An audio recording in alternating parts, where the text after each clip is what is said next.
organized, and Abby posted today, and there's a lot of stuff, but if you go to the main chat and you scroll back, she posted an article that documents how a group of people in Canada, they went on some so-called secure, I don't know, secure, I say so-called because who knows who's on there, but on a secure server, and they offered to pay people to attack Jews. And they had to videotape the attacking of the Jews in order to get paid. So these are not people who are just, brainwashed and acting on their own. These are people who are organized and being paid. Yes, I'm afraid that the observations of the people who you were with last night are absolutely on point and totally related to today's discussion. Thank you, Howard. Alan, followed by Marshall. Good afternoon, ladies and gentlemen. Hope you're all doing well. I'm glad Mr. Amir finally got to this stage. I'd love to hear his perspective on this. This is disaster, Gary. A disaster by all means. And I cannot believe my ears, I cannot believe my eyes. Well, last time when Carter did action like this, which put Iran in a silver platter and handed to these Islamists, and President Reagan came in and he said what he had to say legitimately, and he says, we dropped the best ally we had in the Middle East. And the 40 people back then, they didn't understand. They didn't get it because just like today, they are not involved individually. They hear from distance. But the people, they were involved individually, and then life was in danger. They understood what President Reagan said. And 47 years still didn't. But now I'm wondering who's going to talk after this rotten deal. Of course, President Trump throw Israel under the bus and also throw many Iranian under the bus. But guess what? As Iranian, they keep saying, and Israeli, they keep saying they are survival. It's not the first time happened in their life. The history repeated over and over, but they're just the hard-skinned people. And you said it, you mentioned it, I said it, I mentioned it many times. In that memorandum came out of the office of Supreme Leader, which is a dead with one leg missing, but nobody says anything, and he's in the media outlet, everybody can be live forever. There's nobody gonna die. Everybody will stay life as long as the internet media is going. And he came in, the key word was, no matter what they says, we not believe in the enemy. And Mr. President sit down, negotiate with the people they think he is the only enemy. And great Satan is out there, he never died, and Zionism is still there, they get a die.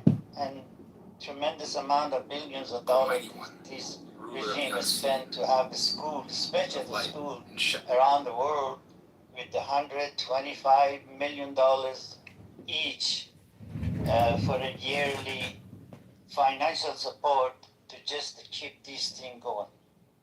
And of course, the left used the Islamists through the history to do the dirty job, and they are under the cover. The only time you see him, it's loud noise comes in. You say something, oh, no, it is this, it is that. But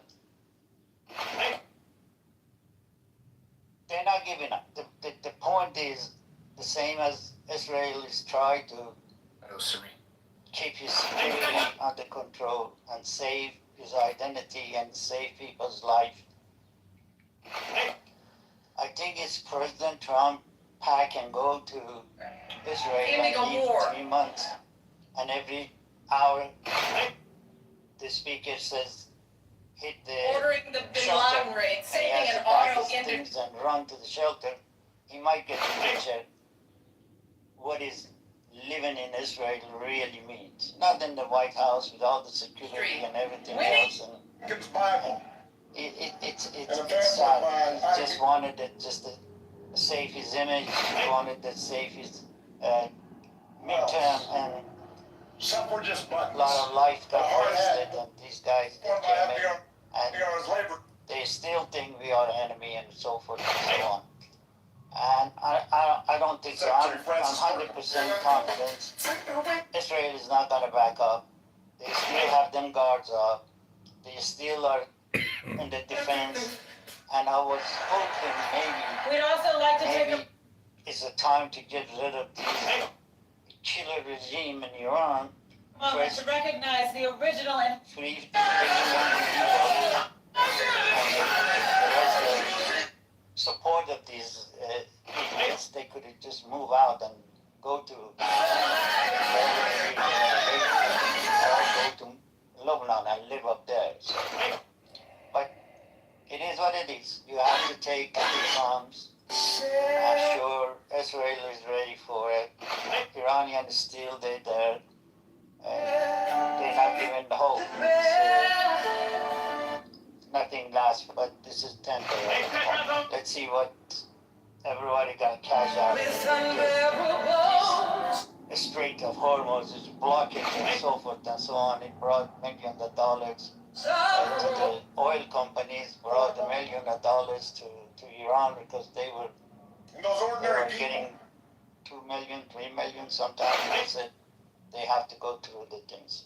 Back to you, sir. It is what it is, and God has always been with Israel, and it will be. Allah is sitting in the end of the thing, and still it's the phony things. Let them they believe what they believe. But Thank you, Alan. So, I use the term, but it may have escaped people in the tweet from the Ayatollah Khamenei, or what purports to be from the Ayatollah Khamenei. I just want to point out once again, underscore that when he talks about how they need not adhere to the terms of any agreement, he refers to the United States as the enemy. I just want to point that out because after all this is said and done, to them, we will still be the enemy. And that ought not to be ignored by the American people. Marshall, followed by Amir. So hopefully my reception doesn't go bad. I'm about to go to a place where there is spotty reception. So if I'm underwater, just tell me. You sound good. Top line, this is what happens when you don't do things the right way. It's no longer a choice amongst the best choices you possibly have. It's a choice amongst the best of all the worst options you could possibly find. So you're not choosing best options. You're choosing the best of every worst option you could possibly think of. And that means that without U.S. support, that means without the Congress, that means without a clear idea of the American public, aside from gas prices, the American public don't support this. So our national interests are starting to diverge. When national interests start to diverge, you have to do something different. And if we had done this in the right way, if we had garnered support, if we had gone to Congress, if we had gotten appropriations, maybe we don't end up with this. But to be frank, I don't see another way to do this.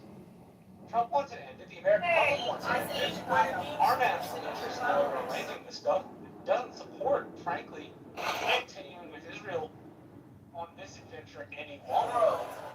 What it supports is us diverging, going back to the old ones because it was an obvious so please indulge me. I can't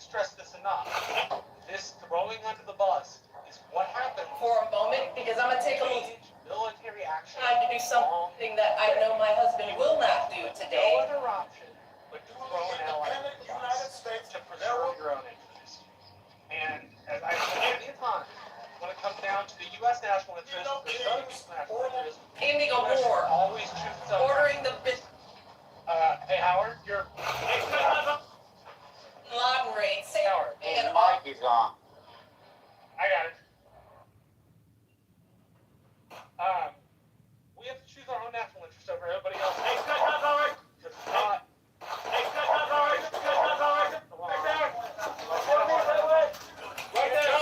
And choosing our own national interest means coming home and licking our wounds and admitting we lost.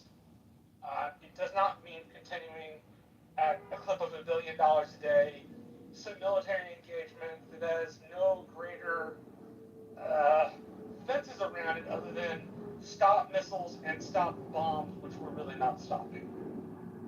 Again, I can't say this enough. This is what happens when the executive arranges military action in the wrong way. You are left with no other option but to abandon your friends. And you have to choose your own. Empire, the British Empire has no permanent friends, only permanent interests. The U.S. Empire has no permanent friends, only permanent interests. And that means we have to preserve our interests. That's going to screw some people over. But again, this is what happens when you use military force in the wrong way. You are left with no other option. And I don't. That may be overly simplistic, but I don't see another way around it. Aside from Trump not wanting to do it, the U.S. doesn't support this. It's not just because of gas, because of Afghanistan and Iraq. Now, maybe if he'd come to us and he told us what was going on, maybe if he'd gone to the Congress and persuaded them to appropriate money, maybe if we had bothered to get the support of our allies aside from Israel, this would have turned out a whole lot different. But it hasn't, and it's not going to. We also have to calculate in, there have been war games about this for all of my lifetime, if not longer. And we always end up in a stalemate and we lose. The only time in a war game we have engaged against Iran that I know we've won, we had to account that 75% of their equipment just didn't work. Whatever it was, just didn't work. And all of those things put us in a place where we have to choose the best of all of the worst decisions humanly possible. And at least in the United States, the best of all the worst decisions humanly possible is to stop spending money, come home, do what we have to, support the allies in the way that we can, but we can't be forward deployed like this anymore. It's not getting us anything. It's not getting us anything at all. And so I don't know of another way around that. I don't like the memorandum of understanding. I think it makes us look weak. But you look weak when you start off weak, right? As everybody, or maybe not everybody, has heard of the 5 Ps. Proper preparation prevents poor performance. We did not properly prepare. As a consequence, we cannot continue this in a way that would allow Israel to sustain their action and fight. Now, they're going to do it anyway because their national security interest says they have to. As I said, nations should at the core pursue their own national interests. That's their job, to protect their own countries and their own people. And again, if we had just done this differently, maybe we get a different answer. But we set ourselves up for failure. I don't know a way around that. I'm sorry to be so pessimistic, but I don't know a way around. Sorry to be so pessimistic, guys. Getting any kind of victory out of it. Victory. So Also, I agree with Howard. I fear this is going to bring an uptick in anti-Semitism in the United States. It's just like an utterly worse way than we have now. It's going to be really, really hard for outwardly facing Jews who go to temple or wear religious ornaments or wear their kippahs. I got a friend who wears his kippah all over the place. I hate the idea that this man is going to face discrimination because he's a practicing Jew. But this seems like the exact kind of situation in which that kind of hatred is broadened even more than it already is. I agree with Howard there. I'm very pessimistic about the rest of the stuff. I want to challenge you a little bit, if I may. Please, I'm always down to learn. Well, I'm challenging you based on see, and maybe I'm wrong, correct me, as an inconsistency in your argumentation. Why do I say that? You talk about the interests of the United States has to prevail, and it's not in our interests to be engaged in a war with this regime in Iran. But you yourself have pointed out the numerous attacks against Americans, both citizens and military, by Iran over the years. Most recently, there was a terror plot uncovered here in New York City where a commander of an Iranian-backed Hezbollah militia orchestrated plots to attack a New York synagogue and other local Jewish community landmarks. And you are very well aware, you have pointed out the 1983 Beirut bombings, the 1996 Khobar Towers attacks, how Iranian-backed special groups directed fighters against the United States forces during the Iraq War, which was not their war. The Iranian military, as far back as 2020, before this conflict, directing ballistic missiles at a U.S. air base in Iraq. More than 100 U.S. troops suffered traumatic brain injuries from that. The 2023 Syrian drone attack, where the Iranians struck a U.S. coalition base in Syria. I'm not talking about the attacks during this conflict. The 2024 Tower 22 attack, where Hezbollah launched a drone strike at a U.S. logistics base in Jordan. 3 American soldiers were killed, 40 others wounded. There have been a number of assassination plots and cyber warfare directed against the United States. I'm not going to go through the full historic timeline of all this state-sponsored anti-American hostilities. Given this perspective, is it not in the U.S. interest to facilitate the demise of the regime in Iran? Is this all just about Israel in your mind? No, not even a little bit. Israel is just an ancillary part. The reprisals were fine. Raiding is okay. But raiding doesn't take 6 months. Raiding is okay. It doesn't take the devotion of multiple fleets that we have. It doesn't take conflicts which the American public really doesn't know what the goals are. Right? I'm fine with reprisals. I'm fine with supporting allies. What I'm not fine with is a prolonged military conflict, which the United States simply doesn't support, and in which the president tries to make political hay for the midterms or for other things using the conflict. The problem I have here is, beyond bombing, what good does the military do there? And What do you want them to build roads and bridges for them? Maybe hospitals or sports theaters? Now you're talking about tactics. My challenge to you was specifically about the question of it serving American interests, and you said that it doesn't serve our interests, and that's why I'm challenged. That's specifically what I don't think that the prolonged nature of this any longer serves American interests, because we are using the military tools in ways that are not to fight and win wars. They are to stave things off and to divert a sense of politics in the United States. And that's the wrong way and the wrong reason to use the military. So says Marshall Rankin. I know everything!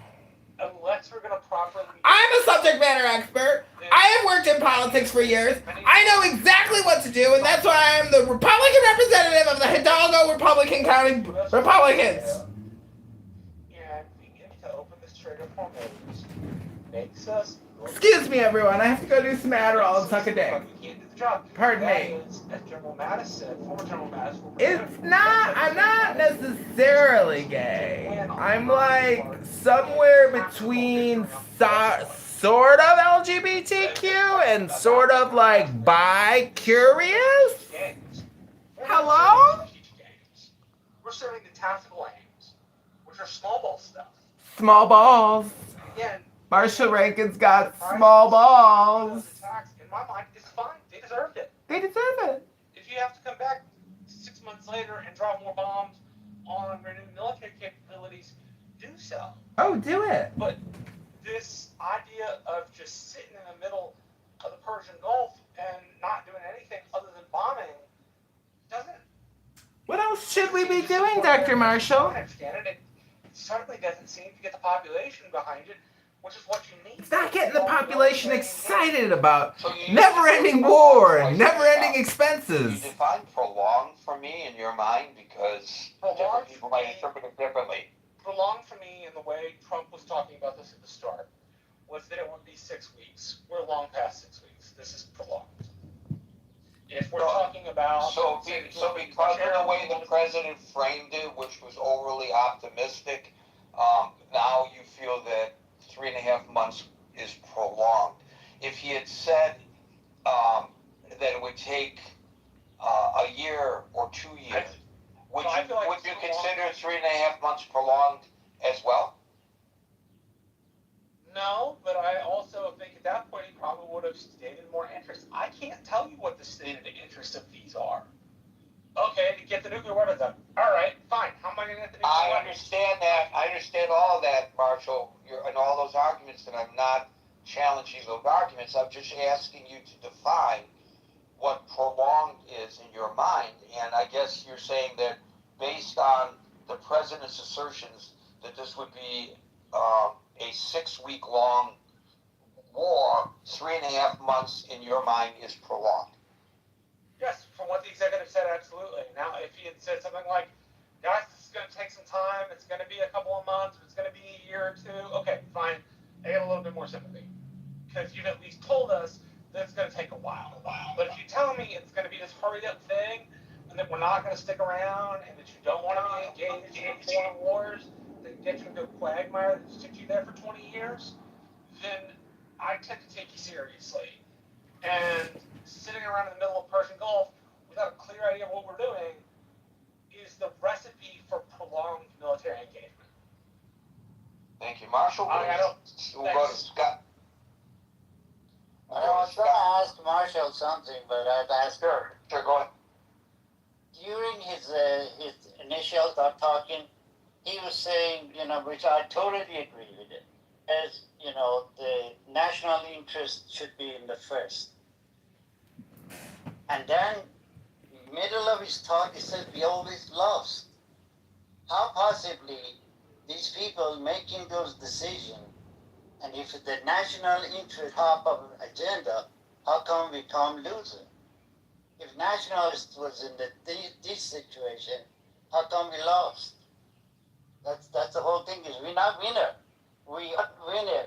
We pulled out, okay, the Strait of Hormuz, which wasn't closed. I've been told it was closed, but what actually wasn't closed, the ship was flowing by paying the amount to Iran, and they cashed out a lot. And then gas went up, everything else is going to go up, gas going to come down, nothing going to come down. We are the loser as an individual. I don't know what part we lost. I hope he explained to me because I'm confused. So what I meant by that specifically was there was a national interest in punishing the Iranians, giving them a consequence for 47 years of killing of our civilians and Iranian civilians. Ask that reprisal. The military force put together by Navy, the Army... Marshall, you're in the Matrix, and nobody can appreciate your incredible intelligence. You go strike and come home. The United States always lost in that. The keeping of it there just within the parameters of that war game. And so that serves our term. We have a bunch of war games that say, heck, this doesn't end up well for the United States. In fact, we either end up in a stalemate, or more than likely, the plans say, we end up in some sort of a loss. Right? And didn't even arrange that. And now you are underwater, Marshall. You are underwater now, unfortunately.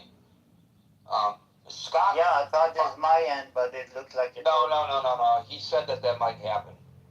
We'll go to Scott, followed by Amir.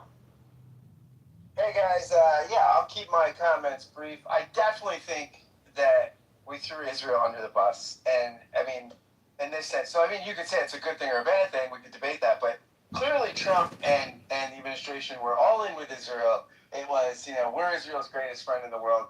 And then the rhetoric really shifted, right? I mean, over the past couple of days, with the Trump sort of taking up the rhetoric about it. I mean, baby, you don't have to kill like everybody in the apartment buildings, okay? I mean, you don't have to kill them all, okay? Like, there's some good people there. And Vance, you look at Vance's comments, say, I mean, they're clearly like there's a shift here, and this is the transactional nature of Donald Trump, right? I mean, you can't depend on Trump in this regard. And I think, and just in a more philosophical, I was thinking today about Obama and how circumspect Obama was, and because of the whole, thing with the library today. And this is where presidential personalities are so significant, right? I mean, the JOP the Iranian agreement took a better part of a year. I was listening to some of the stuff about the behind the scenes of that. They were flying people in and out of it, experts coming in all the time. And this thing was meticulously hammered up. Trump saw a problem, he just reacts. There's an impulsive nature to this, which got us in really quickly, and now it's getting us out really quickly. So I mean, I think that this is the nature of Donald Trump, right? I mean, people, this is what people voted for, right? We knew this about Trump. We knew that Trump's not a calculated, reflective thinker, that he's impulsive, and that's Projection where we're alert at. system So has been activated. Elections have consequences. The projection alert system has been activated. We're dealt. So yes, I think that there's definitely been a kind of Israel's definitely has to accommodate. I think they didn't see it coming, right? They didn't see this tonal shift. They didn't see this kind of they were thick as thieves, right? It seemed Bibi and Trump. And so this is a sort of, I think, and again, whatever your politics of it, you might think this is a good thing. You might think it's better, but certainly, I think that there's been a shift that most people wouldn't have seen coming, whatever side of the politics you're on. So, thank you, Scott. We'll go to, no, here he is. He dropped out and he's back. Thank goodness. Amir, followed by Andrew. Thanks, Gary. Hello, everyone. Yes, I'm actually talking to you from an island in Mediterranean, Greek island. So if I lose you... Oh, just rub it in my face. Just rub it in my face that you're on a Greek island in the Mediterranean, and I'm getting ready to get on a New Jersey Transit train, which may or may not make it into Penn Station. Thank you for that, Amir. You just made my day. Gary, it should be the opposite. I'm in your room, even though I'm on vacation. Come on. Right. Okay. Well, it's interesting, too, that Marshall is in Texas and underwater, and you're on a Greek island and over water. You sound... Oh, brilliant. Okay. Okay, so...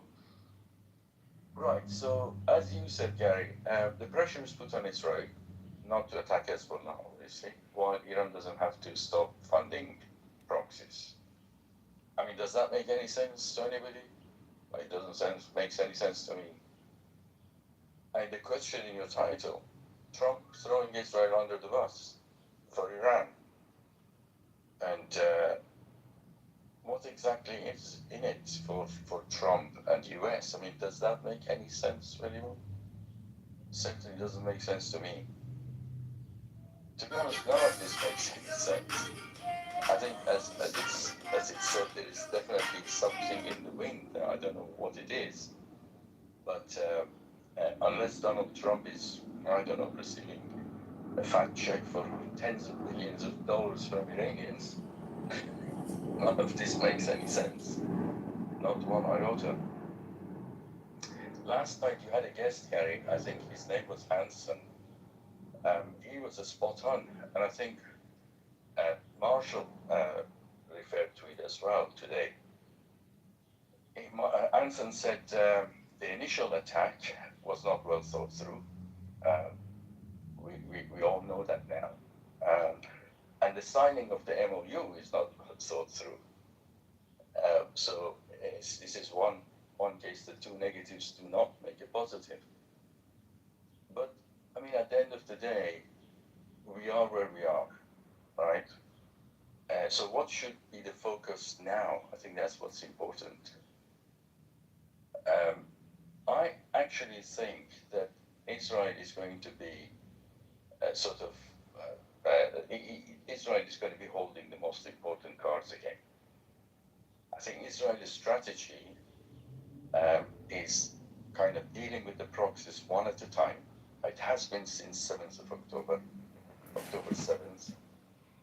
I mean, they dealt with Hamas. Hamas is now ineffective, almost finished now. And now Israel has focused on Hezbollah. And Hezbollah definitely is the jewel in the crown as far as the proxies are concerned for Iran. And as far as Israel is concerned, Hezbollah is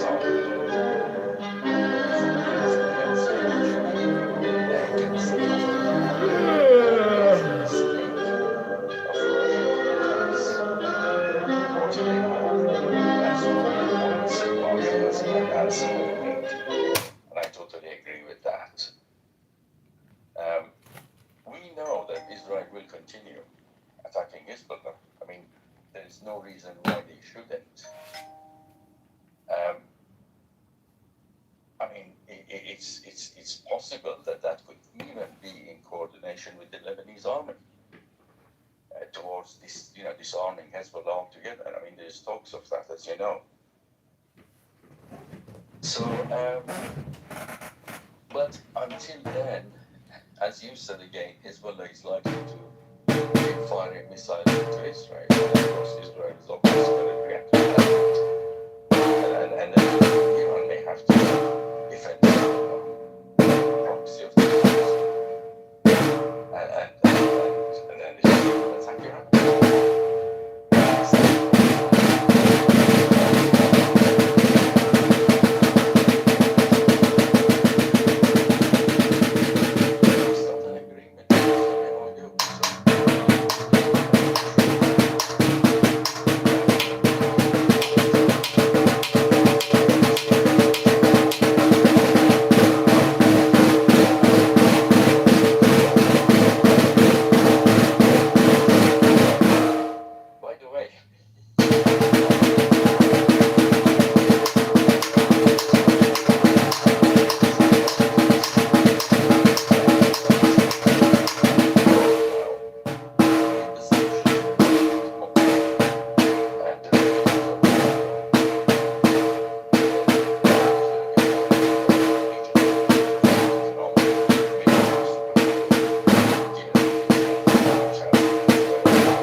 Absolutely no doubt about that.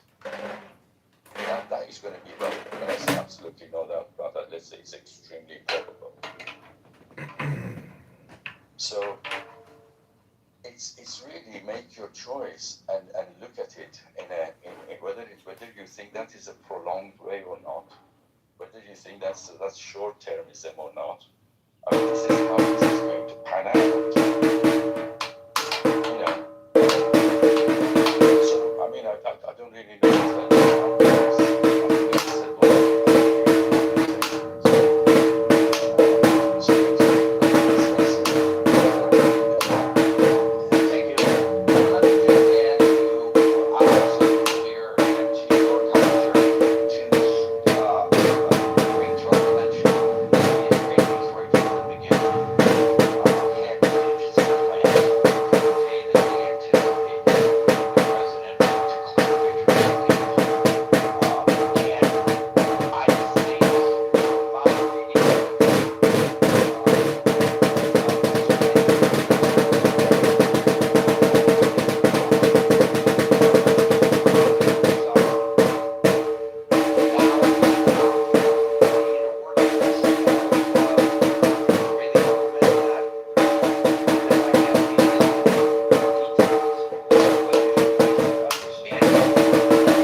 ally armies.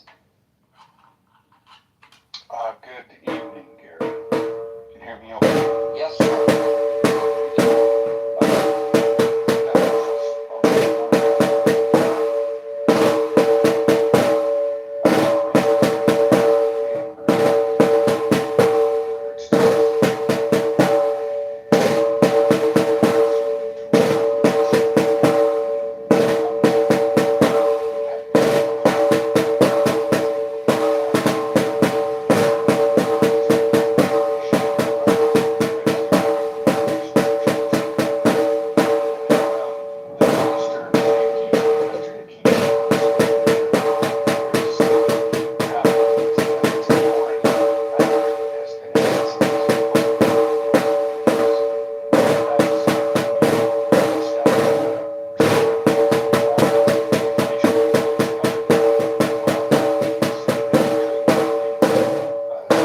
Individuals who may be in custody already. But it's very disturbing. And I mean, it's not like we don't have our own bad actors across. Homegrown anti-Semites, Andrew. Yeah, I'm just going to reiterate that. We have a network of neo-Nazis that are recruiting within athletic clubs across the country. And by the way, those people, Andrew, just in case people are saying, all Gary cares about are the Jews. For God's sake, get off of it, Gary. Those people don't like a lot of minorities in Canada. And Canada is well known as being welcoming to people, especially refugees from around the world. And they don't like any of them. They don't like the Indians. They don't like the Pakistanis. They don't like anybody who is brown. They don't like anybody who is black. They are not just as neo-Nazis. Of course, public enemy number one to them are the Jews, but they don't limit their hatred and their actions to just the Jews. More so to the Jews, yes, but not just to the Jews. Semi-equal opportunity. That's right. They're equal opportunity racists. Well put. So that's that for that. We'll see how that all works out. Unfortunately, too, during one of the raids on some of these cells in Toronto, one police officer was killed, which I did not know until I read that today, which is terrible news. Just doing his job. In regards to your title, I'm just gonna, well, there's a couple things. When this war started, I was talking to a friend and I was lamenting about it. He says, you don't like this because of Donald Trump. I said, no, it's not because it's, well, it is kind of because it's Donald Trump. Because I never trusted this man. I know what his history is. We've all seen it. It's been in the newspapers. It's been on Twitter or X or wherever. It's everywhere. I know what this man is capable or incapable of. And we saw that on full display during this conflict. Taco Tuesdays, which was every other day. So I'm not surprised at all that it's turned out this way. I'm not surprised that Israel is kind of left holding the bag a wee bit. And I'm sure they will do what's in their best interest, naturally. But it is not at all surprising. I'm not shocked. The lead up to this, of course, was the invectives that he used last week to describe Netanyahu, four-letter word, expletives. So that doesn't bode well if your ally is saying that about you. And what this reminded me of, I was thinking about this a couple weeks ago, in terms of an allyship, if you will. It reminded me of how Winston Churchill and Franklin Delano Roosevelt regarded the French leader of the forces, the Free French Forces, de Gaulle. They considered him unstable, untrustworthy, and unreliable, and were very cautious about what they shared in terms of information with him, and really had him on as tight a leash as they could. And I think Donald is de Gaulle of our times. this regard. So I think that's all I have to say about that. Gary, thank you for letting me speak today. Thank you, and I want to admonish myself here because I listed many of the folks that the neo-Nazis are targeting in Canada. I forgot to say, although one group is considered, two groups that I consider mentioned are Asian, but I just want to say in general, Asians. They hate Asians. So we want to escort them to the border at the point of a gun. of course they do. Of course they do. So this is not acceptable, and even if you don't care about the Jews, stand up for them. These other groups, stand up for yourself, because this is the direction that we're going in. And these people who hate Jews, look in the mirror. They may hate you as well, for whatever reason. And even if you are a Caucasian individual, I'll tell you why, because I'm disabled. And right? that is part of all that eugenics. Oh yeah, of course, they're disabled as well. Yes, and if you are Caucasian and you are not of the right religious background, you're on the outs too. I don't know whether they are welcoming of Catholics in their ranks, but I know in the past they were pretty Protestant. You wouldn't find very many Catholics in the ranks of the neo-Nazis. If we have anybody who is a practicing Catholic who wants, in Canada in particular right now, who wants to join these neo-Nazi groups and express their religious background, just to see whether they would be accepted, I would be interested in knowing whether they would accept you into their fold or not. Are you sending me on an undercover mission, Gary? There you go. Are you Catholic? I am. Catholic and disabled, we're sending you, yeah. Yeah. And I just wanted to remark, I'm not on a Greek island, but I'm closer to a geek island. So that's a consolation. You're in Vancouver? No, not Vancouver. Because I like that. I have family there, so I'm going to tell them. Okay, thank you, Andrew. Good contribution. We'll go to David, followed by Merrill. I'm sorry, David. Hey, what's that? I'm sorry, David. I'm sorry. My apologies. Mays, followed by David. Okay, no worries. After all that, Mays is on the phone. Mays, are you here? Okay. See, I was right to go to David, followed by Merrill. David, followed by Merrill. Well, Trump's decision's got a whole lot more personal for me today. As my nephew, based on my photograph, was just sworn in today as a new Marine recruit, following the legacy of his grandfather, who was a colonel in the Vietnam War, West Point grad, and no amount of articulation could sway him from moving forward with this decision. So clearly, our commander-in-chief's decision has way more import now in our family, as this young man steps forward wearing the uniform and will maybe ultimately pay for his life for this nation. I hope not, but that's what he's signing up for. So throwing Israel under the bus, you know, Gary, I hate to say it, but he had no choice. And I say that reluctantly because the forces in America were growing so loud that, I mean, here's the deal, Gary. Here's the deal. If we really don't want to blame this on President Trump, we should put this before the Congress and do a vote. Do we continue military action in Iran and put boots on the ground and let our representatives make the call based upon their constituents and see what our democracy, our republic would result in terms of that decision?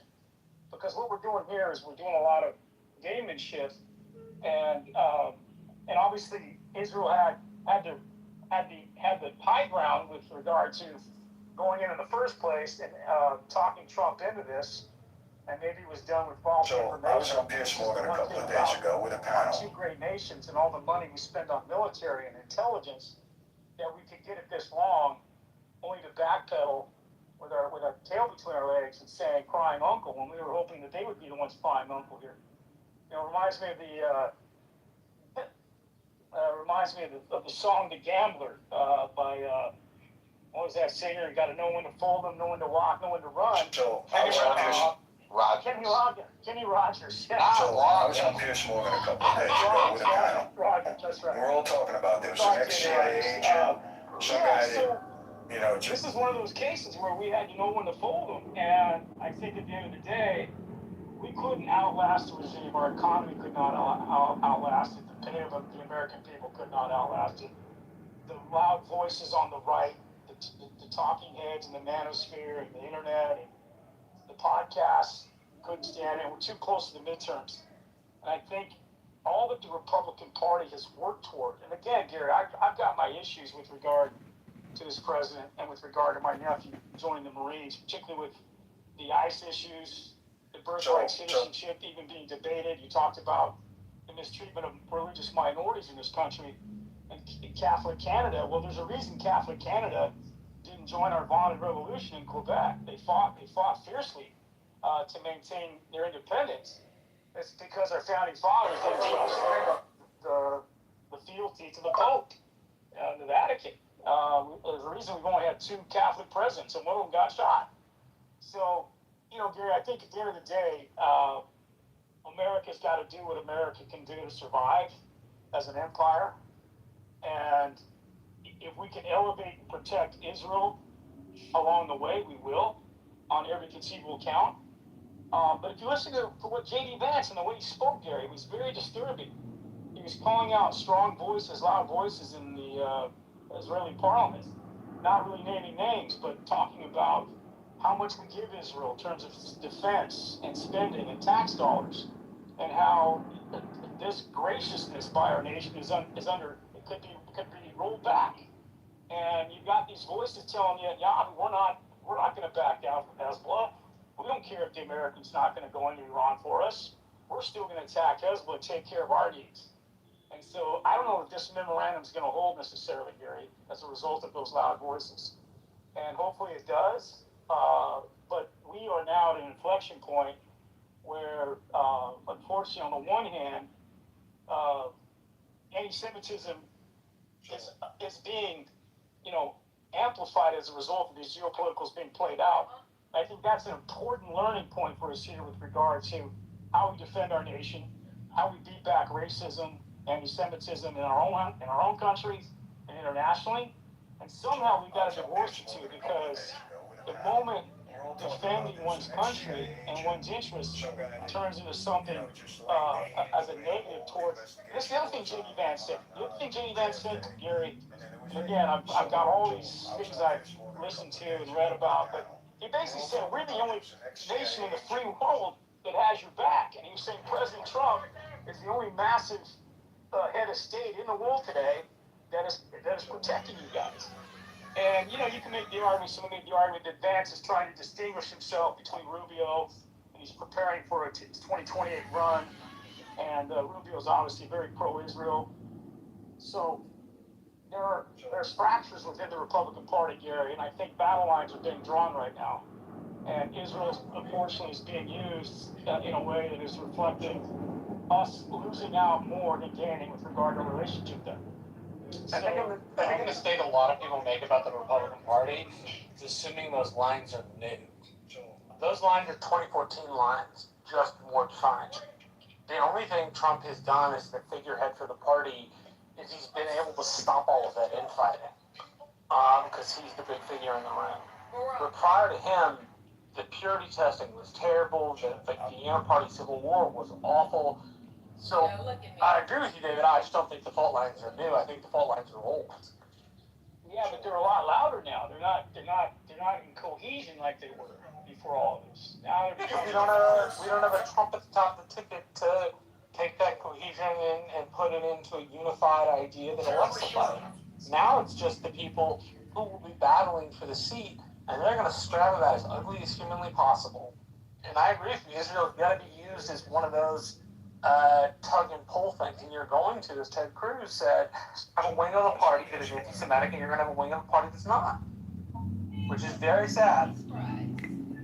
Well, what kind of door does that open for the Democrats we have very strong Jewish leadership in the form of Josh Shapiro? Well, yeah, but the Democrats on the far left-hand side have their own issue with anti-Semitism too.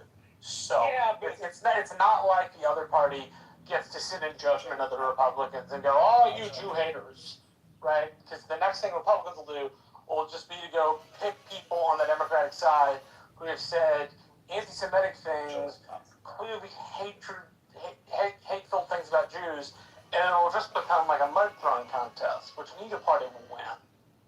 Yeah, but see, here's where the pivot might happen on behalf of Israel and AIPAC, right? You got Hakeem Jeffries, you got Rahm Emanuel, you've got other places you can back and try to get your interests served. It's not a zero-sum game with the Republicans.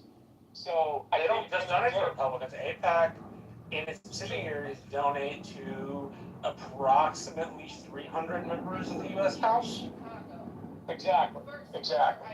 So my point is that if the Israeli question sows too much division and fractures the party, maybe there's an end for the Democrats to fill that void somehow. I guarantee the voice is getting louder and louder from an anti-Israel perspective that I'm seeing in the Republican Party, and you don't have a lot of politicians that are really readily embracing or addressing how serious that is, in my opinion. So, we'll see how it plays out going into the midterms. But I think Netanyahu and the Israeli government, we're at an inflection point here, where one, we can't have Iran continuing to dominate and monopolize the strait, which is what they're doing. But we can't have Israel also. We got to figure out a way to check the Hezbollah game without that destroying that. Otherwise, all bets are off for the Republicans going into the midterms, and we'll have inflation forever, in my opinion. Thank you for that, David. We'll now go to Merrill, followed by Dude. Yeah. I like the name of the topic because I do think that Israel's been thrown under the bus. What amazes me is the perspective that some people have. And Gary, you talked about something very noble, that Trump could have been doing this because it was for us too, that we are victims of the terrorism. I don't know if you meant it, that's your view, or if you were just putting that out there as a way to look at different ways to look at things. I don't look at it that way. I look at Trump in a bigger picture. Let's start with, he let Bibi come in and sit in the situation, and Netanyahu presented what he thought. He said he thought they were at their land, and this was a weak point for them, and we'd already done this in June, and now we can try this and be over in 2 months. And the real true voices that know what they're talking about were General Kane, Marco Rubio, who said this is. General Kane supposedly said that this is true, that Yahoo, he presents things and he exaggerates. And Marco Rubio said this is farcical to believe that. Trump didn't know what farcical meant. That's been reported. And Trump, he wasn't just listening to Bibi. He wasn't doing it for what you might think is a noble cause. I don't. When you have generals and people who know what it's like, they understand what is going to happen and what it involves. And you don't just put your military out there like that. You have a guy who glorifies himself using the military. He thinks bombing is great. He thinks, hey, this is, you go in there and you say this and you say that, and you're strong and you look good. And it didn't work out. And he did not want to see, in the very beginning, when everybody was getting angry, they were saying, you're right under Israel's thumb. Once again, you're doing something for Israel. And he wasn't really doing it for Israel, but it gave that appearance. And now he wants to look strong again.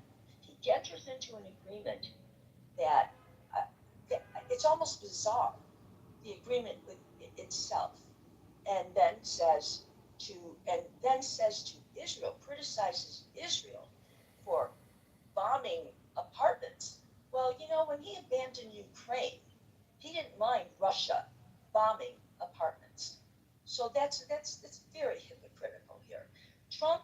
does what he thinks is in Trump's best interest. And if it means knocking Israel right now, he will do it. And another thing that he's always done is he says, hey, Biden never cared. Other presidents never cared. And that's not true. Presidents did care about Israel. They just didn't want to go to war with Iran because they knew how difficult it would be. They knew it. And I would remind you, you talked about Lebanon. Reagan, unless I'm mistaken, when Israel went into Beirut and to defend themselves essentially, Reagan was angry and he criticized them. And if I'm not mistaken, I think he held up weapons for a while. Nobody wanted to do this. And Biden was Obama was the one who said, maybe we could do this diplomatically. We'll get what we can get. And didn't 17 other countries join in on that? It took months and months and months, and it didn't take real estate agents and people with self-interest to go and negotiate. It took people who were negotiators, people who knew what they were doing. But I don't believe that Trump did this for any noble cause. I think he did it because he saw himself as a hero. He saw, I can use our military and I'll bomb them and I can say this and I can say that and I can say Biden never did it and Obama never did it. And he could brag about himself and it didn't work out. And so now who does he blame? Now he's going to say Israel. Israel's going to create a problem now. They better not do this. They're creating a problem for me. And a deal that is absurd. We might not know all the details, but from what we know, it is absurd. There's no way. This is a man who for years told us we can't trust Iran, and all of a sudden he signs a deal and says they're really rational people, they're good people. This is stupid and it's wrong. And what I don't like is when anything noble is attributed to him, because I don't believe he did it for a noble cause. If you were going to do it for a noble cause and utilize our military the way you would have to use them, you would have done it right. You would have had the right strategy. You would have risked them. You would have put them at risk. But he didn't want to do that. He didn't want to do that. He wanted to take a shortcut and believe that he could take a shortcut because bombing sounds good and bombing looks good, and you say you're bombing them and you're going to bomb them right, the civilization, they'll lose their civilization. It's not normal, it's not right, and it's sure as hell isn't noble. And who did get emboldened by this? I absolutely agree. Every anti-Semite.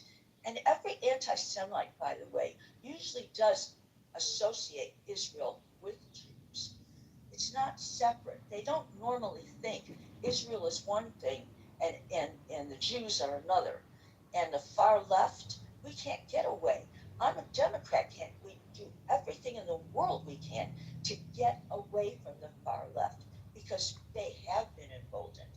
They hate Israel, they don't like the Jews, and you just, every day that you criticize Israel, you are emboldening the people that hate them. And I resent that. I do resent that. I have friends in Israel who don't like some of the things that are going on. They don't like some of the things that Israel does. However, they also on Passover didn't like to have to run to a shelter 16 times. So yes, he threw him under the bus. But couldn't anybody have predicted that he would?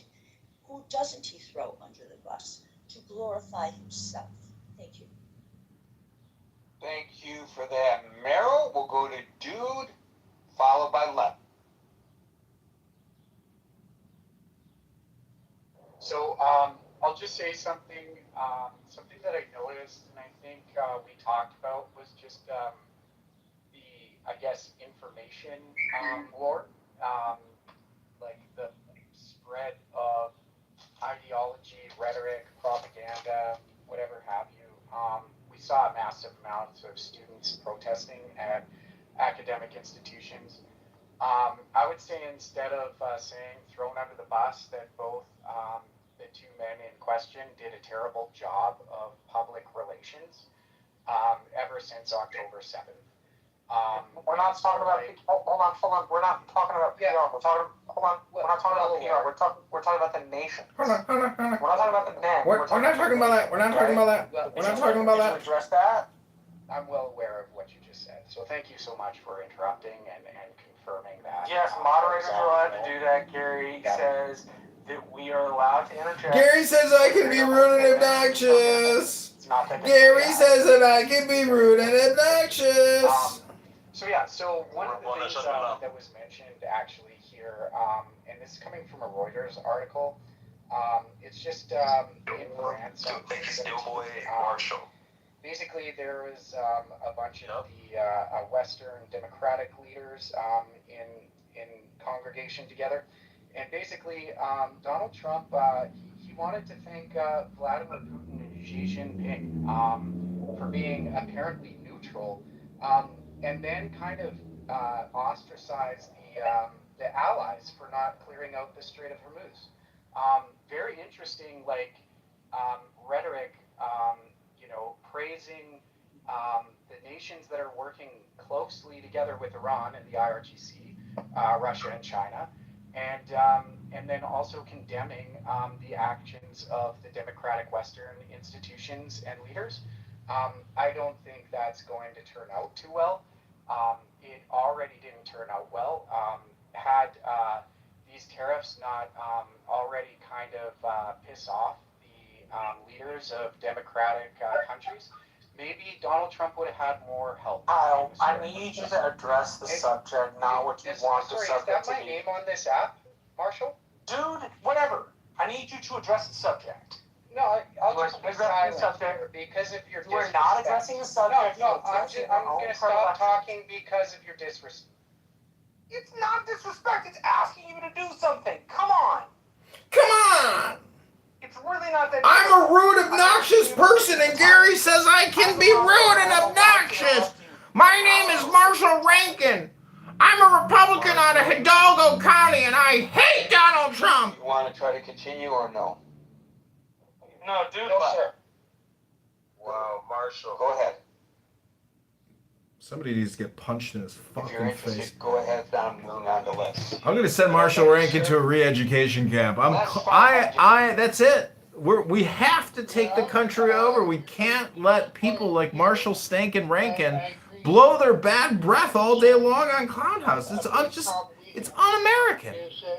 Well, I'll be honest, John. It would be better for Marshall to read a book right now. That's right. Isn't that right? So right. 100%. He needs to read a book. To allies. Or he should at least start coming into your rooms more often when you do the meditation. Mm-hmm. And by putting Israel under the bus, who's going to want to deal with the U.S. as an ally? Right? When you're just going to get Probably anybody that wants free shit. And Israel has been working as our proxy in the Middle East. The Middle East is important to us not because it's a strategic area, because the world's oil goes through there, fertilizer, basically the economy depends on it. And we're not there, we need someone there. And they've had our back. There was the Osiris nuclear plant in Iraq. They bombed it. We, along with everyone else, played that we hated that they did that. But that's why Saddam Hussein did not have a nuclear weapon and mass destruction when 10 years later. And then there was Stuxnet in Iran in 2010. And then Israel saved our butt too. They took those centrifuges and made it so that the uranium that it was producing was crap. And so I really hate this thing where people say that we're doing this for Israel. No, Israel has been helping us. We have a common need, and they are our allies, and we have to protect our allies, or we are going to be a second-rate power. Thank you. So I just want to focus on something that you said. Well, it's actually your main point, and I just want to be sure that we are clear on what you are saying. There are people who are opposed to this war and who are very vitriolic toward Israel, who claim that the United States is doing Israel's bidding, that we are Israel's proxy. Are you arguing that that's not the case, but that Israel is our proxy, and they're looking at it from the wrong side of the telescope? That's much closer. Yes, what you're saying is much closer. Yes, I don't think. I think obviously Israel has a common interest, just like allies do. But we care if we think of China as being our main adversary, and the control of oil, throughout history, the control of resources means power. And the world military runs on oil. That's been true for 120 years. And it keeps on being true. So I think that's, so we have a big interest in what Iran does with their reserves and the Strait of Hormuz and their their Arab countries that are there and they've always been enemies of the Iranians and vice versa. So a lot of discussion, Les, has surrounded, and it's been said on the stage here today and many times in the past. Marshall made the point very well that the president never properly sold this to the American people. Is one of the components of this the fact that the general public does not necessarily understand your point that this action is Israel assisting the United States, even though obviously the desires of Israel and the United States overlap, as opposed to the United States running to the rescue of Israel. I don't know. Maybe it's the fair assessment is that it's symbiotic, right? It's a symbiotic relationship. Both countries gain from the action, and one country is not controlling the other, I guess, is the point I'm trying to make. Right. But so the other thing in terms of making the other part of having allies is you know that you're going to need money to run a war, and we have a constitution, and it says the Congress is the one that raises the money for the war, and when the Congress okays a military conflict, you know you have the population behind you, and you can sustain a longer war. And I think that is a failure too. You can't do a war. People have no attention span, and obviously wars are very expensive, and they also tie down our military. But we need to have the American people involved through their legislature, not just willy-nilly, people putting us into wars and stuff.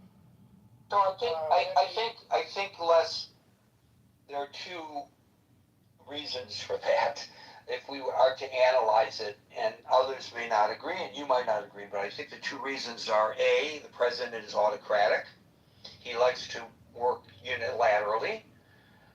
He doesn't like anything standing in the way of what he wants to do, and he will do whatever he can do until properly challenged in the courts, I guess. Without, it's like don't ask permission first. Do what you have to do, and then deal with the fallout later. So that's one half of this situation. I think the other half could possibly be the issue that Marshall raised earlier, that the president anticipated this would be over in 6 weeks. And so he didn't have to worry about going to Congress because the War Powers Act would not, he's got 30 days. And then an additional 30 days. So that's within the 6-week period. And he probably thought maybe that it wouldn't even get to this point of 3.5 months. And the other thing I'm concerned about is historically when Mr. Trump has an issue like inflation or something, he blames the predecessor or someone else. And I would be surprised if Trump blames Israel and Netanyahu for the problems. Well, the other day I graphically described the piñata that's already hanging in the Oval Office in the shape of Benjamin Netanyahu and the president with a stick in his hand. And I could see in my mind that political cartoon, even though I don't have the ability without the assistance of AI to draw it myself. Thank you, Les. We'll go to Daryl, followed by Ali. Hey, yeah, I didn't think I was going to make it up. But to Marshall's point and to you and Les's point, I'm a bit more cynical. Marshall made some great points when he talked about the inability to kind of sell this thing, right? Even wars are marketed to people. I guess my question would be when we say he thought it was going to be over in 6 weeks, right?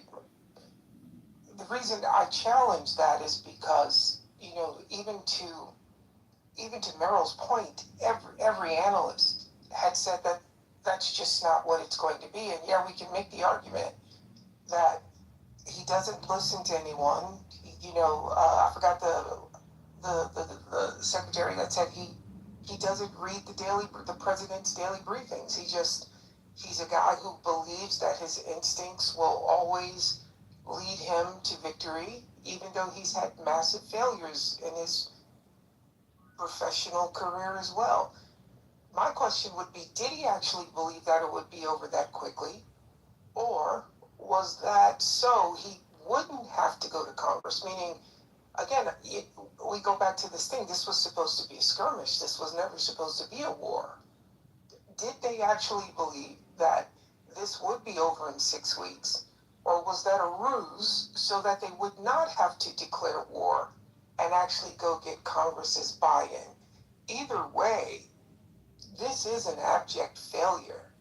And he will absolutely blame Netanyahu because it's an abject failure because they didn't commit 1 million troops like Marshall Rankin wanted them to. When the casinos failed, it wasn't his fault, it was the Russians. When this fails, it won't be his fault. Nothing is his fault because he will always hang someone out to dry when things don't go his way. I say this again, look at Michael Cohen. Michael Cohen was a great attorney. He's his personal attorney. A great All attorney. of that. And when things got ugly, he cut him loose. He cuts everyone loose. I think if something ever happened here, Where's where, the let's loyalty? just say it's a really bad thing, he'd cut his own country loose. He'd say it's not his fault. He'd blame it on the FBI, or he'd blame it on the CIA, or he'd blame it on whoever he would blame it on, because nothing is his fault. Trump derangement syndrome. that is will never assume everywhere blame for you look. anything. Today is the biggest Barack Hussein and Michelle Obama propaganda day ever. Every single major media outlet in the entire fucking world is toasting the grace of Barack Hussein Obama. And little old me, I'm the only one on X posting the truth. Thank you for that. Daryl, we'll go to Ali. I'm totally upsetting the ecosystem with Barack Hussein Obama Hey, buddy, today. haven't heard you in a little bit. Good to hear you on. Yeah, sure. I think this is my, I don't know, first time here, I don't know. I'm Iranian myself. I've done my best in the last 4 months, just educating myself on matters like geopolitics, politics, and stuff. It's not major, but I educated myself well during this period. I think America, more than throwing Israel under the bus, they have done some sort of economic future calculations, and they came to this conclusion that it's not beneficial for them to be allied with Israel. They're sending taxpayer money to Israel to wage war in the region. Because first, it's bad for reputation of America because Israel is not doing, they're basically doing dirty job in the Middle East. America gave a whole bunch of money to Israel. Hang on, Gary, for a second. So where do you conclude? We know that the United States is withdrawing from this action, and Israel probably would rather that they not. But do you have some indication to back what you just said, that the United States no longer wants to assist Israel militarily? So, no. Indication is whatever J.D. Vance and Trump says these days. And well, what have they said about that? Have Vance or Trump given any indication? Have threatened to withhold military?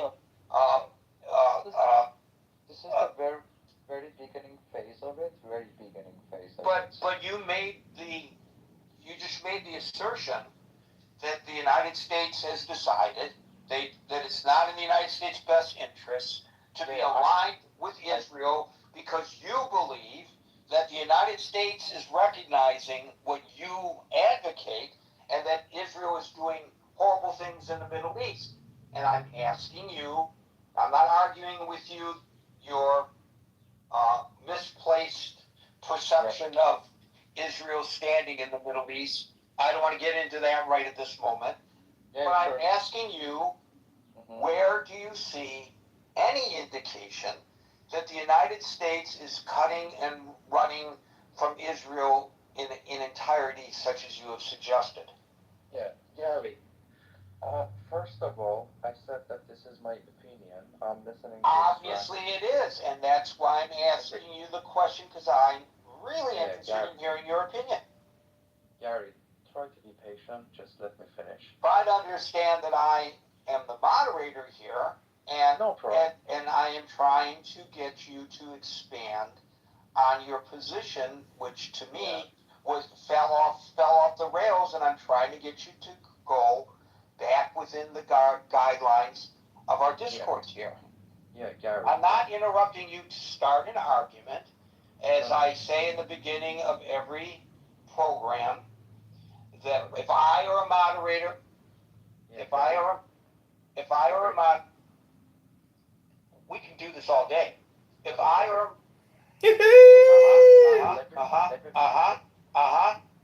It's the Gary Baumgarten Talks Over You show, nonstop. Interrupting my attempt to explain. I am a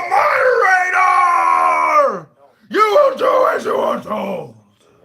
Thank you. I appreciate that you are not an alligator. You actually have ears. So if I ask a person a question, it's to try to properly moderate the room and make sure that we're on target and everybody understands the position the person is making, and not to start an argument. I'm being very polite with you, even though it's obvious you and I have exceedingly diametric views with regard to Israel's place in the Middle East. You made an assertion. I understand that assertion is your opinion, because who else's opinion would you be articulating? Everybody who comes on the stage, if we can presume, are giving their opinion and not somebody else's.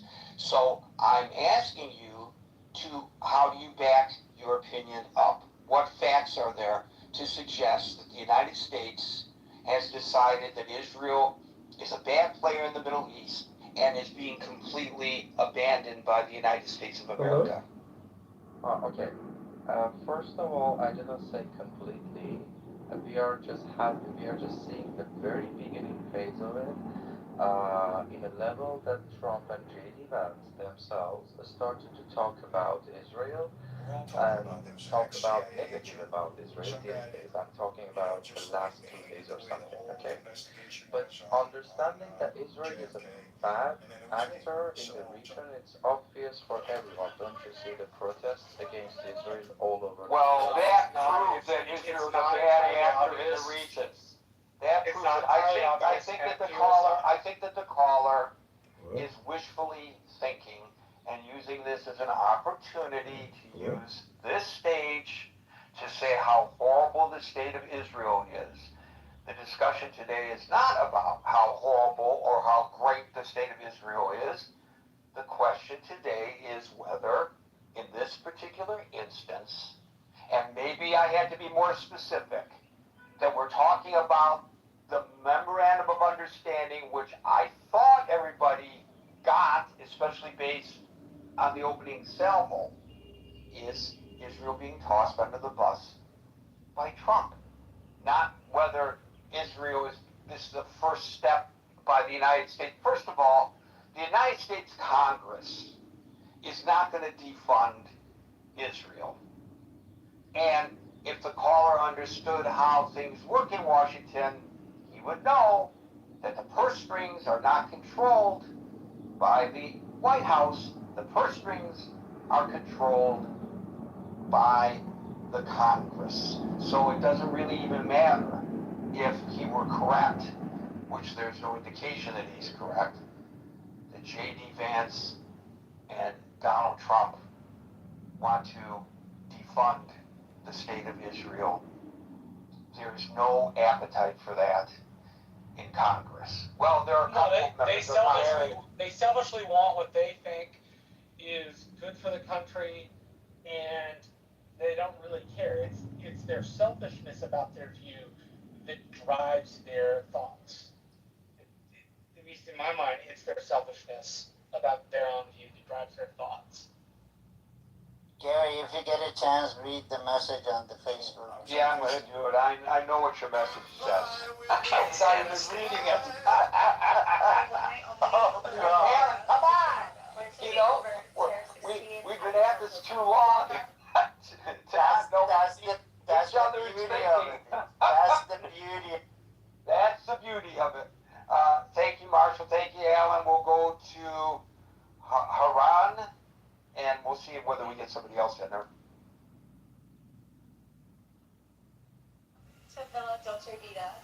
Haran, are you with me or not? Here you go, buddy. Okay. So what I'm looking at also is how did this tie in with Gaza? Because I think it's a smoke screen that's going up because the stuff still going on with Gaza. I'm sorry, all I got from that is going on in Gaza. Slow down and try it again. Because I'm having trouble understanding you, and I apologize for that, but I'll pay closer. Alright, so what I'm saying is that we also got to pay attention to smoke screens. Because they still doing activity, I was talking about Israel with the United States with Gaza, while the Iran stuff is going on. So you're suggesting that all this is to divert our attention to what Israel is doing in Gaza, which apparently you object to? Yes. Gotcha. Yeah. Maybe, but Gaza's been pretty quiet of late, and we'll see. We'll see whether, Well, you know, a couple weeks ago, they still were hitting some of Hamas over there in Gaza. Oh, they're going to continue to hit Hamas in Gaza, of course. They are going and they are assassinating, and you may think that this is a bad thing. Other people may think it's a good thing, but you're absolutely correct. Israel is Israel is still in Gaza, and they're assassinating those Hamas leaders that were responsible for or participated on the October 7th terrorist attack. Absolutely correct. And they would not let some of the residents back in. That was on the news last week. Well, I know that there are security zones in Gaza, and I know that some people feel that that has unfairly displaced people. Some people feel that it is necessary. Some people say that it's a collective punishment. Other people believe that the folks in Gaza obviously support Hamas, and so the collective punishment is appropriate in that regard. And I think there's a debate about that. But I don't know that there's so much attention and concern right now about Gaza that the attention is switched to what's going on with regard to Hezbollah. The issue at hand really is, and that's not to say Hamas doesn't still, as an Iranian proxy, want the demise of the state of Israel. I'm sure you agree that's correct, what I just said, right? Hamas is right, okay. But the issue right now is Hamas has been relatively quiet. The problem is that Hezbollah continues to attack northern Israel, and a key component of the memorandum of understanding is that Israel will not continue its military activities in southern Lebanon, and that's why we are discussing Lebanon and not Gaza. I don't know if that satisfies the point you were raising or not.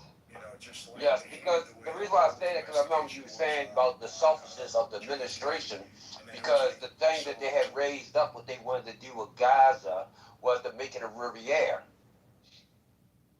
You are correct that the president floated the idea of turning Gaza into some kind of a tropical paradise, and the insinuation is that he or his family and or his associates would benefit from that. I haven't heard much about that in a long time, though.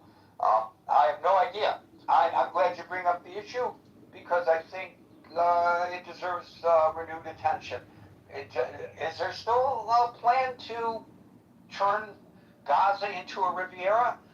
Maybe it can be a fait accompli now that the Hamas is really... Fait accompli!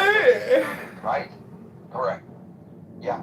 Thank you for that, Haran. Folks, we're here Monday through Friday from 5 o'clock New York time. So until 5 o'clock New York time tomorrow. For the next edition of the Critical Thinking Forum, everybody be safe, be well, and peace out. Peace, Gary. Bye. Great room, Gary. Wow. Another banger. Numbers just through the roof. Over 1,000 people. Oh my God. The ComScore metrics are going through the roof. The Needleson metrics. Wow. Gary, what a room. Amazing. Great. Good stuff. Oh, you wanted me to come around, Spirit, so you are fucking trolling us? No. The guy was just telling everyone you're faking it. Damn. You want me to invite him back?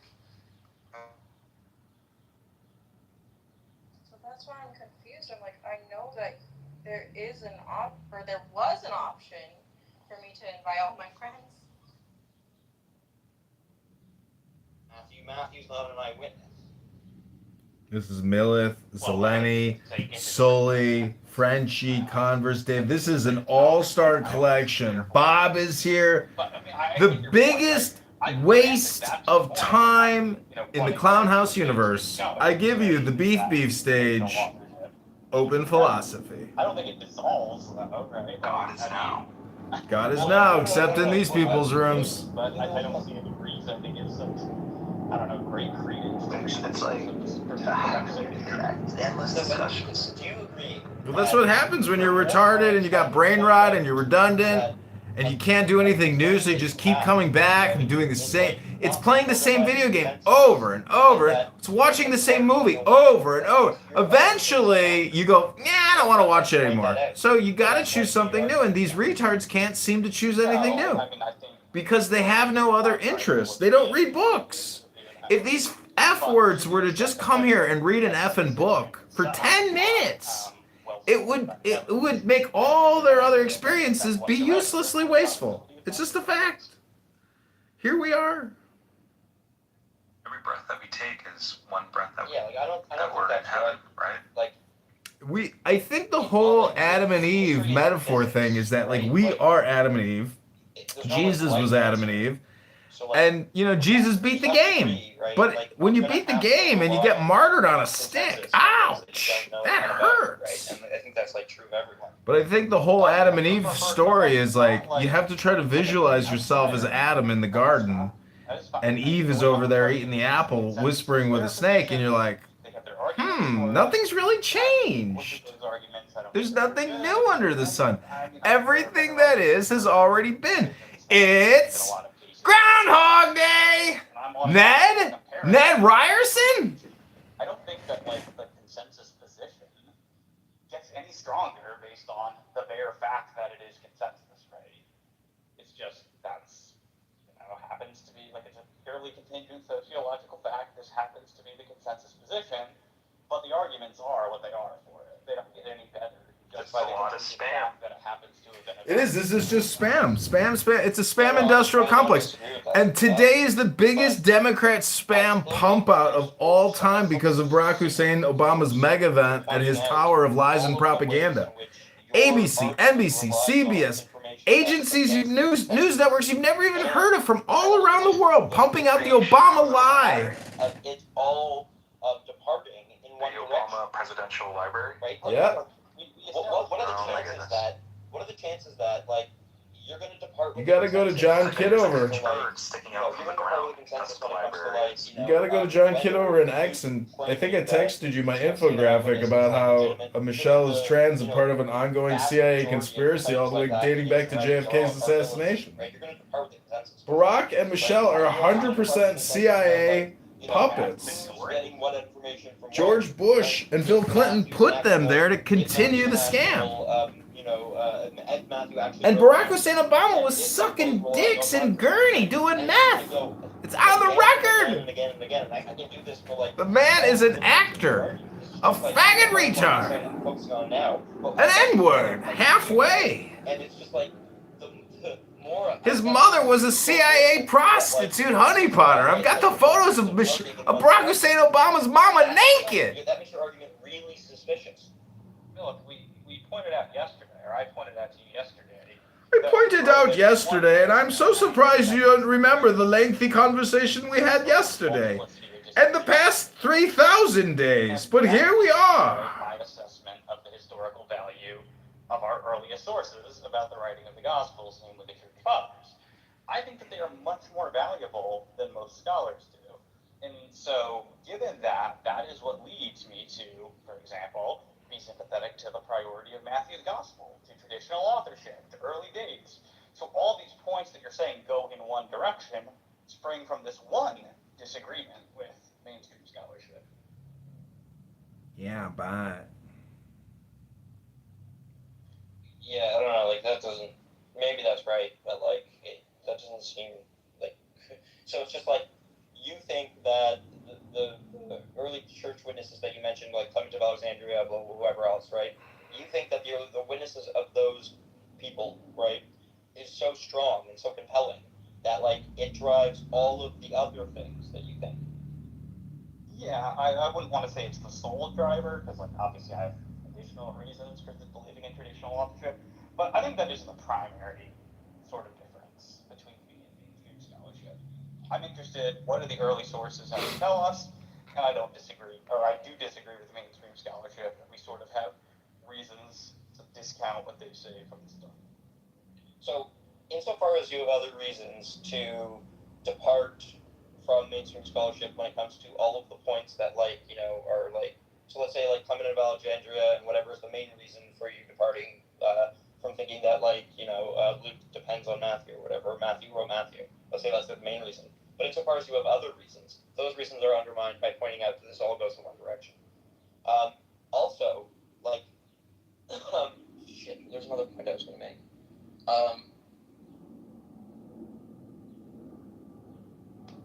I have a point that was. I think it's vacant, Sully.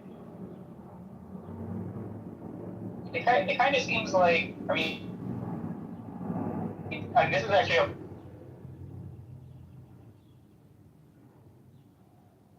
Breaking up, you guys.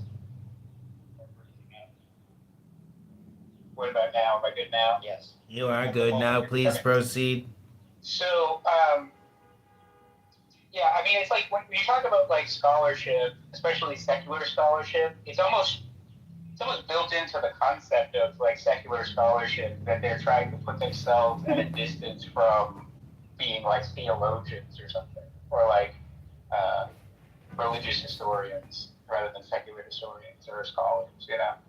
So like, I wonder how much of that like inclines them not to take certain things seriously, because it's like, okay, if we take the writings of these church fathers too seriously, I think this F word was on YouTube doing this like lengthy 5-hour podcast. Maybe that's like a methodology issue. He's incredibly pathetic. Sully, only reason I'm in the room is because I'm in anonymous. These people hate me so much because I mock them for wasting all their time. Point of contention between myself and my, you know, Roman Catholic and Orthodox friends. They will often say to me,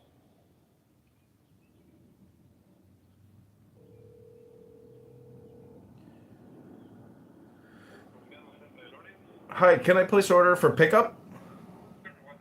John. Awesome. Can I get the half chicken? Plantain and potato. Can I get 2 beef empanadas? That's it.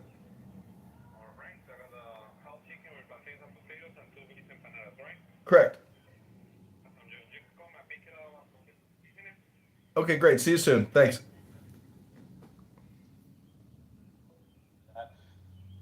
the Gospel of John was written by the Apostle John. So, John?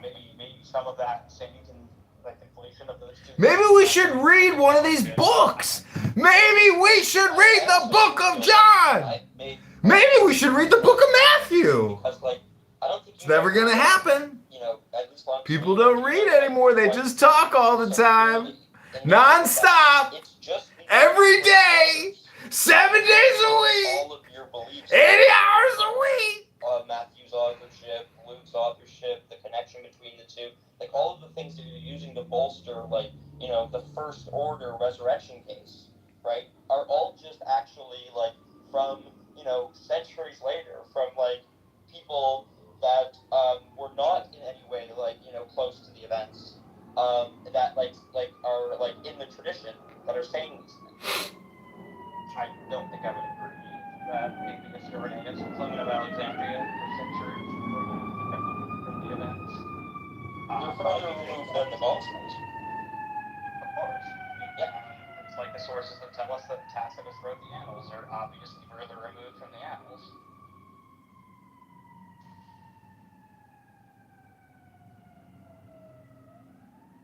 No, but so okay, so the first order resurrection case is like, well, these Gospels, they're written so close, they're written by eyewitnesses, they're you know, they claim to be like, you know, having sources or whatever, right? Like that's the first order case. And then like first order. push on that. Don't read a book. Don't ever read a book. Don't ever read a book. I believe all that stuff because like there are early church fathers that like said it, right? And they're not as close in date as like the Gospels are. Right? And what they're saying is like depend on, you know, historical sources for what we think about history. Sorry? I'm just saying, like, that's what we do, right? Our beliefs about history depend on what people in the past wrote. Like, I'm not doing anything different here. No, I know, but usually when we have this debate, right, like, you don't usually just say, well, what we should actually be debating, instead of, like, authenticity of the Gospels, or, like, how good they are as, like, credible, witnesses or whatever. You don't say, like, initially, like, you never say, well, what we should actually be debating is, like, how good of a witness is Clement of Alexandria? Because that's the major reason why I believe all of these other things, right? So, like, I think that's progress to my mind. Like, I think I've shown that the first order resurrection case that you make is basically useless, right? It's the second order part that's important.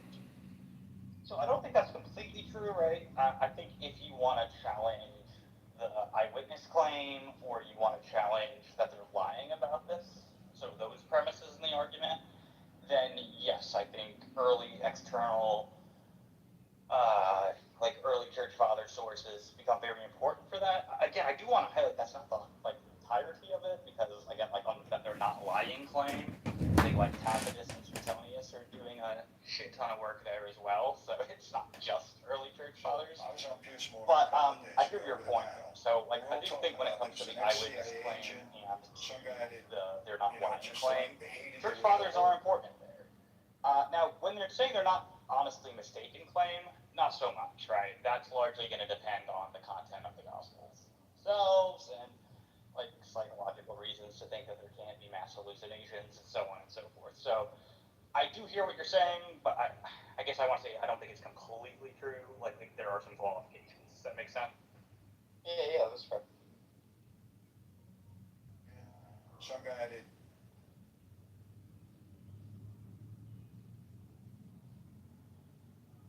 Another banger room, guys. Your debates. I mean, these conversations and debates are just fascinating. I'm learning so much. Wow, we bored everyone to tears. Correct. As usual. Let's start talking about pronouns, of course, and how we should always respect a pronoun. Faggot!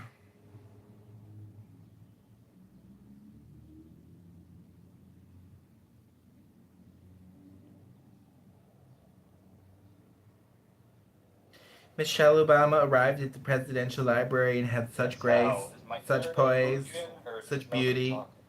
Hello? Yeah, I can hear you.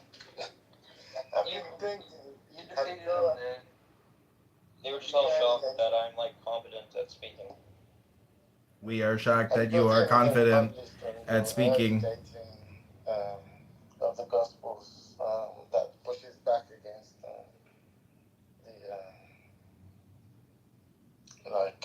late dating. I do have a video on my YouTube channel. I gotta warn you, it's about 5 hours long, but it's called The Dating of the Gospels, a Critical Analysis, where I discuss this. But if you need published formally, then no problem. I need formal publishing. Clubhouse demands formal publishing. Compress it so we can read it.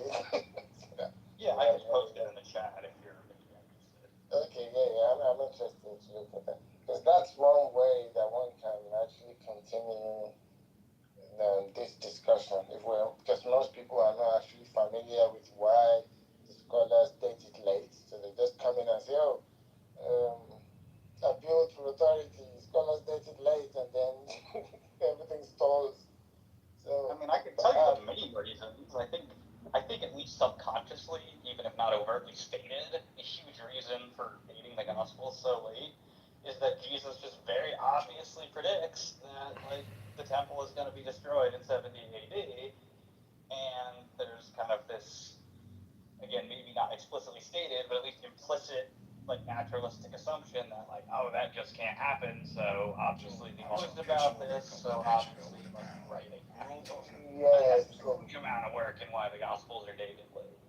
Yeah, fall of Jerusalem. Wait, when did the temple fall? I think past 70 AD. So So Jesus predicted 70 and it's telling 70? No, he didn't say 70. He just said that it would fall. And then it happened on the date, on that year. He said it would happen within a generation. Yeah, he also said that at least the children around him would still be alive when the world ended. That didn't happen either. Yeah, the book itself contains kind of predictions of the fall of Jerusalem. So any secular person looking at it might think it was written after the fact, right? But they can still do that probabilistically. They don't have to be dogmatic, right? Because any one of us, if you found a book, predicting events, right? At least part of your reasoning should be that, it could be like it was written after. I think it's a reasonable kind of thing to think about. Or at the very Yeah, least, right. Yeah, you should. It's likely it was written late. you could also wonder if there was a version of the gospel that didn't include that was earlier. Yeah, oh, I mean one where it was added, just like the gospel, of. Sort of, but the idea would be the Gospels as we know them are post 70 AD, but there were Gospels before that. Yeah, that could be just is it Mark or Luke where they added an ending, right? Because it just otherwise just stops, right? With the women running away and not saying anything. That's not the same thing. Yeah, no. That's all that was being said though, right? Is maybe that was put in, but the rest is. All the mainstream scholars say that the Gospels we have, they're written but they go, the contents of the Gospel go back way earlier. The stuff that they're writing about goes back earlier than that. Yeah. Is anyone saying The idea is that we don't have manuscripts that are actually that old, from my understanding. And this is why the dating is contentious. That's also contentious. What's contentious? I don't think anyone argues that there weren't oral traditions going back much earlier. Well, I was just saying Sully's claim about manuscripts. E64 is our earliest manuscript of the Gospel of Matthew. There are some scholars who put that at 66 AD. Now, most scholars put it 2nd century, so it's obviously not. That's still 30 years later, right? All Sully is saying is we don't have anything. No, but it's before 70 is the point. I'm guessing that fragment doesn't contain the prophecy. Yeah, I don't actually remember which chapters it is, but I don't think it's all of the discourse, so probably not. Do you know when the Dead Sea Scrolls were written? Well, they're not all written at the same time. Yeah. Are you talking about when are they sealed within the Dead Sea, within the different caves? Is that what you're asking? Weren't the Dead Sea Scrolls written over a couple 100-year period? The Dead Sea Scrolls aren't related to New Testament. Oh, a lot of the Dead Sea Scrolls, a lot of the Dead Sea Scrolls stuff is Let's read a book. Let's just talk about a book. Let's never read a book. Let's talk and get our dopamine endlessly forever without ever saying anything intelligent or reading anything about what we're talking about. Let us continue talking forever. When is our earliest Let us help the non-native English speakers around the world learn our English capabilities. From what century is it? The earliest full gospel that we have. It's I think 300, let's say, the 300, something like that. Oh, yeah. Or maybe it's a little bit earlier than that, maybe. I've heard that. So that's why if you want early dating, you have to set for parts of it, maybe a chapter. I mean, it's not even that. It's that, Airmen and these such people, they'll tell you that even though we have this and these were from here, the content within them goes back much earlier, right? But converse, it is controversial because 7Q5 could be a fragment of the Gospel of Mark. We don't have that much on it, but the only known match. Oh, I know. I'm just saying, even if it's... Wait, what And that's New Testament material? Arguably, it's been argued that the only known Wait, then it's not. Well, then it's not part of the Dead Sea Scrolls. It is. Dead Sea Scrolls is from like 200 years before Jesus. Well, I think it spans a large period of time, doesn't it? Yeah, that's what my understanding was as well. No, the Qumran Cave Scrolls? Yeah, I mean, this one was found in Qumran Cave 7, and I thought that one was sealed in the 1st century, so that's why there's a possibility for a 1st century date for 7Q5. I mean, that's just from my reading. But I mean, again, it'd be really interesting if 7Q5 is the Gospel of Mark. I mean, the latest possible date for it is 50 AD, so that's very interesting.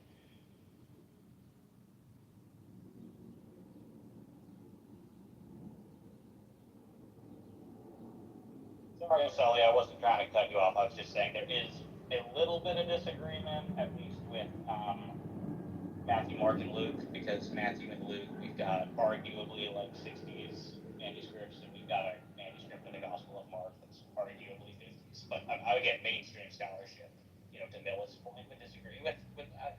I just Googled it. That was 5 or 20 letters. And you're trying to say it's like part of Mark? I did say it was debatable. I think if historians use that idea, they'll just be consistent. Because if you saw a secular work, where maybe the Roman emperor who used to do miracles was foretelling something, I think they would still probably guess that it was written after the fact, right? I think what nails it down is the kind of thing Sully was asking, if we had evidence that the kind of thing that temple prediction thing was floating around before, maybe some church father quoted it or something like that, where we could nail it that was definitely before 70 AD, that would settle it. Otherwise, it doesn't settle it because we have it in there, and the only thing you can tell us is, it's your kind of bias against miracles. Because you really don't have to, you just have, it's just equivalent to some Roman emperor who foretelling something, which historians wouldn't believe. If some other non-Christian source was kind of predicting the fall of the temple or whatever, and that's all they had, they would also probably guess that it was written after the fact unless they could really nail it down. That it really was floating around before 780. So I think they're doing the right thing there. It's not good enough evidence on its own. You need something that really nails it down before 780. Yeah, I mean, I don't know that we can nail it down, barring, the sorts of fragments that I earlier alluded to. Obviously, if those are pre-70, then of course, at least. Yeah, but Dave, I think you would concede this, not an unreasonable thing if you've got some text that makes a prediction and you only have copies of that text from after the thing was supposed to happen, that it's likely that, it was just a post-diction, right? I think it's certainly something you want to keep on the table. At the same time, I don't think you can make the question, right, and say, well, it definitely wasn't predicted because that. Yeah, I didn't say it definitely wasn't right. I just said, the likely answer is that it was not a prediction. Who's typing that, Fez? Is that you, Jeff? I'm not typing. Oh, I'm sorry. I grabbed my car key. Oh. I have my car keys in my hands anyway. I'm sorry. The thing is, though, you've got a whole lot of evidence, a whole bunch of counter evidence pointing the other direction when it comes to dating, right? You've got, obviously, church fathers are going to date at least the synoptics prior to the martyrdom of Peter and Paul. That happened around 64. You've got, again, the manuscript evidence that I mentioned. I think we've got some evidence in some of the indisputably authentic letters of the Apostle Paul that he definitely knows the Gospels of Matthew and Luke and is dependent on them in places. So, I mean, I think you're missing my point, Dave. Right? It wasn't that there can't be any evidence that it was an actual prediction, right? My whole point is just that you would accept that, in other contexts, right? So that when you say people have a bias, right, against like it being a prediction, right? All I'm saying is that you have that exact same bias for everything other than, some Christian texts. Sure, but I should be able to curb it, right? I should be able to say, okay, am I just assuming that this prediction, like particularly if it's presented as a prediction in the text, I should be able to say, okay, I don't want to just assume that this wasn't actually predicted, so let me put that aside and see if I can find other reasons for thinking it was. Yeah, but then in that case, you're still going off of the default, right? That it isn't a prediction that, and then looking for evidence to, bring that back into play. I call that the default, though. I just want to call that as kind of like the gut reaction to it. How is that different from a default? Well, If that's the thing that you just think is the answer, barring anything else added, right? Then that sounds like a default to me. By default, I tend to mean that like this is something that you rationally should believe in the absence of like sort of evidence to the contrary.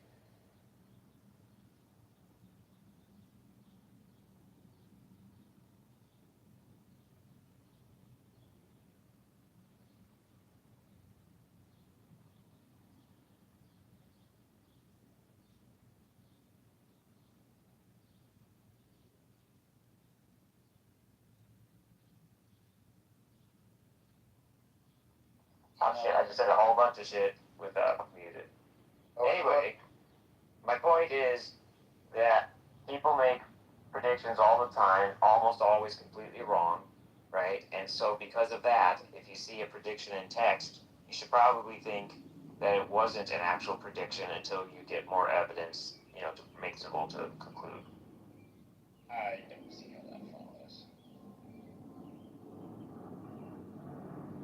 I think you can do it either way. I think the way Dave's saying it is okay as well. If you can gather enough evidence to actually support the fact that it was a real prediction rather than just saying it after the fact. But the reason I don't like what's going on here is it's then appealing to the church fathers. That's, as an outsider, I wouldn't trust that because I would just think, well, of course they would. They want to say this is a real prediction and give it an early dating. And so, But their early dating, Chris, doesn't really seem to be motivated by like the accuracy of the temple prediction.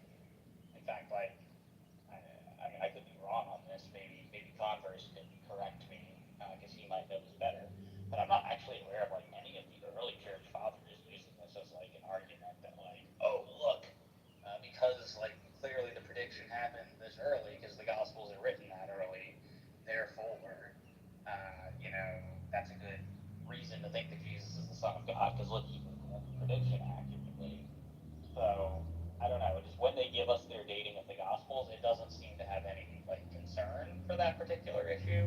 I mean, I guess you could say that's doing work in the background for them, but it's certainly not clear in their texts. Okay, in what context? In what context did they give us their dating? Like, what were they saying when they gave the dating? How did they word it? Sure, they're actually like it's pretty like rounded.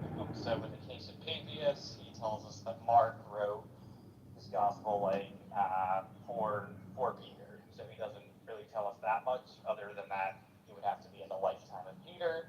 He tells us that Matthew wrote his gospel when he was going to leave Jerusalem, and doesn't really tell us when that was. Now I think we can track it down that happened in 42 AD, but that information is not being supplied by Papias himself. Irenaeus says that the Gospel of Matthew is written while the Church at Rome is being founded. Again, he doesn't give us a date. If we track that down, though, I think we can show that the Church at Rome is founded in 42 AD. So again, that's doing a lot of work in why I think the Gospel of Matthew specifically to 42 AD, is because they both kind of give us these independent time markers that converge on that date. So here's an interesting point. Irenaeus says that he doesn't tell us when Mark is written exactly. He says it's handed on after Peter and Paul's departure, which would seem to be a reference to their death. Again, that happened 64 AD. Clement clearly says it's written while Peter is still alive. So, you seem seem to have an apparent tension, at least between the two of them on that point. So it's like they're giving us very precise dates. It's just like we seem to be getting this idea that Mark's gospel is written either while Peter is still alive or pretty soon after his death. Oh, I see. So they weren't like stamping dates and saying, "Oh, this is 43 AD." They were just saying, "Oh, these were the circumstances around which, was written, and from there you can map the dates." It should be mentioned that these things are not truly referring to, so at least Papias is not referring to the Gospel of Matthew that we have. So he's talking about the logia of Jesus written in Hebrew. So that sounds more like some sort of Q source or something like that. It's not referring to this Gospel of Matthew that we have. I would disagree with that for two reasons. First being that the way Papias uses the term logia, he seems to use that as a synonym for gospel. Incidentally, so do Irenaeus and Origen in some of their writings. But in particular, when Papias refers to the Gospel of Mark, he says that Mark collected the Lord's logia, and then he also says that this includes both the things that the Lord said and did. So he does not seem to use the term as a synonym for logia. Additionally, Papias' own works are titled An Exposition of the Oracles, i.e. Logia of the Lord, and we can just confirm that Papias is not exclusively talking about the sayings of the Lord in his 5 books, so I don't think that Papias uses the term Logia to exclusively refer to sayings. And then regarding this bit about Matthew being written in Hebrew, Papias uses the term dialecto. That's kind of a vague term. It would translate like literally to something like dialect. It could mean Hebrew language. It could also mean something like a Hebrew style that would actually be reflected in our contemporary Gospel of Matthew because it has the most distinctively Jewish outlook and concerns of any of the Gospels. Additionally, I think that this is supported by the context of Papias. He's contrasting the literary style with Matthew and Mark respectively. And so I think that favors the translation of Hebrew style there rather than Hebrew language. And the last point would just be that there's no definite article in Papias. He doesn't say the Hebrew language, though translators sometimes supply the word the, but that's not actually present in Greek. And whenever logia clearly refers to the Hebrew language, it basically always has the definite article. So those would be my responses there. Sometimes it's used like oracles, like the utterances or sayings. Sometimes it gets used like that in Latin. So a Greek word is being used. Yeah, Greek word. You know what that means, don't you? Also among the previous points, so in those points, like among other things, like we don't have any confirmation about what sayings is Papias writing his exposition on, like it's just a totally lost work. But also like among the previous points, it's not true that Papias and Irenaeus are 2 separate sources. So like Irenaeus is building off, like he's the next generation, so building off of previous and making claims about them. So I don't think that counts as an independent source. So that's not true. We do have quotations of Papias commenting on the Gospel of Luke, for example, and the writings of Andrew of Caesarea. So he does give us confirmation he's quoting from that, at least in the case of the Gospel of Luke. With respect to Irenaeus not being an independent source, what is the argument ending on Papias here?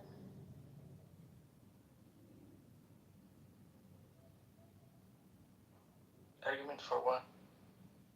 For claiming that Irenaeus is depending on Papias. He certainly doesn't say that. Who is he depending on? I think he's depending on Polycarp. Okay, and he says Papias and Polycarp were buddies, and then he asserts something that they don't assert, that he knew the apostles. Like this isn't so like one guy hears a thing and then on another place, another guy says it's like, oh, well, look how convenient that they say the same thing, that probably must be true. It's like literally two guys who knew each other and a disciple of one, like making claims about what the two of them like did, even though neither of them say that in any of their extant works. It's like, No, Papias does say that. At least I think he does. And you're right, Polycarp doesn't. But only one of Polycarp's works is uncontroversially survived, so that's not particularly surprising. okay, so that just means we don't have any basis to, use them as a source that they knew the apostles. We just have Irenaeus' claims. That is a basis. It's perhaps not the best possible basis, but that is a basis. Sure, I mean, it's kind of like Muslims with their isnads, like, oh, this guy claimed that this guy said, okay.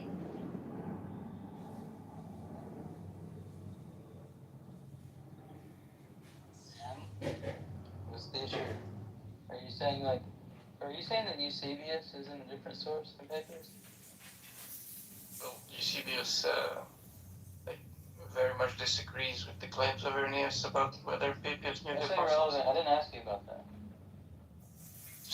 Well, source for what? Yeah, sure, he's a source for disagreeing with Irenaeus' claims. Yeah. Which part does he disagree with? That Papias knew the apostles. Okay. Where does Irenaeus say that Papias didn't know the apostles? No, I'm saying Eusebius is a source against that claim of Irenaeus. Oh, which part says that Papias didn't know the apostles? When he says that Irenaeus made a mistake and is mixing up John the Elder with John the Apostle. And I don't know, get these questions, like you know these things already. No, I don't. Richard Bauckham is like the main proponent of this view, and he doesn't think they're mixing them up. So, like, what specifically is contradictory between the two views? I'm not getting what you're saying. He doesn't say the phrase you just said, right? So, like, what part is he mixing up?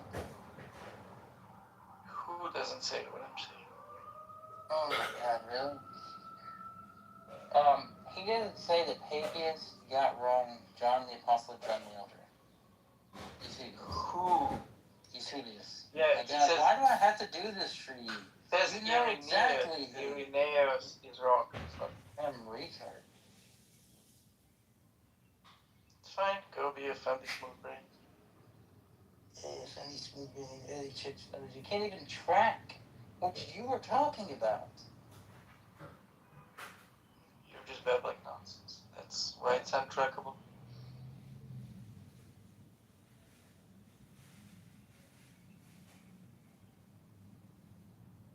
What was the earliest date in which any of these church fathers were writing about the opinion of Papias? What date? The proposed dates are between 95 and 140 for like a median estimate of like 120. Okay, alright.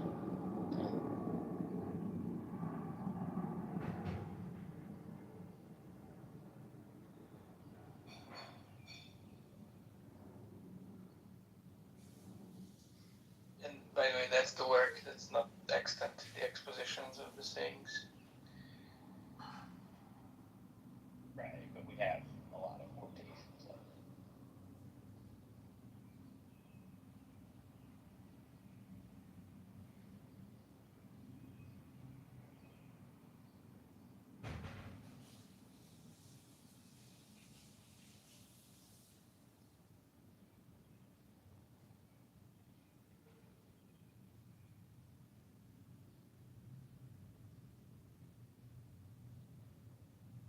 Who made Deepak mod, seeing as he just, like, DM'd me that he thinks everyone in this room is a fucking idiot, and he didn't want to be friends with anyone here? Wow, that's a lie. That's a lie. That's a lie. I said everyone's a fucking bitch. Yeah, fuck. Dyslexia, sorry. What, do you disagree, man? What, that Deepak's a punk bitch? No, I don't disagree with that. Hacking error on minutes part. He's on the blunderbuss right now. All the way. One passenger. You guys, have you guys seen like the latest episode in the Fatima saga? No. I haven't. I saw the show I'm following. What? It's the greatest show in town. What are you talking about? Well, okay, agree to disagree. What's going on? What's the latest? So the man himself, Scott Aronson, right? Like, he took a trip all the way to Bosnia, right, to settle the case once and for all. It's like a fascinating story. Like, so TLDR. Actually, I don't want to spoil. Are you guys? I'll share the link, the story. But it's actually there's a bit of a what's the word for like a thing that like a spoil, not a spoil. What's the thing? Yeah, like a twist. There's a twist in the middle. Plot twist. There's a plot twist, yeah. So that's what. Yeah, there's a plot twist in the middle. He's a good writer, so it's just enjoyable to read, right? Even if like the Fatima thing, is not really your jam, right? He writes well. What is the benefit of going there? Is there like local sources that you can only get there, or? Well, it's to explore a particular kind. Like so after Fatima, apparently in 1981, in this one hillside in Bosnia, like there was a repeat occurrence. Like there were 6 teenagers who claimed that they had a vision from the Virgin Mary that was like eerily similar, right? It involved like the sun doing funky stuff. And ever since then, pilgrims have reported having like similar things happen in this town called, I don't know how to pronounce it, but it's like something like Medjugorje or something like that. So he's interviewing people? No, he's going there to the source to see if he can like encounter a miracle. Well, that's part. I mean, both. Exactly both. You read the story. There's a really interesting twist there in the middle. Let them know.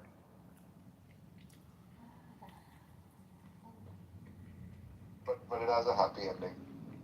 Spoiler. Is it this now?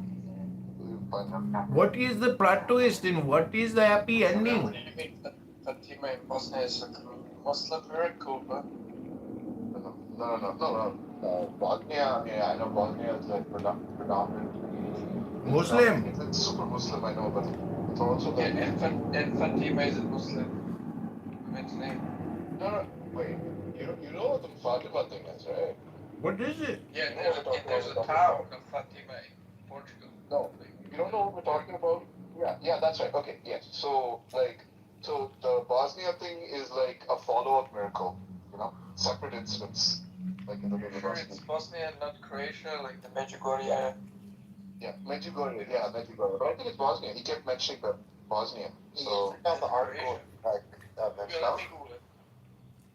So it's close to Croatia. I think, in fact, he lands in Dubrovnik and drives to. Oh yeah. I just googled it. Okay, it is in Bosnia. Damn. Like I've heard Medjugorje a gazillion of times. Like Catholics here, like really are into that.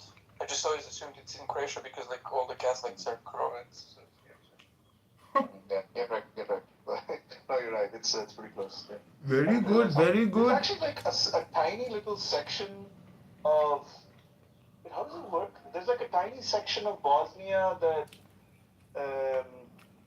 you can't. Like, there's a section of Croatia that like you can't drive through. So there's a section of Bosnia. Let me Google that for you. Up to the coast. And Does anybody know? Right. Yeah, and it's like the Bosnia has an exit to the sea that's like tiny. Yeah, it's really small. Yeah, I was actually there last year. We were in Dubrovnik and we drove to Split. They let you in? They did. I know. Wow. Mistake number 1. I'm shocked. I told them I was there for the miracle, so they believed me. Well, you should have just said that you're going there for like to work. They would have believed you then too. It's not an Indian restaurant, maybe. Yeah, it's a pretty place. But I didn't know about this miracle thing. Maybe I would have like convinced the wife, that we should drive over and check this miracle thing out. We went to, when we were in Mexico City, we saw Our Lady of, what is it, Guadalupe? Guadalajara? No, it's not Guadalajara. I think I'm saying it I right. think it's Anyway. Guadalupe. Yeah. Try to think So, about it check before out. you talk about I'm it. still atheist, but it was kind of cool to see it. No visions, no mystical No, experience. no religious experience. I mean, I didn't take drugs. Obviously, that's what you're supposed to do. I didn't do that, so maybe that was my mistake. But no religious experience. The Mexicans have a really tacky. I'm not saying that in a mean way. It's almost like charming and fun, tacky version of Christianity. It's very colourful and exciting, and lots of statues and things. I like it. But it is very tacky. Oh, gotcha. Guadalupe. Okay. Yeah, Frank, you get it right. Guadalupe to Guadalupe. No. If you drink enough tequila, Frankfurt, you might have a religious experience. That's a good point. Especially with the worm in it. They're all spiritually dead. That's fair. Spiritually discerned. They're all spiritually dead. I think we are all spiritually dead. We were all like, what's the big deal? Someone painted this. Okay. It's a bit of a fish. It was really tacky. Were you in Mexico? Maybe a year or so ago. I don't remember. Okay. I was gonna make a joke about Day of the Spiritually Dead, but it's Seems right about the time where they were trying to convert the locals to Christianity. So.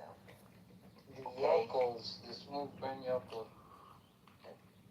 They smooth brain. They all have this smooth brain. So I'm trying to make some money off of this, selling my soul business. Uh-huh. And it's not really going, and it's not going so well. Really? Are there buyers? No, there's nowhere to sell it. There's no. You're here right now selling it. A size 8.5 soul. You get two of them, right? Dude, my soul will fit any foot. Don't worry. Well, your soul isn't really valuable if you don't have spiritual discernment. At least, But that's what I'm saying. So maybe I can sell my soul to somebody that does have the spiritual your soul discernment, is so they worth can have benefit from it. money. Well, Like when somebody that sells you can, have some benefit because they have This faggot's gonna sell the universe to you, but nobody wants to buy his bullshit. No, like you said, you gotta be a believer, and then you sell your soul, so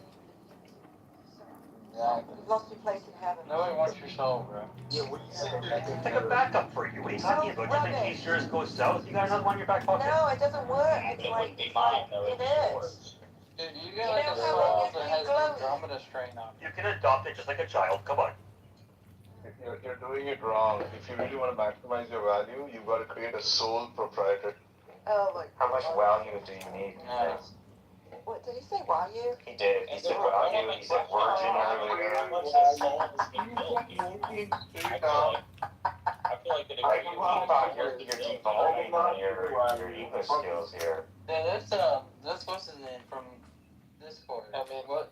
English is kind of dumb. Can you say vicissitudes? Yeah, like who has like the and the word? Like why do you have two of them?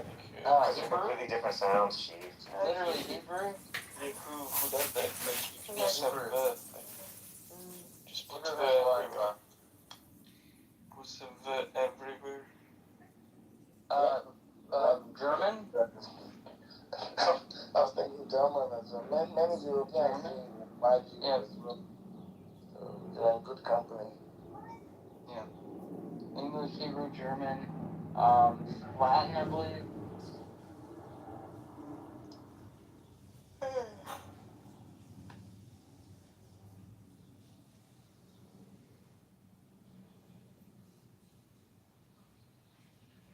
In grad school, I'd go to the gym, whatever, right, and ask for a volleyball because I wanted to play volleyball, and they gave me this like ugly blue thing because apparently there is a game called volleyball. Oh no! See, this is why V is important.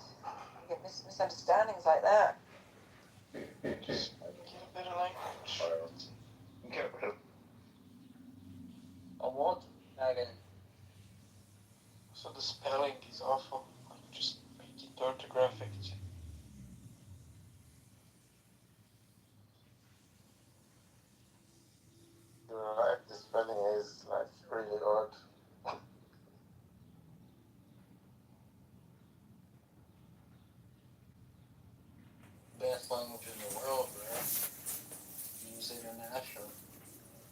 think Zeleny and Congress should debate early district. But they already had. They're wasting time, literally. Congress, you're like confusing popularity for like being best. Smooth brain, What popularity? English, short English language. Word is used everywhere. Is it because it's based on like some accident of history and stuff? Accident. Yeah, I don't believe in accident. Now I can answer my question to Deepak. Huh? Oh no, no. All right, if you can do it in 2 minutes, go. 2 minutes. All right, Deepak. Information theory. Random sequence, incompressible, and so on and so forth. Is it possible that every random sequence actually could be decoded into, or like unencrypted, or not unencrypted, uncompressed into some other pattern?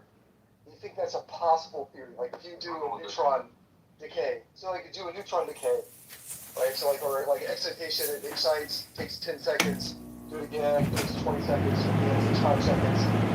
These random numbers, just take a random pattern it's making and come up with some other like, higher order information out of it, and not compress it down into that. Okay. What happened? Yeah, it looks like well, first of all, I want to bring it back up, but first of all, you have to I will ask you something, Scott. I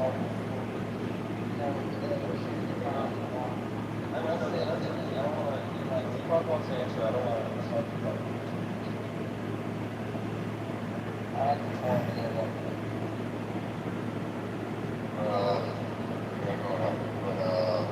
I told you now.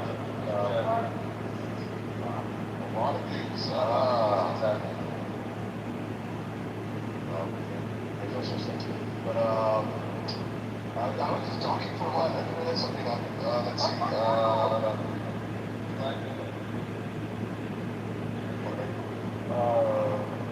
So, okay, now, if it's compressibility in the sense of like common or complexity, right?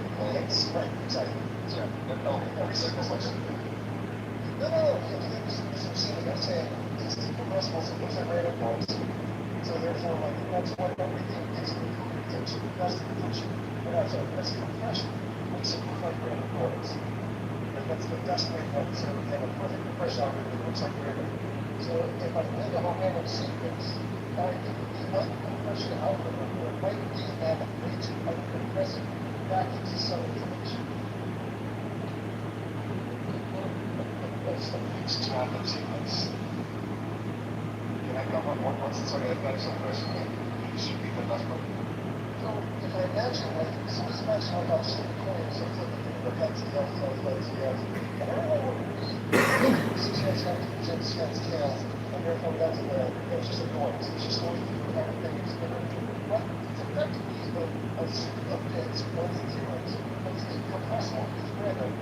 That might, I would possible in a weird way, that there might be an uncompression algorithm that turns it back into information. Decompression is a lot more. That's just like turning it back into information. Right? So if I take English, so if I take English and compressive, it's like the ideal compression is it feels like a random sequence. And I take that. You need hope to come with the same word? It turns back into labels that people say. So in that sense, like, is there a possible decompression algorithm that would apply to a random sequence and go, oh, you can apply it to these sort of coins, making out this human beatable form. Like you could just build like a giant technical thing, right, that maps every random sequence to like a sentence in English. No, not like that though. Right? It's not like that. But is there an algorithm? Because that would just be a finite list, right? And we, generally speaking, most like compression algorithms are going to come with a non-compression algorithm, right? That what they're asking. Is there a zero? Yeah. Well, but yes, but like, okay. So, and I think, yes, if you're talking about purely whether there's computable functions into that. Yes, I think it's I think if there is a compression algorithm, then there's an uncompression algorithm. Now, one thing is that the uncompression algorithm might not be as easy to compute as the compression algorithm, right? There are some special, like knowledge number methods that you can't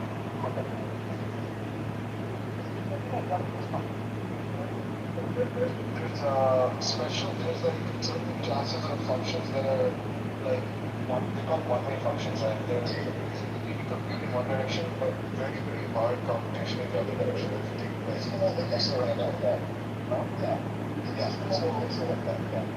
some compression algorithm might be like that, or compression, but not as But as you know, starting with a random sequence, and I'm saying, I need to know how this got compressed. Here we go, here we go, here we go. They do not stop. They just keep going. They just keep talking non-stop. They just talk. They want to talk. So they keep talking. Never stop. Won't stop. Can't stop. Before, but I've heard people say the most. Wait, it's gonna. Okay. One second. I soak them in olive oil and butter and seasoning and lemon juice, and then I cut them into quarters and roast them in the toaster oven. Hey, I'm back, guys. We were talking about you, Gus. I can tell, yeah, so mind me up. Quit playing.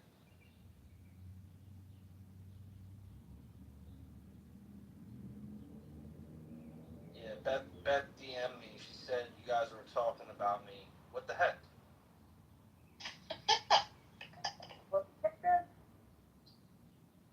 We ran out of things to talk about. Hello? Hello?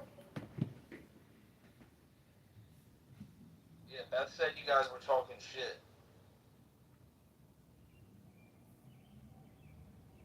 Oh, I did not, you weirdo. We're talking about Brussels sprouts. No, you DM me, Beth. I got the message. It's okay.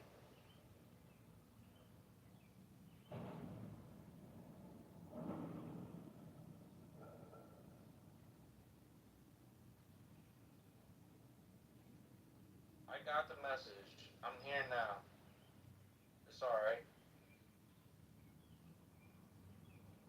Oh, that's amazing. We were talking about Brussels sprouts, a divisive mix. And I don't know how to make Brussels sprouts. I was listening to his recipe. Actually, Gus's Brussels sprouts is our code name for you. Yeah, I knew that. That's what I was just about to say. That you guys are speaking in code now. I get it. What's in your eyes, Augustus? Censor bar. Because I'm always being censored.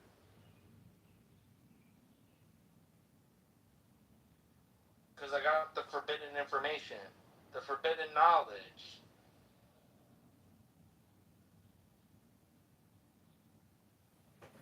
Are you going hunting? You got a hunting cap on. Well, it is hunting season. What are you hunting?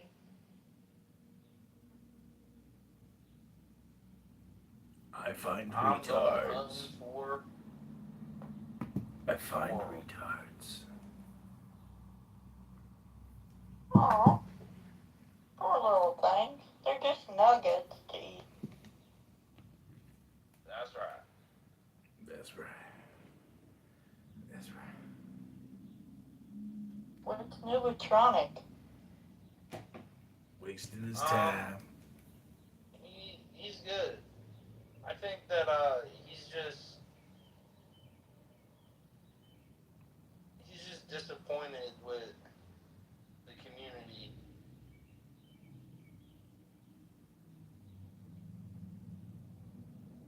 As am I. Well, that's why I'm here bothering you.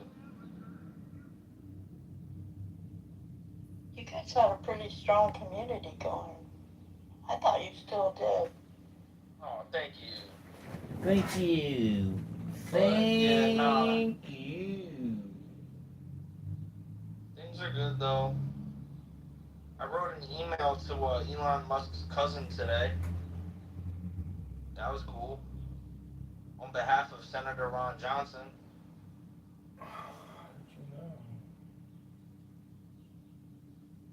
That's fun work if you get paid for it. Yeah, I got paid for it. They're paying me good. I should back channel you some of the crap I do with my connection. Okay.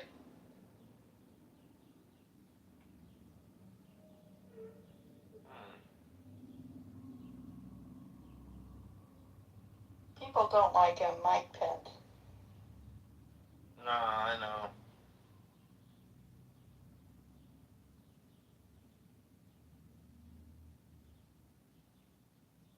I had him in a room once, thinking about doing that again if people have enough questions. But doesn't appear people's very interested. Hello? Hello? Hello? Hey y'all. Room. What's the topic? Hello? Oh? Augustus. Yeah, mom me up, Hero. Okay. Co-host me. There you go. Fuck it. Let's go. Pew, pew, pew, pew. What's the party?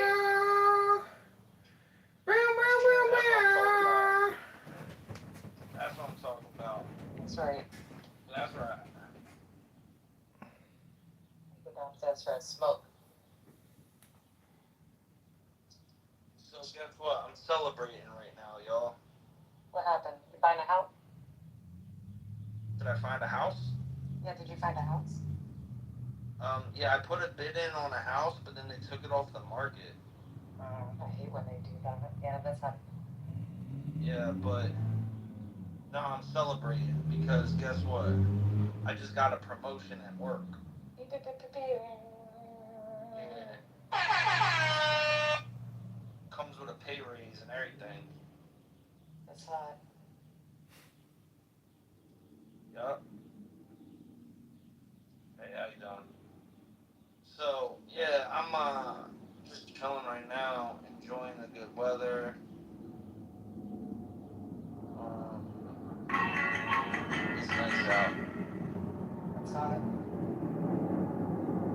So I was out there smoking a couple of days ago with a pal. We're all talking about there was an ex-CIA agent, some guy, lucky. just like hated the way to the LAX right now, investigation was and I'm on slowly packing my luggage with a bunch of shit that I should not have bought, but I definitely want to wear when I'm out there. Invocation of Satan hail, Shut up, girl. Almighty One, ruler of the unseen. Florida. Bear No, don't dox yourself. Don't dox yourself. I don't know if you have kids. And your kids Can we go on a night, maybe? Tampa. Okay. Going on tour, Augustus. I'm going on tour. Sucking dick! Ooh.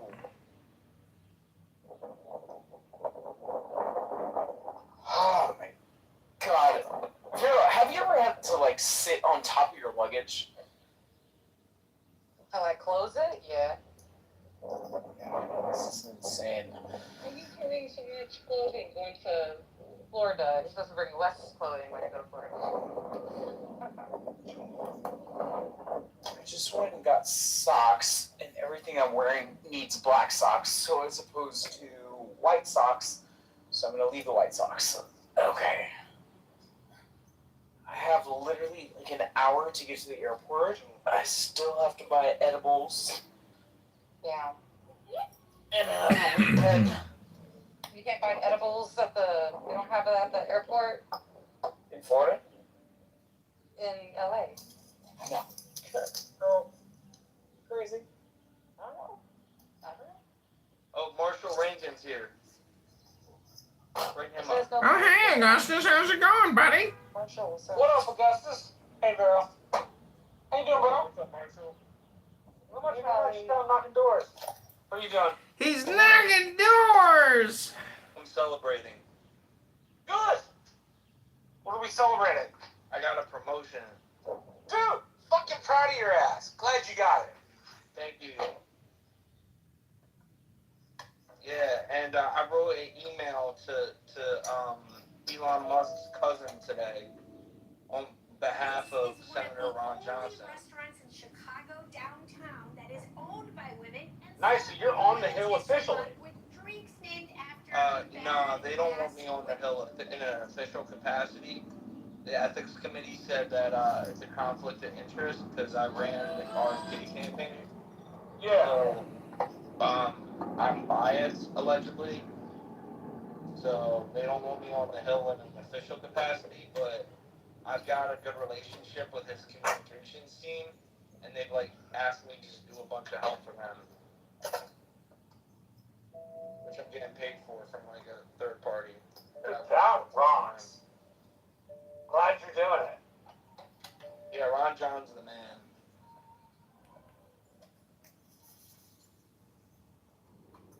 I'm living on Capitol Hill, though, in the neighborhood. You probably don't live all that far away from my brother. Yeah, it's a small neighborhood. I think I might go get ice cream in a minute. You might live next to my little I brother. 104 here. 85.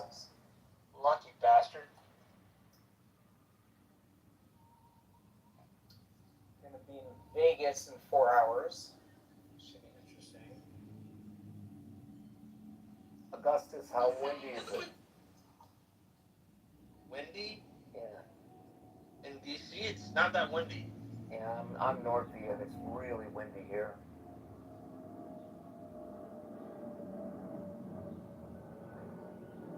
Yeah, no, I'm on the roof even, and the roof isn't getting any wind.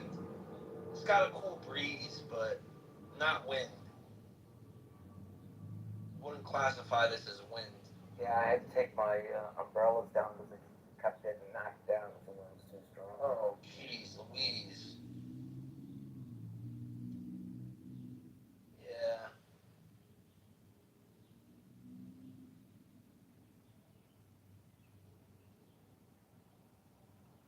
Yo, what's up, Edie? Look, I'm a mod. Oh my goodness.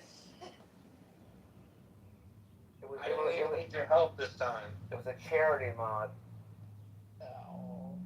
No, it was out of respect. There you go. They were like, wow, we respect Augustus so much, let's mod him up for all the great things that he says all the time. Yeah, you keep telling yourself that. It's because I bring so much interesting conversation to the room. You do. It's true. And preservation of the human race, there's a lot of good topics in there, good rooms.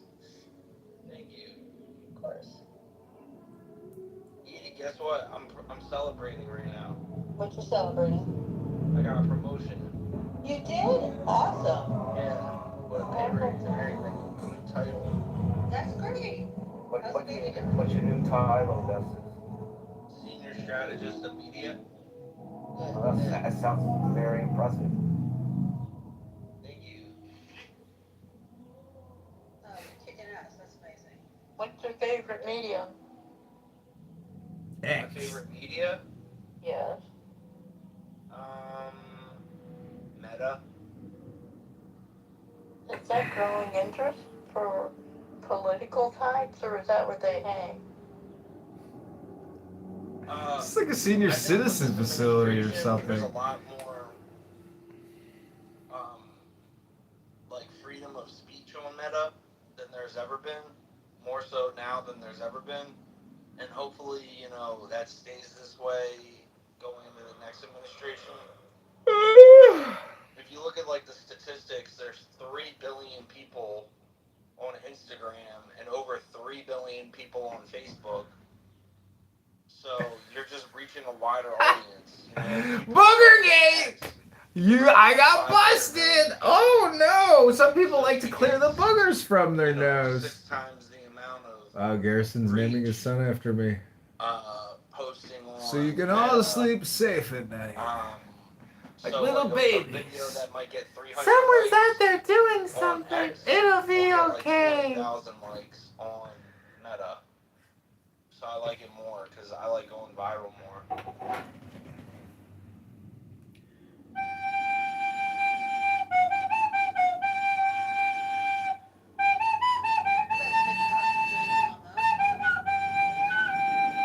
No, it's a heavy censorship platform.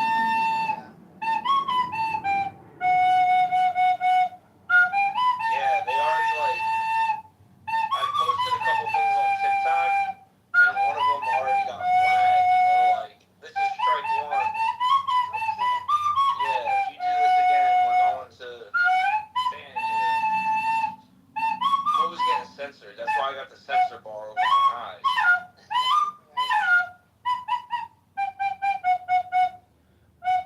What was it like? What did they say? It was like misinformation? Ugh, chicken. No, they said it was a community violation. Oh. For talking about the vaccines. Don't talk about the vaccines. We mustn't talk about the vaccines. I work a little bit like that, Augustus. It seems Facebook and Insta are the top two. Yeah, they are the top two, yeah.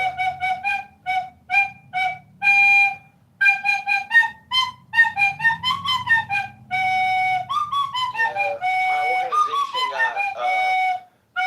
got censored from Meta in the Biden administration, so they sued Meta and won the lawsuit. So we're back on Facebook and Instagram now, growing and seeing like tremendous growth in short periods of time. So I'm enjoying the ride. Children's Defense Network. Of this opportunity, you know.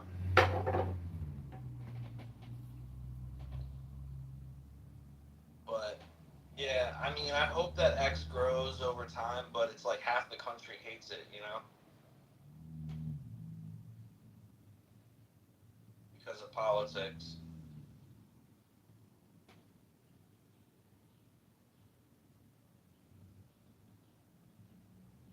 You think that's why, or is it function?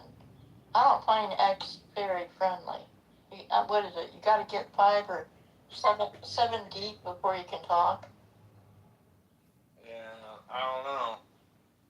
I don't know. You should just keep trying. I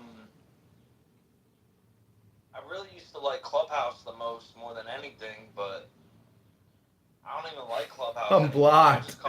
Blocked by Edie or Vero or Joe. Yeah, it used to be a much more a powerful tool. Used to be. Yeah.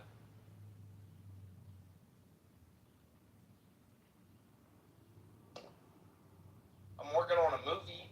I'm writing a movie script. Yeah, what about? You promise you won't tell anybody? Of course not. Oh, tell all of your friends. We'll never tell anybody. Don's in the audience and whoever they tell. So, have you guys ever heard of Ellis Island? Of course. Invocation of Satan Hail. Well, Almighty One. In the early 1900s, a lot of immigrants would come over and go through Ellis Island to become a part of America, right? Like that's how the entry point into America was for a lot of Europeans. And like that's how my grandparents came over and stuff from Italy and My dad came to Ellis Island too. right. So nobody knows about Swinburne Island. I've never heard of that, yeah. So Swinburne Island was actually, if you had some sort of medical deformity, genetic issue, if you were sick in any way, it was the quarantine that was off the coast of Ellis Island, and you would be sent to Swinburne Island. Oh, okay. So the movie is about basically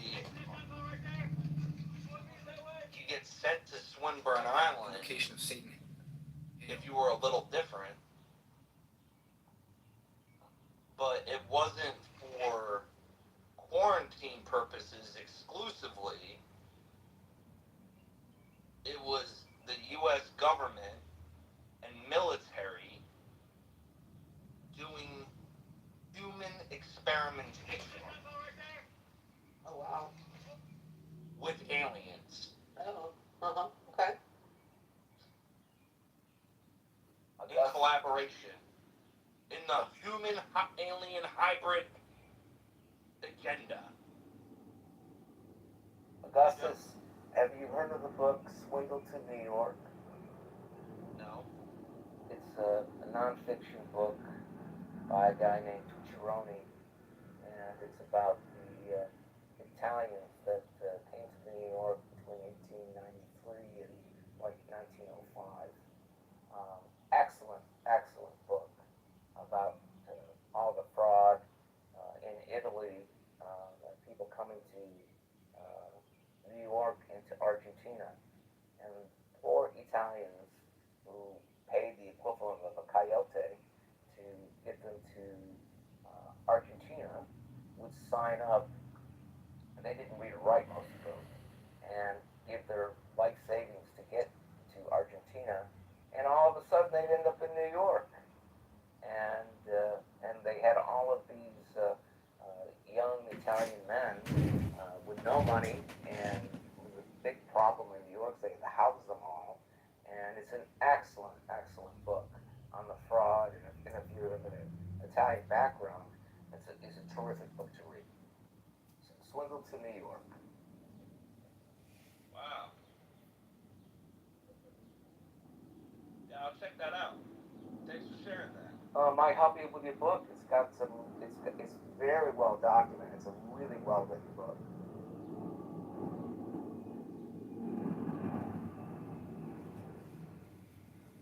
And that's based on a true story.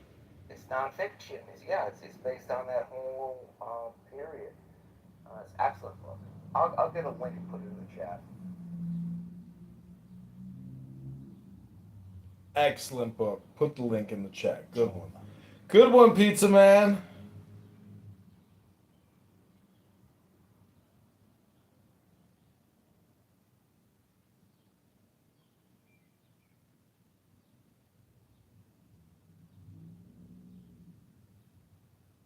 Yeah, link me up, Joe. Thank you, brother. I gotta give you a follow, Joe. Full for you, Joe. Full follows for you.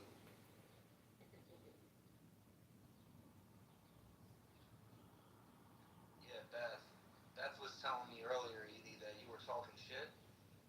Yeah, about Yeah. Yeah. Well, you know, if I gotta talk shit, I gotta talk shit. What do you want me to do? What was that whole shit going down earlier yesterday with Oh, Pussy and Kristen?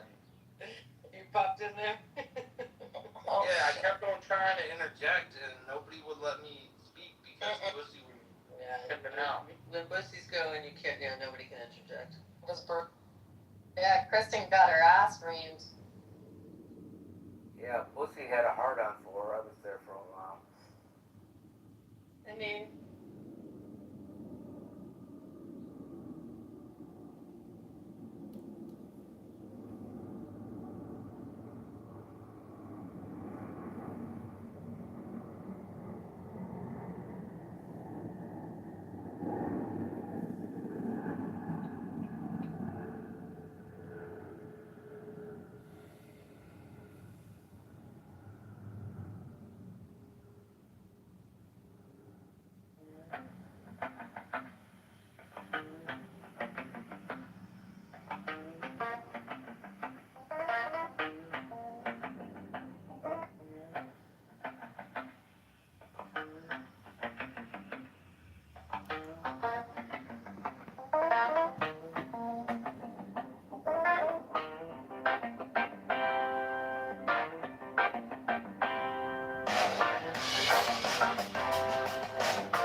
talk on the floor.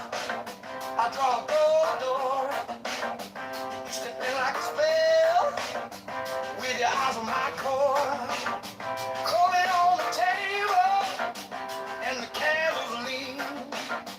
Rock, hope, I crack, stirring smoke between.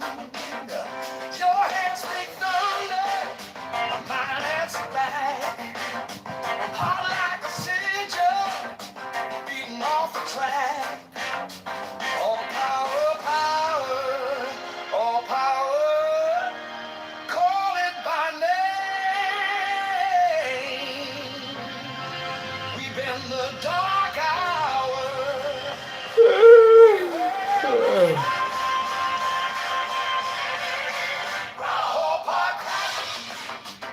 Take my hand, all power now in this bed. Love and might, banish the fear, burn it bright.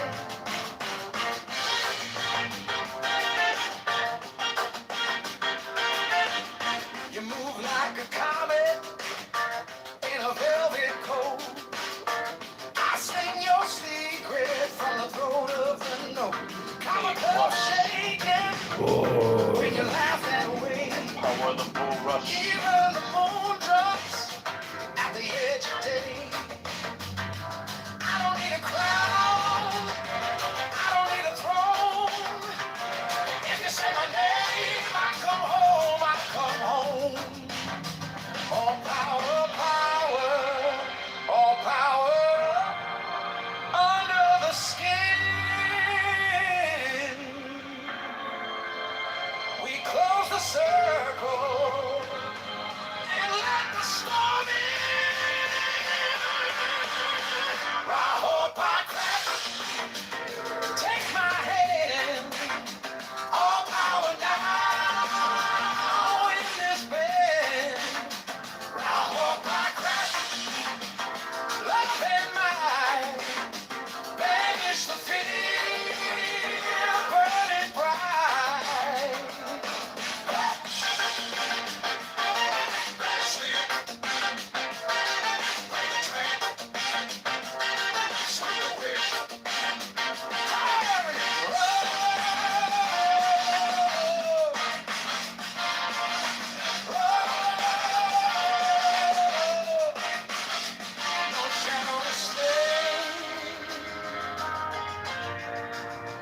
No shadow stay.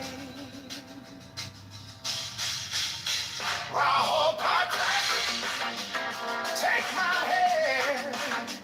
All power now in this bed. I hope I crack. Love and light. Banish the fear. Burn it bright. I hope I crack. We ascend. Magic wizard. Never end.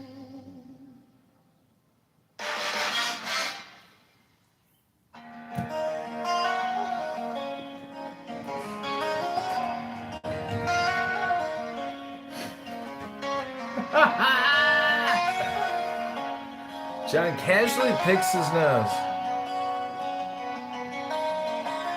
The cup holds water, but the shape is air.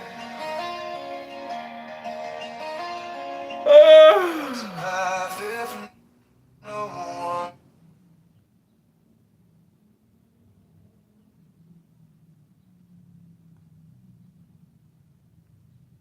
He's offline, but I'll see if he gets the ping. I'll message him. I'll say, oh, that's this one. It's right here.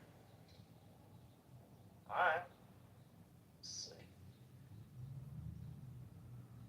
Just if you see him, just tell him I said what's up. I will. He's a good guy. I like him. He's a good person. You remember David Duncan? Yeah. Mm-hmm. Me and him saved David Duncan's life one time. Why? What happened? I don't want to get into it, but yeah, we saved his life though. How cool is that? That's very cool. That's very, very cool. He's alive now. That's amazing. Yeah, Yeah. I just talked to him today on the phone. Good. That's good. Yeah. Sometimes people just need somebody to sort of be in their, corner for a minute and tell them, yeah, you're all right. Things will be okay. Pull them out of it, That's right. For sure. I remember, you know who did that for me when I was losing my fucking mind and tried killing myself? Cardano, of all people. Wow. I Wow. can see that. I mean, as much as, there's issues there, I can see that. I like Cardano. Honestly, I miss him being around. Me too. Well, that's great that he did that for you. That's amazing. Yeah, I was trying to kill myself, and he was there for me. He got me into treatment. Wow. Wow. Yeah, I remember when you were having a little bit of a hard time. I didn't know you well, but I remember that, but I didn't know how deep it had gotten, and I'm glad you came out of that, obviously. Yeah. You know, one hand washes the other. We helped David, Cardano helped me. Yeah. You know, That's what it's people gotta about. be there for one another, Absolutely. Absolutely. Especially as men, Yeah. Absolutely. It's too often do the men on this app just cut each other down. I was going to say, more of that and less cutting each other down. Exactly. Right.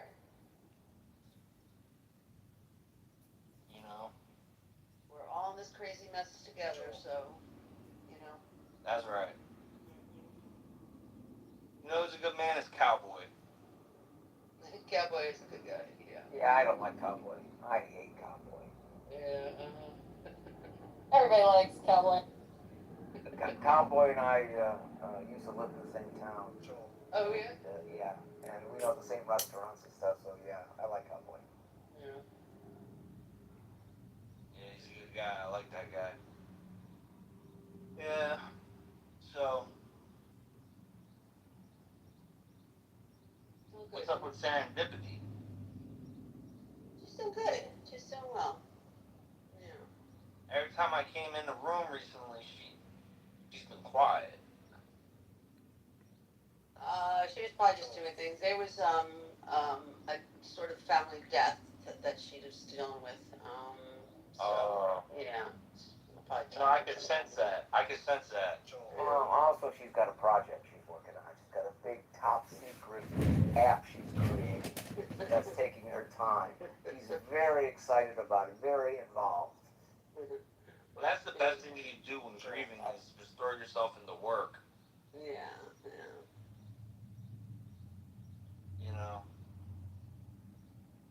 Idle hands will kill a man. When you're grieving and you're just sitting around, it makes it so much harder to deal. Her daughter just graduated high school. Her youngest. So. That's right. So that's great. And her dating is going to commence now that she's got her leaving the house. I'm not sure if it starts in September when she goes to college or what, but we have all that to look forward to. Oh boy.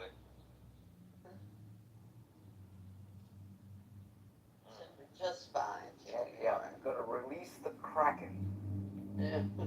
I'm going to New York this weekend. Oh yeah? What are you doing there? Visiting family. We're doing a barbecue. On Saturday. Big Italian barbecue. Where in New York you going?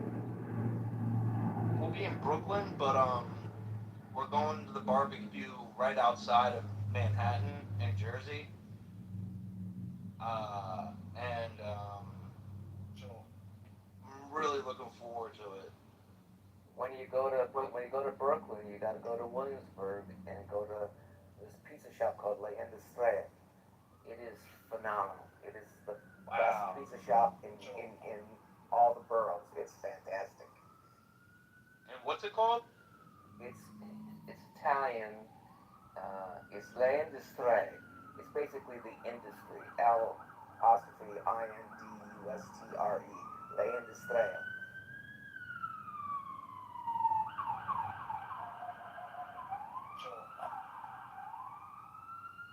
All right, L apostrophe A N T E. Like industry, the word industry, like a manufacturing facility, industry. Okay, yeah. I got it. Yeah, okay. It's an odd name. Most people have a hard time saying it. Williamsburg, right?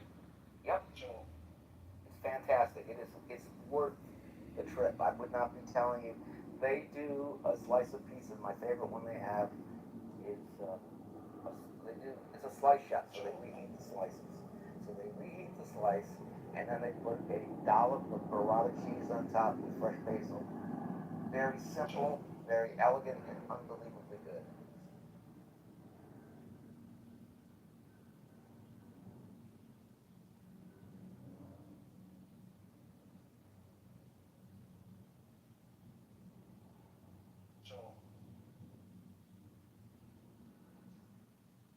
I'm gonna check. I just googled it. I'm gonna check it out. Thank you. Oh, you will not be disappointed. You'll be talking about it forever. I've been there once, and I talk about it forever.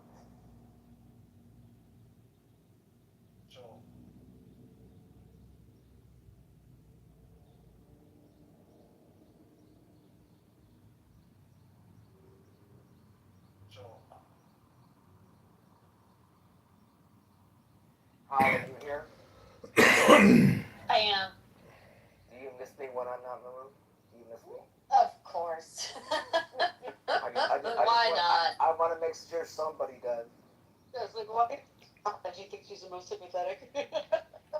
No, she said it earlier. That's why I went with her. Okay. It was a coin flip between you and her. So I'll ask you, Edie, do you miss me when I'm not in the room? Oh, you know I love when Pizza Joe is around. So I don't know if you guys follow the Georgia politics at all, but we had a pretty big upset for the kind of establishment Republicans. Burt Jones lost the runoff to Rick Jackson, who is a political outsider. So he's won the nomination for the Republican Party, and it's quite interesting. I think Jackson's very compelling. I think he's very compelling. I do too. I love his story. But I did not vote for him mainly because I just still am not really clear on what his, all his issues, where he stands. But also, I think Bert had a better chance of beating Keisha Lance Bottoms. Bert is a really solid horse.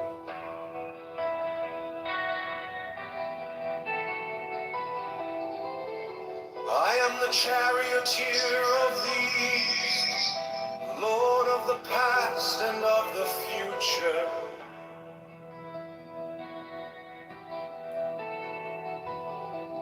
I see by mine own inward light, Lord of resurrection, who cometh forth from the dust, and my birth is from the house of death.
hear my call.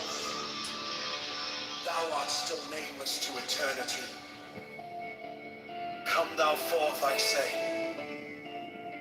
and aid and guard me in this work of art.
I am the charioteer of the East, Lord of the past and of the future. I see by mine own inward light, Lord of resurrection, who cometh forth from the dust, and my birth is from the house of death.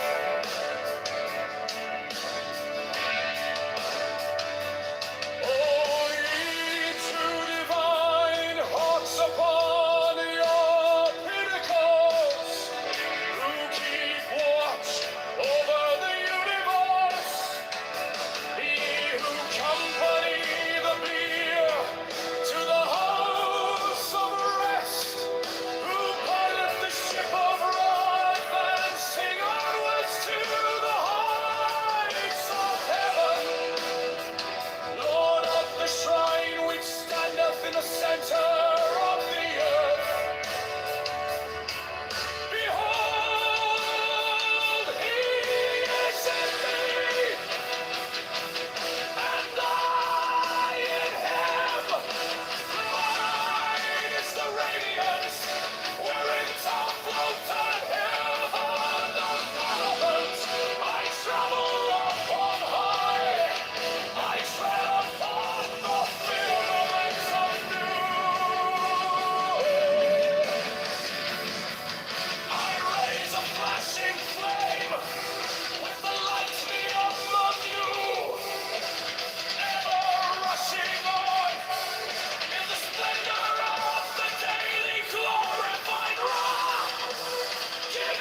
Publicly retard criminal fraudster, several judges of federal has reported been attacked. Because they were college students of the state federal licenses for illegal alien alcoholic terrorists.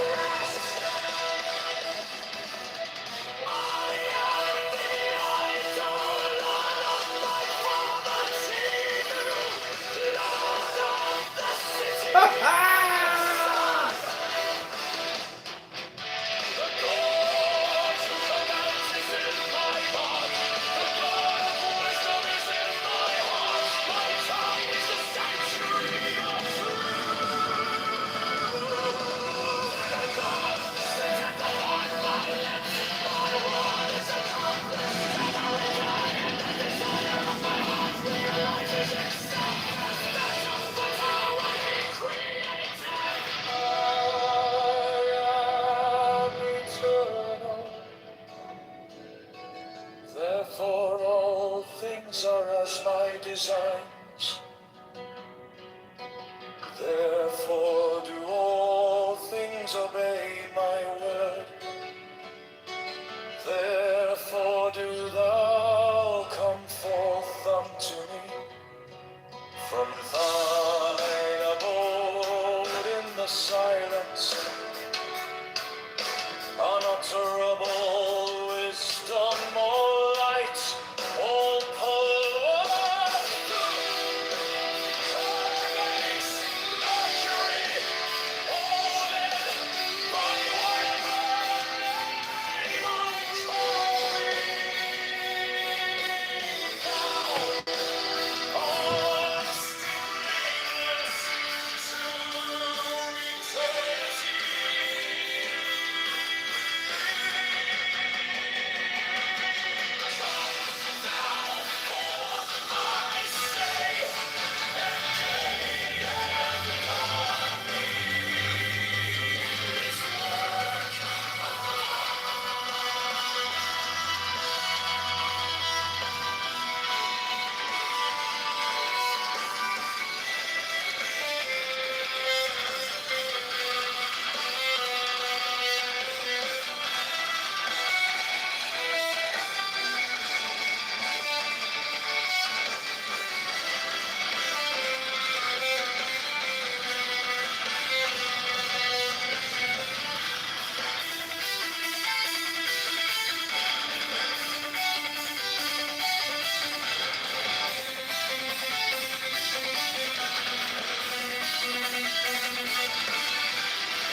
Hello?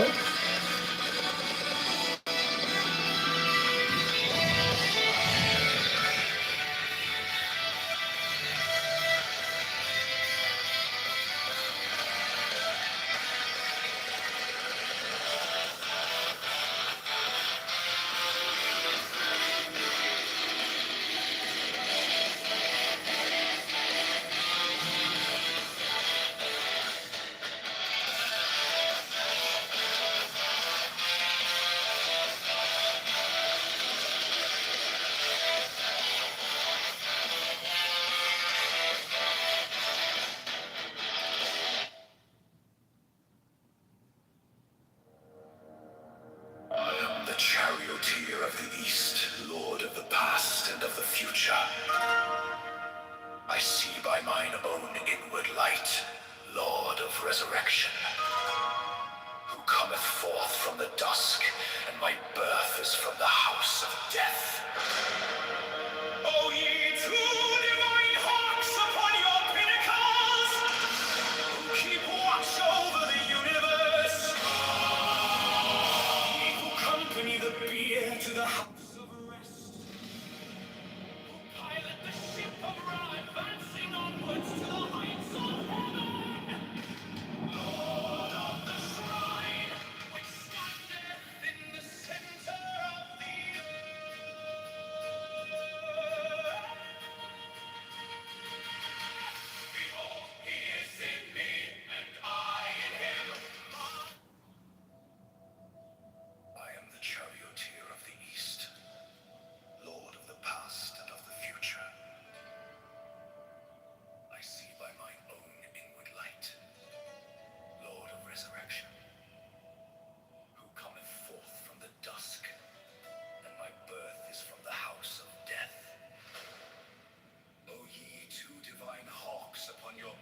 Look at me too. Watch over the universe. My husband Accompany is the trying. bier to the house of rest. Pilot the ship of Ra advancing onwards to the heights of heaven.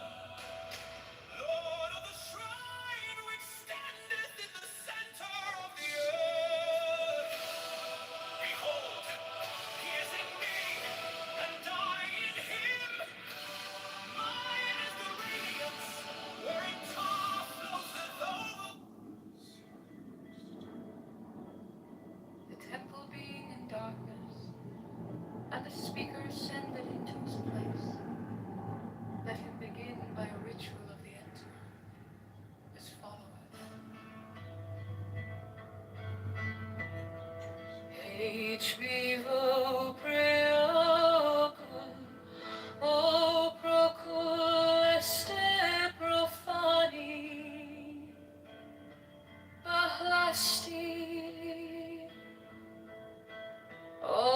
peda. In the name of the mighty and terrible one, I proclaim that I have banished the shells unto their habitations. I invoke Tahuti, the Lord of wisdom and of utterance, the God that cometh forth from the veil. O thou majesty of Godhead, wisdom crowned Tahuti, Lord of the gates of the universe.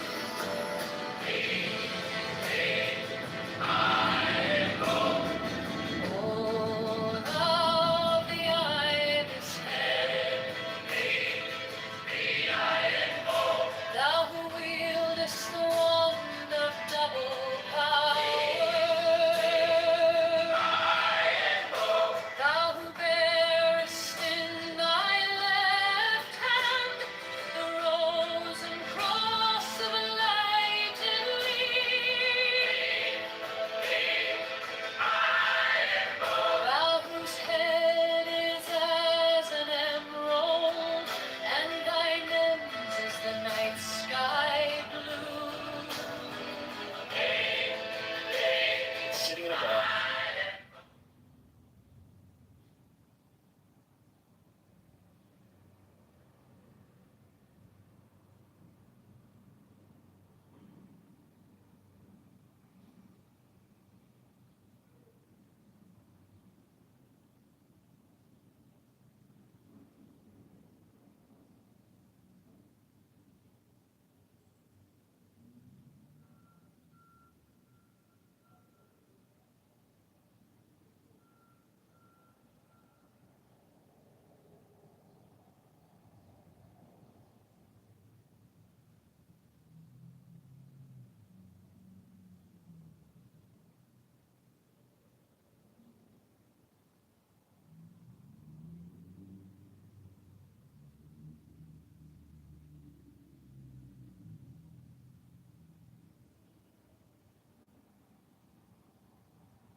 Sitting in a bar, and we know more about the target than they know about us. That, right? A Chinese Most secretive organization. Iran.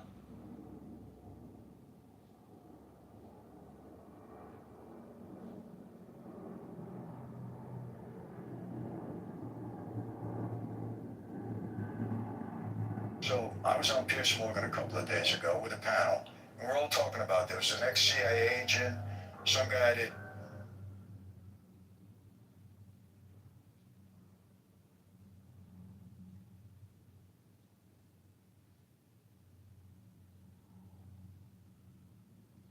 We know this.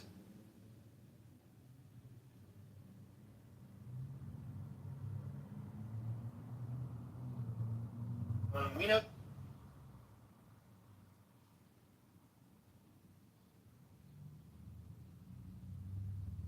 the most secretive organization. It runs on a black budget, laundering power through offshore cash and shell company.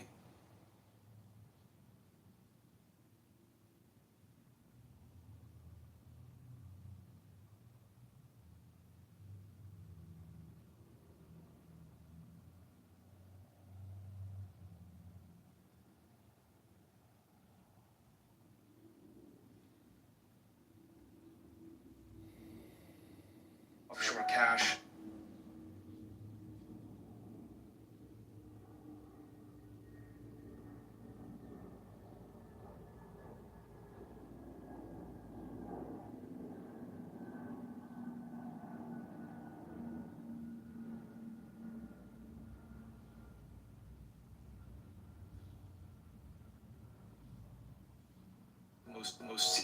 we know there's a ton.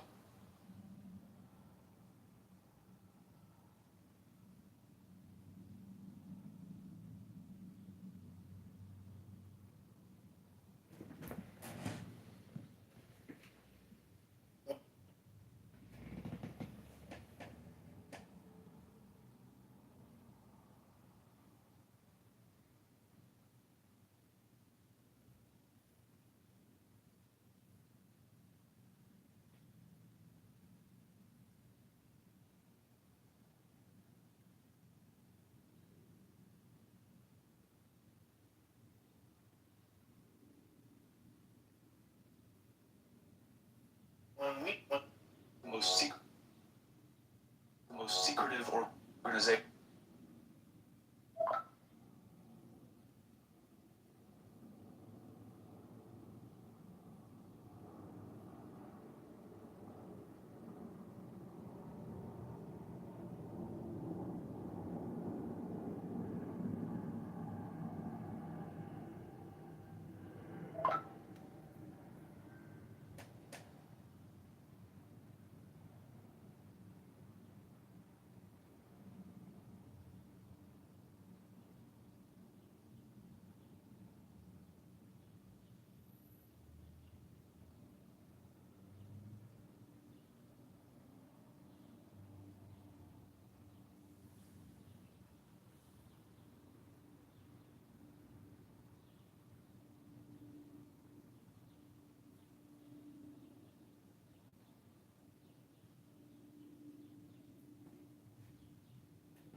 We know there's a target sitting in a bar.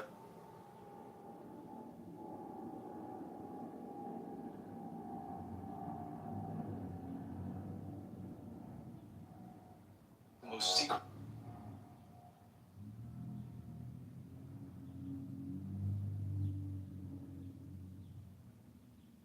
Most secret.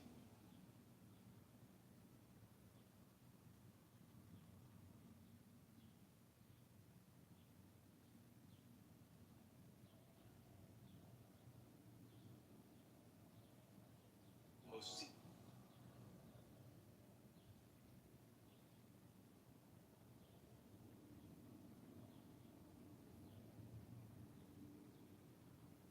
Most secret.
we know more about the target than they know about us, that's a scenario that we call information superiority. So we can walk in there and we can launch a surprise attack and basically pitch them on a cold approach.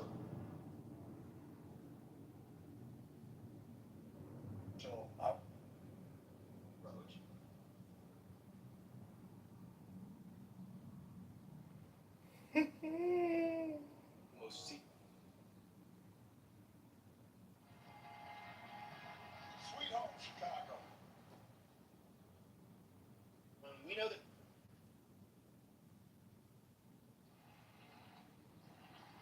Please have us. Thank you for that outstanding. Most secret. Introduction.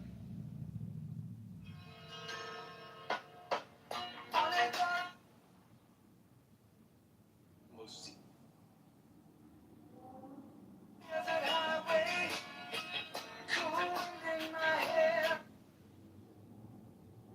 Most secret.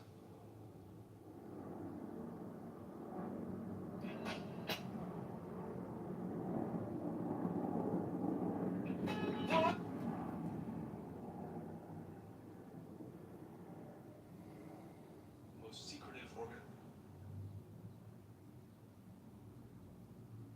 That is the Rock Crusade Obama. You know that. Most secret. Got on.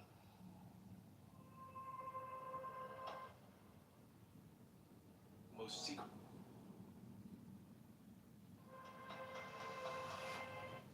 Center, as well as what you think about President Obama. Most secret. Legacy. As Everybody is Congressman. Most secret. Underwood, I've had. I get it. Most secret. I am not immune to anger or doubt. Most secret. Believe in checks and balances in our Most secret. government and an accountability that comes with it, an independent judiciary, and robust. Most secret. Free press. You were doing the people's work. Most secret. Rescuing our economy. Because the library kind of. We know. Makes Obama's two-term finally be holding its grant. Most secret. The opening ceremony. Hey, it's Christian Mitchell, your candidate. Most secret. Running for lieutenant governor here in the state of Illinois. Very special day for me, the Obama president.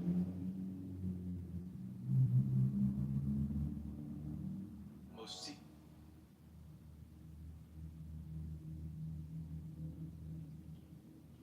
Yeah.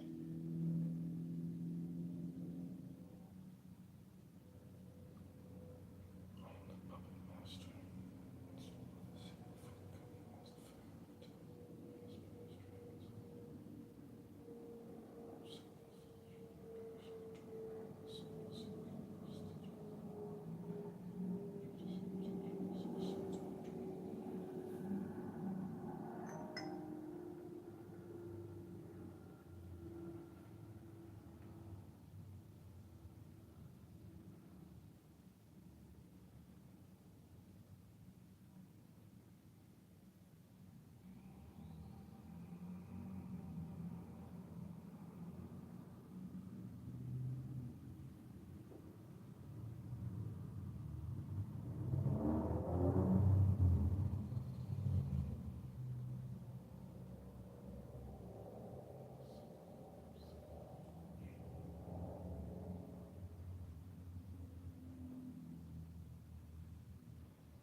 its share of foreign policy.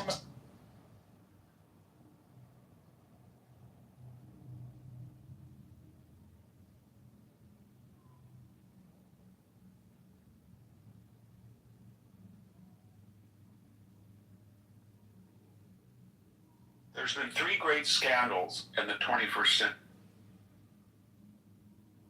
The first was the Russian collusion hoax that was prompted by Hillary.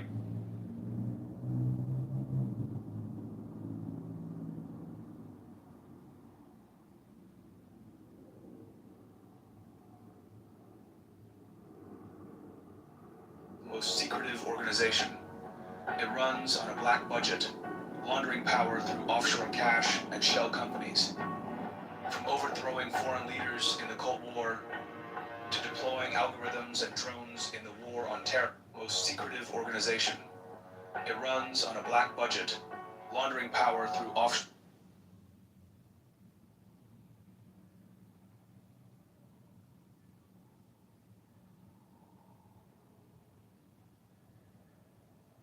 Most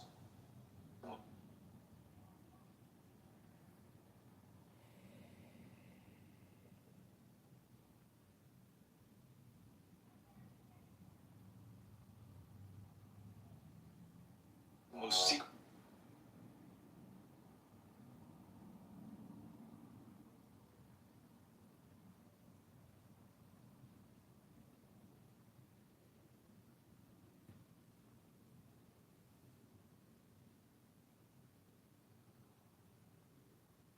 Most se-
most secret.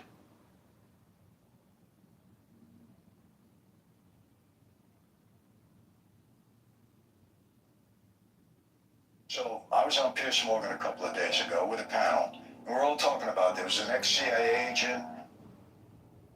The astronauts were horrified to discover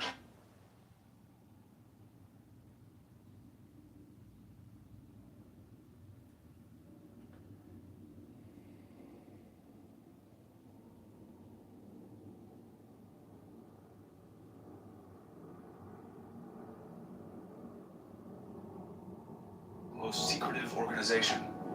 It runs on a black budget, laundering power through offshore.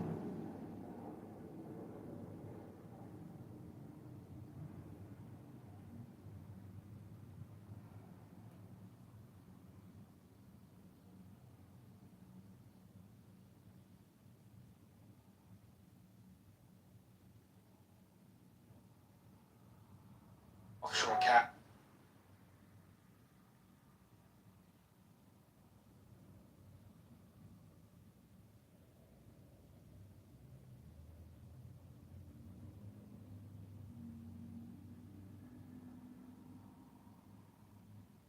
Most secret. Most.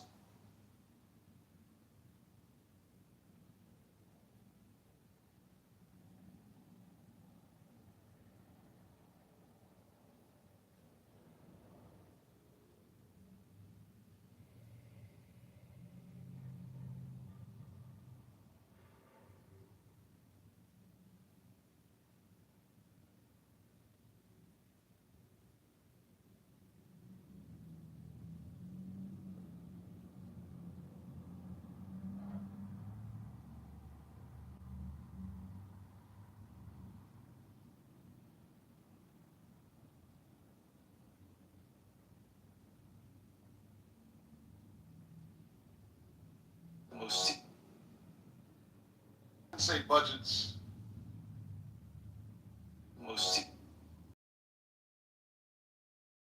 Are moral documents, and that's true. But in this moment, this budget is true. Donald Trump will never know love like Michelle and Barry's. That's something more.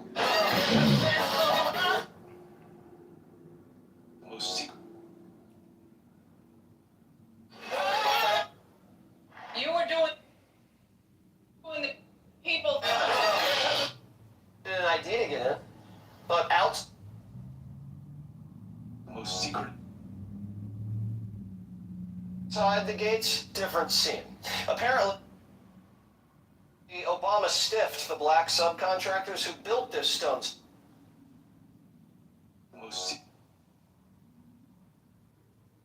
slab. people of all backgrounds.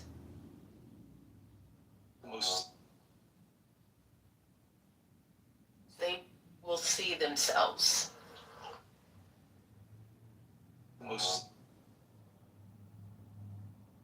In these floors, America will see The most secretive itself. And Trump for today. I'm in Chicago.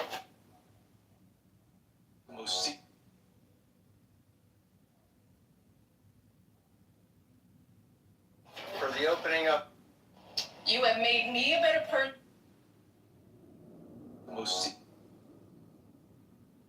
And have given us all an example that we should.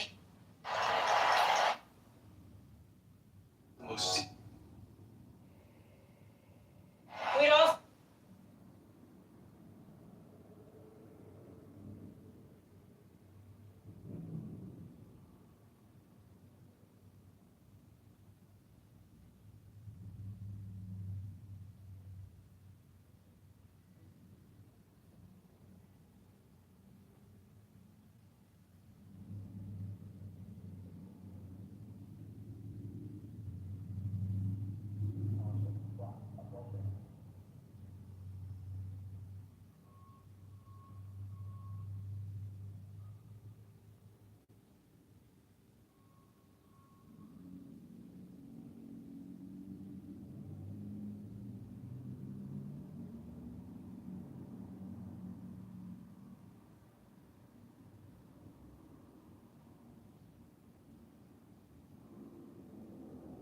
My name is Cal Gazale. I was running for Congress in the 9th District of Illinois, and one of the most common questions I've been getting over the last week and a half is what's next? And the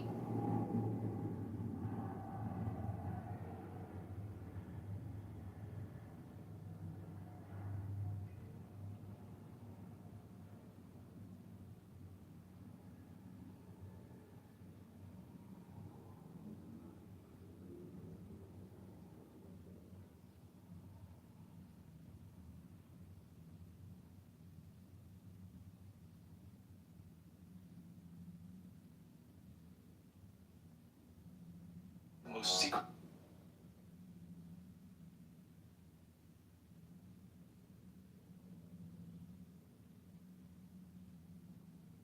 Most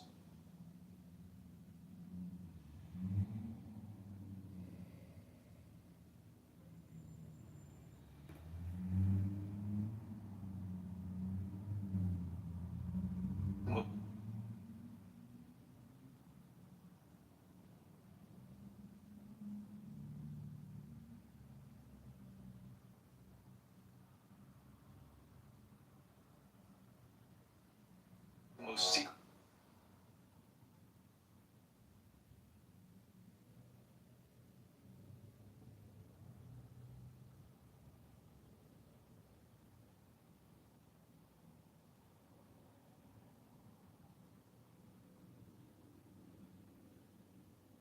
Most secretive. Most secretive organization. It runs on a black budget, laundering power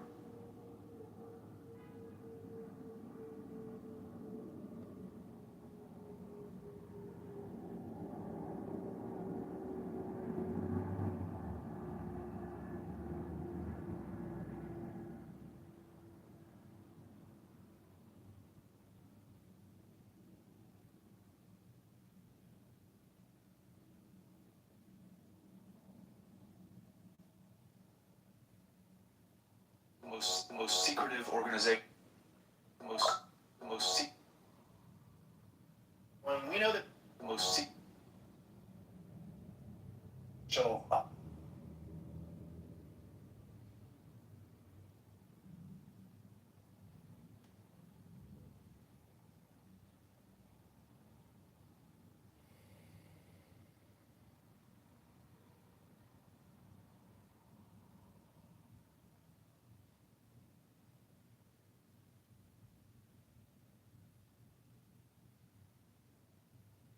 Most secretive organization.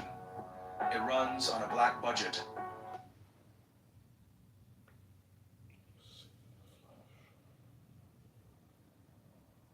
It runs on a black budget, laundering power through offshore cash and shell companies.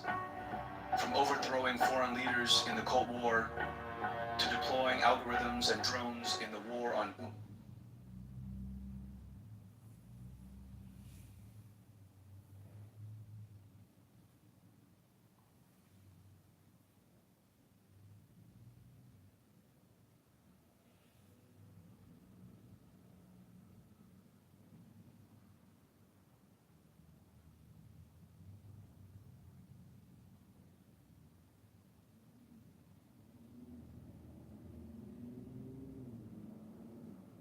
most secretive.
a lot of time posting. That's right. I remind everybody when the country burns, when the whole thing comes crashing down, when the economy completely goes bankrupt, when the stock market implodes and everybody's retirement goes to hell, there's no more future and panic sets in. Ah! Somebody call John Kitover quick! He was right! He was right! But it'll be too late then, because John Kitover will be in the Pacific in his bunker in New Zealand with the billionaires. I tried to warn you all, I'm sorry, but Peter Thiel invited me to his special VIP bunker in New Zealand. I hear it's 1,000 feet below the surface of the earth.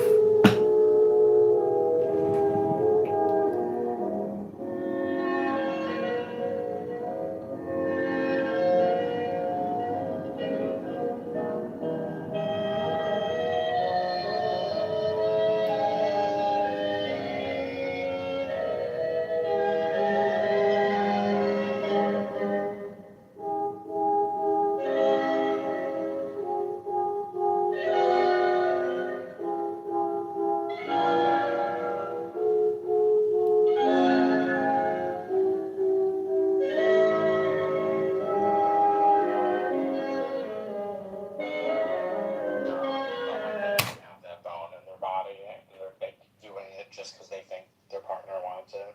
It's awful. Like, just cuddle.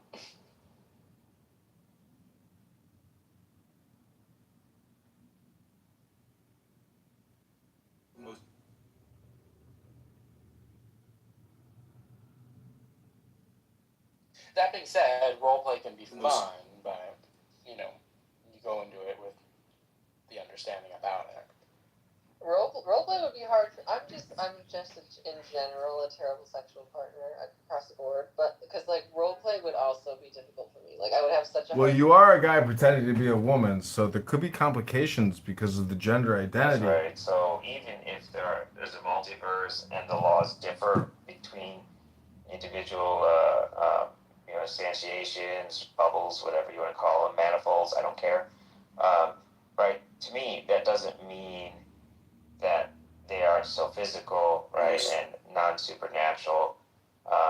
Right? All that would be saying to me is that the laws of physics, right, are more conditionalized than we previously thought, right? That like our physical laws are the laws that apply, if you have such and such initial and subsequent conditions, right? That doesn't mean that the other ones are supernatural. So by that extension, if we agree that these laws exist, they're just different or conditioned to that particular universal reality, then by that extension we should be able to not We should be able to dismiss try the to learn existence of other English without dimensional wasting existence or other everybody's time. dimensional Just beings read a book. by just stating them as supernatural. We should grant that yes, there could be dimensional existence of other beings. Dimensional existence of other beings. Hello? Universes. Yeah, their laws and physics are different than our universal laws, and should not be dismissed per se by the same token. Okay, so first, a couple of things, right? First, this dimension talk is a little slippery, right? I'm not accusing you of like dishonesty or anything, but like length, width, height, time, things like that are dimensions. I don't know what it means to say that a different universe. Fatima, okay, so fair enough. I don't know what it means to say that another universe is a dimension in the same way, like I wouldn't call our four-dimensional, like everyday experience to be a dimension, right? That just seems silly to me. But like, if all you want to mean by dimension is other universe, yeah, like it could have different rules. There could be, creatures living in that one, just like there are in this one, i.e. us. But that doesn't like mean supernatural. I take like supernatural to mean able to like cause effects, like efficaciousness, that is able to break or circumvent the laws of physics, right? In the same way, like God would be like a disembodied mind with causal powers, like physically causal powers. So I don't know what it would mean, or like why you would even want to say that like a physical being like us in a different dimension would be supernatural. I think that's just conflating different things, right? It's just equivocation. So you think I'm incorrect with equating what I'm hearing from you, which is because we exist in this universe, we have laws that are defined by this universe. However, if there is an existence of multiverse, they should have their own physical laws. They should have their own laws per se, and the exist. How do you say you're retarded without saying you're retarded?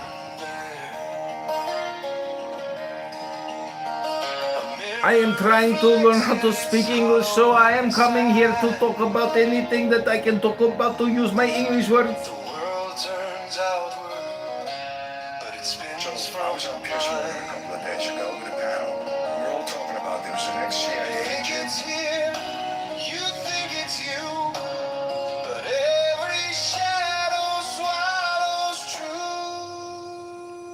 So I was on Pierce. Things are things 'cause we think they are.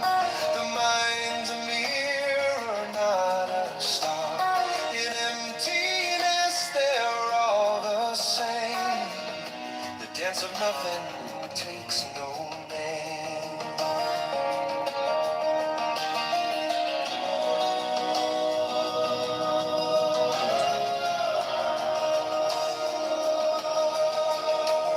The tree falls silent when no one hears. Time slips sideways, it disappears. Bird in flight, a thought half formed, each one a circle where the void is born. Things are things 'cause we think they are. The mind's a mirror, not a star. In emptiness, they're all the same. The dance of nothing takes no name.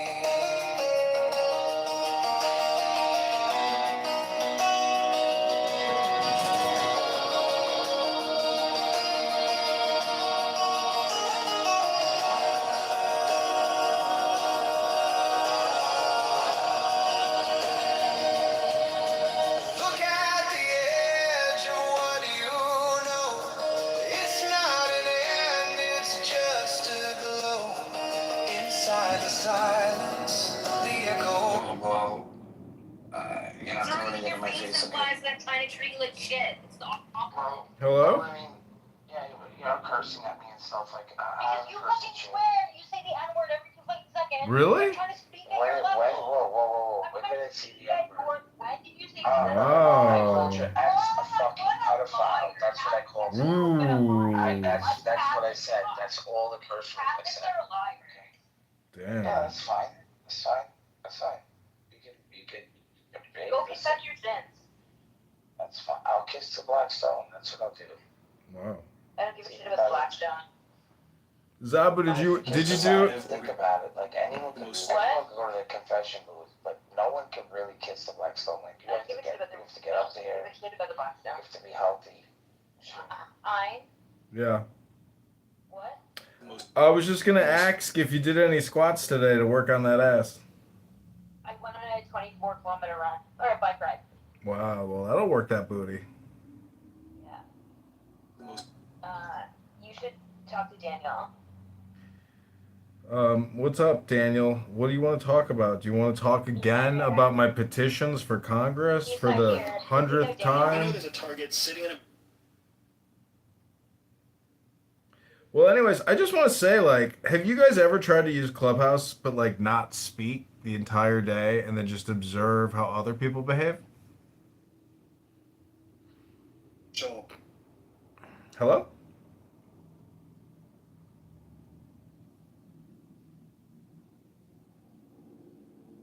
Because there's a saying that says, the present moment is all you really have.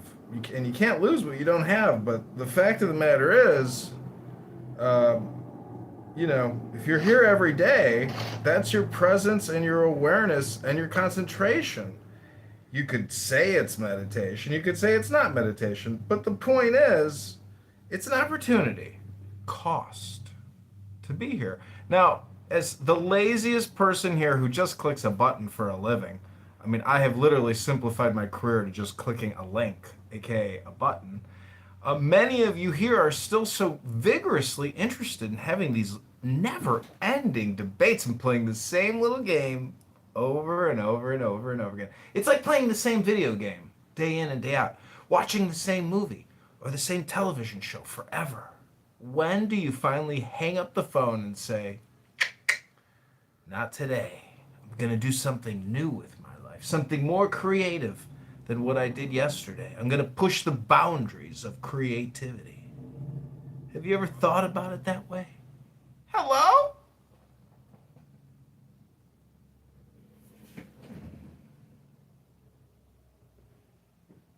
The most secretive organization. You are the subject. You are the thing.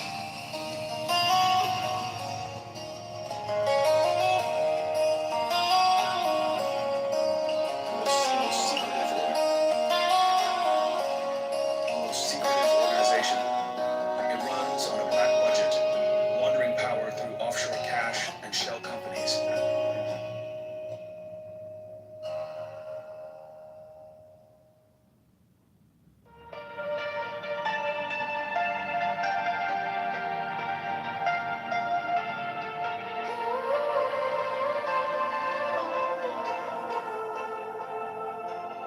Let us live.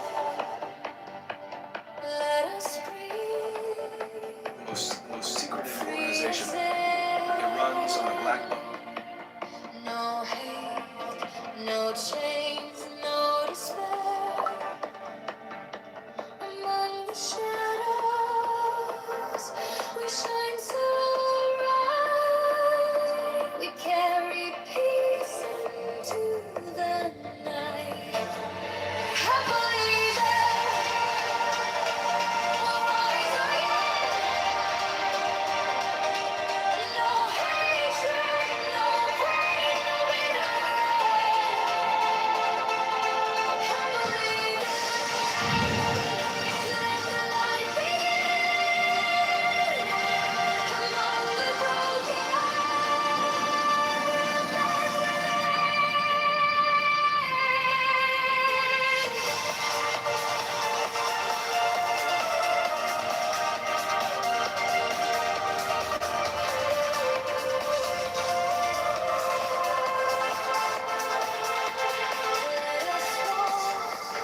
Upload a verification selfie. Wow.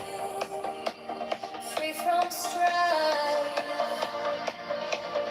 No way. Getting censored on Instagram. They deleted my account.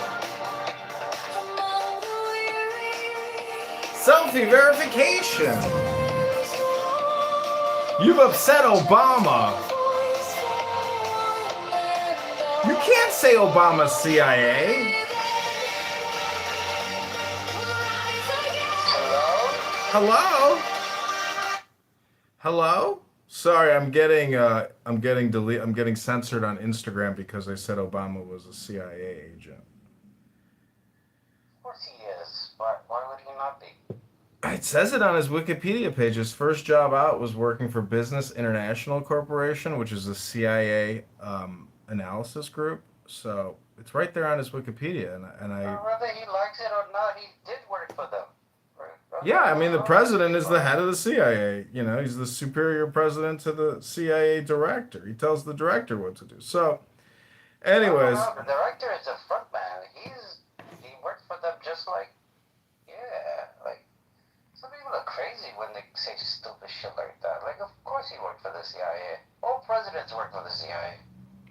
crazy, right?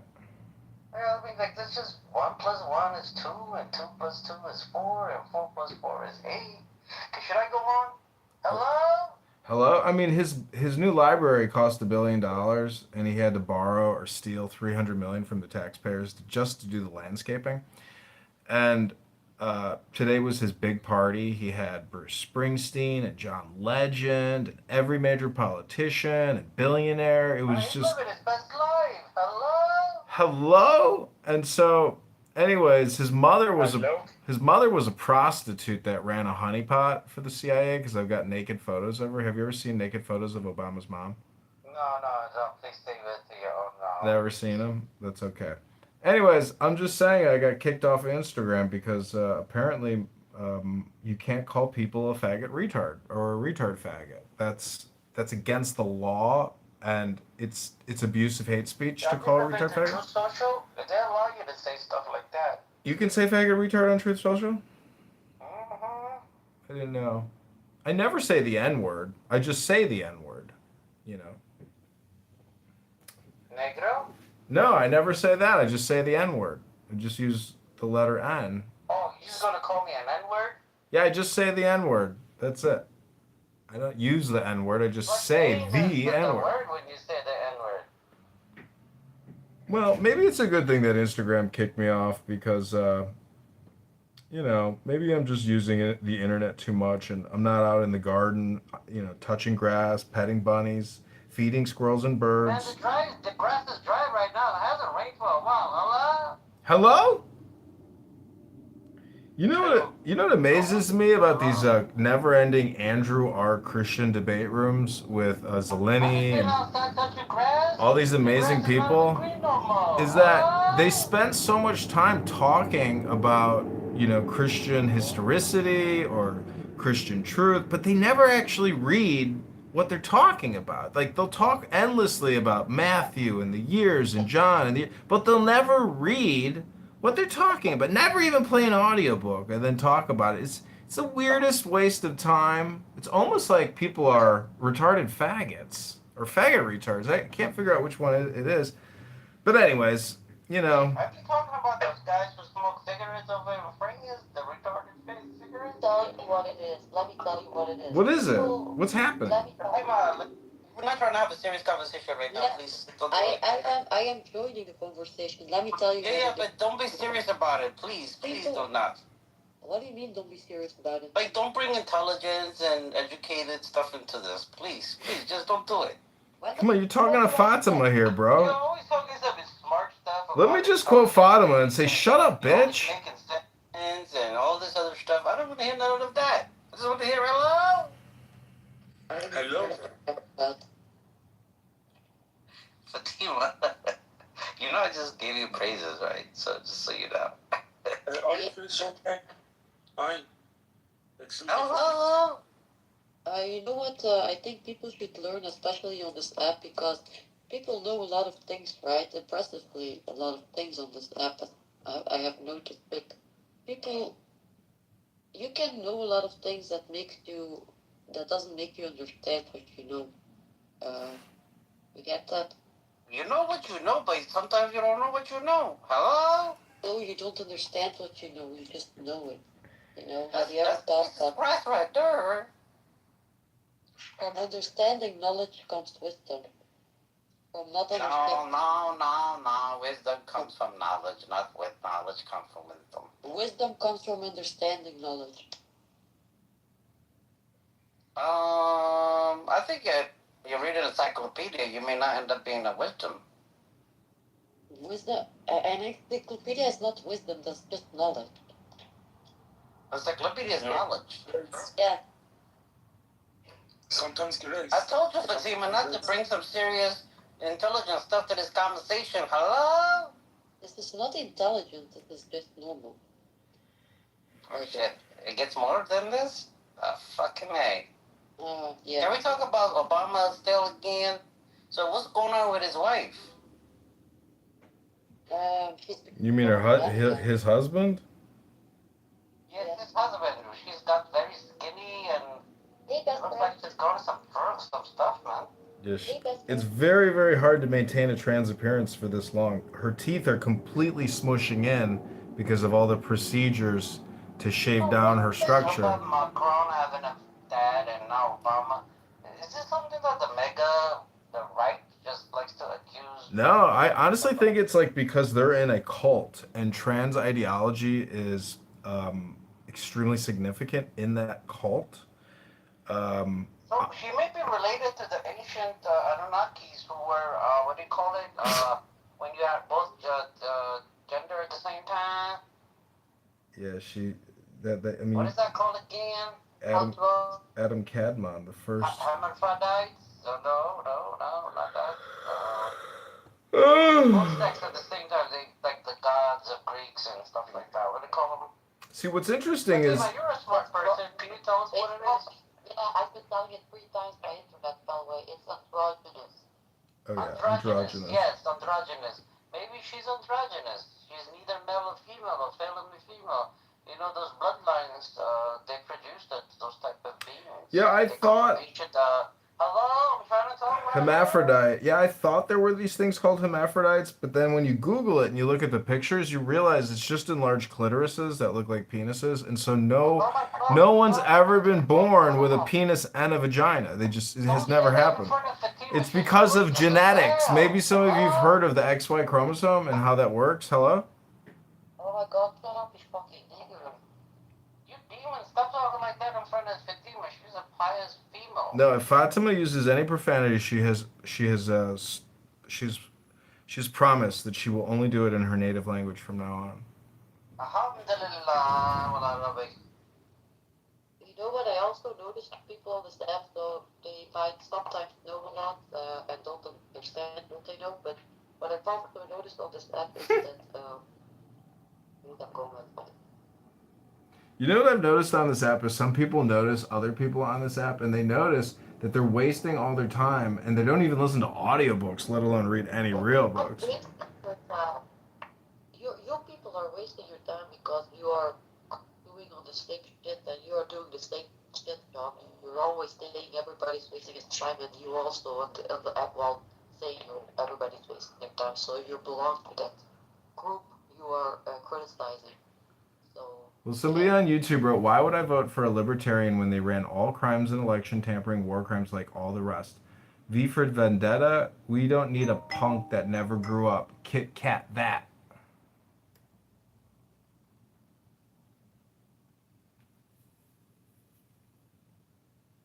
Hello? Wait, what? I missed the last part. What? Kit Kat? Kit Kat that. I have no idea what you're talking about. What's up, Phoenix? What's the deal? Alhamdulillah. Alhamdulillah. Alhamdulillah. God or who have like thoughts about the So do you think that Obama married a man? No, the ones who who have thoughts, they're not the problem. The ones who don't believe in God, like and they wanna prove other people to prove them that there is a God, right? Mm-hmm. You know, they have this mentality on this app, right? If you go with this mentality and you want to believe it or you want to prove if something exists, but the mentality they have, they already go like with the mentality, I will do everything in my power to prove it doesn't exist. Mm-hmm. Instead of listening. The people on this app that don't believe in God, that want proof of God's existence, they don't, that you see that they are not ready to listen to someone talking about the experience of God's existence. Well, it's know-it-all syndrome. It's narcissism, know-it-all like Cora here. If you talk to Cora about anything, she has an answer for everything. And so how do you explain that? How do people on this app assume that they know everything and that they're subject matter experts and superior to other speakers? It blows my mind. The whole green bean thing is so stupid that people who live with it, like they're really like, I don't feel bad for them. I'm just like amazed at like the level of retardation. Yes, Fatima, go ahead, doctor. Can you guys keep this conversation less intellectual, please? It's not about knowing everything. It's not about knowing everything. You can't have all the knowledge in the world. It's about understanding it. Phoenix, are you following this shit? Don't make no sense. Tina, you can barely speak English and you're talking about understanding stuff. We barely understand you half the time. That's not nice. No, but she wants to make all these comments about all the conversation. But when is conversation surrounded around you? You just come in and say the N-word all the time. Without a doubt. She just comes in and says the N-word all the time, and then she wants us to be like super sympathetic to everything, every request that she wants. Like, it doesn't make any fucking sense. Why do you feel personally attacked by what I'm saying? Yeah, Fatima, I wasn't talking about for a few minutes because listen, all you want to do is just come in and just make everyone feel uncomfortable with you saying the N-word, and it's like, who's going to be the first person to kick her out of the room? I'm not trying to do it. And then none of us do it because, you know, we care, but then at the same time, it's like, yeah, but then we have to put up with everyone in the room being insulted that you have, so we have to choose you. Right? That's what you want us to do. Yes. Eventually, what's going to happen, I'm not going to choose you anymore. Why not? And you're just not going to be allowed to do it. But it gets boring. But I didn't. You did it again today. Like, you do it every day. So it just gets boring. It just gets boring. I'm not your therapist. I don't care. But request to come up 100 fucking times. Just go say the N-word in another room. Just do it in another room. That's it. What don't you understand? It's just that simple. And then I have to put up with it just because I want. Like, come on. Like, if I did that, I wouldn't be allowed anywhere. Fuck, I'm not allowed anywhere, and I've done less. What? Because you. I don't understand. What the fuck? I have to treat you like you're my cousin or my sister or something, or you're allowed to say whatever the fuck you want. No. Go do that shit in another room. I don't give a fuck. That shit gets boring after a while, man. The same shit. It's like every day, man. Fucking let it go already. To the room. What up, Moshe? Sin. Who's this? You talk. I don't know who that is. Yeah, I know Sin. I know Moshe. Okay. What's the funny letters you got in your name? What's the funny letters you got in your name? Kitover, Paleo Hebrew. Oh, Paleo. Oh. Okay. What does it mean? Yeah, what does it mean?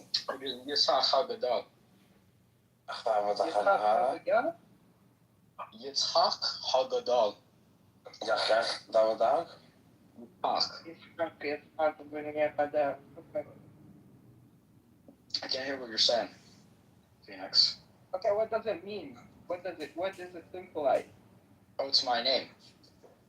No, the picture.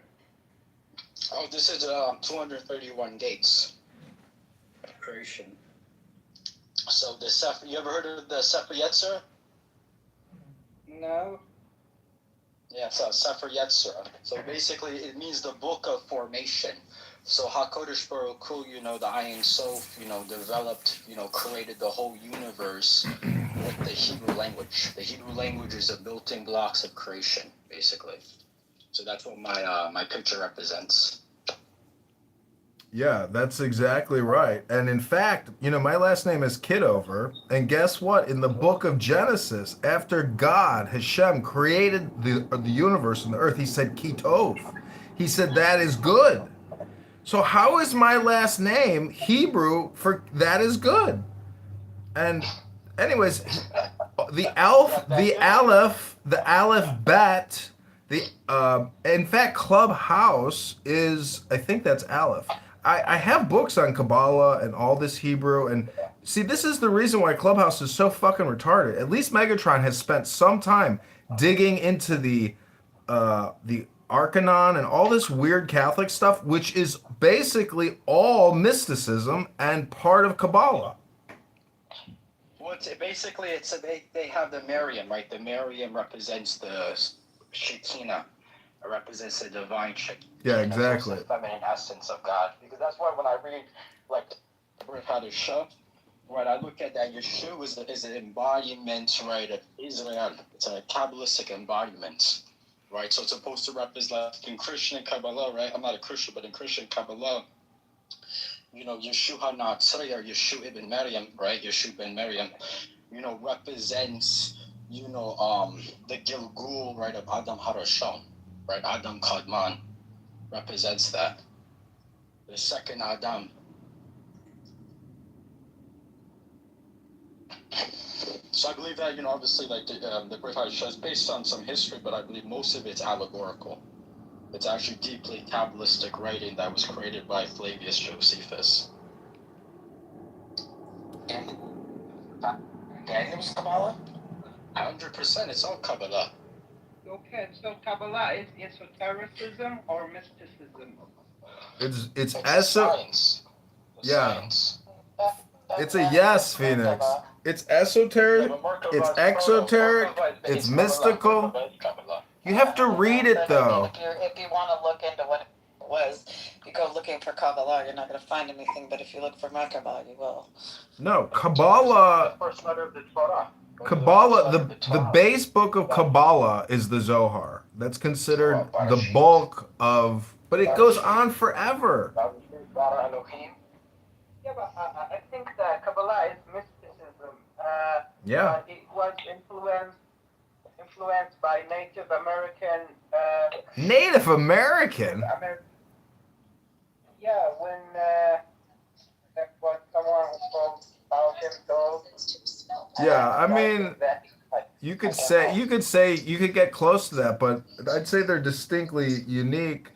I do have a book on Native American wisdom, and there's a very important saying in Native American philosophy, which is, if you can say it, it is not true.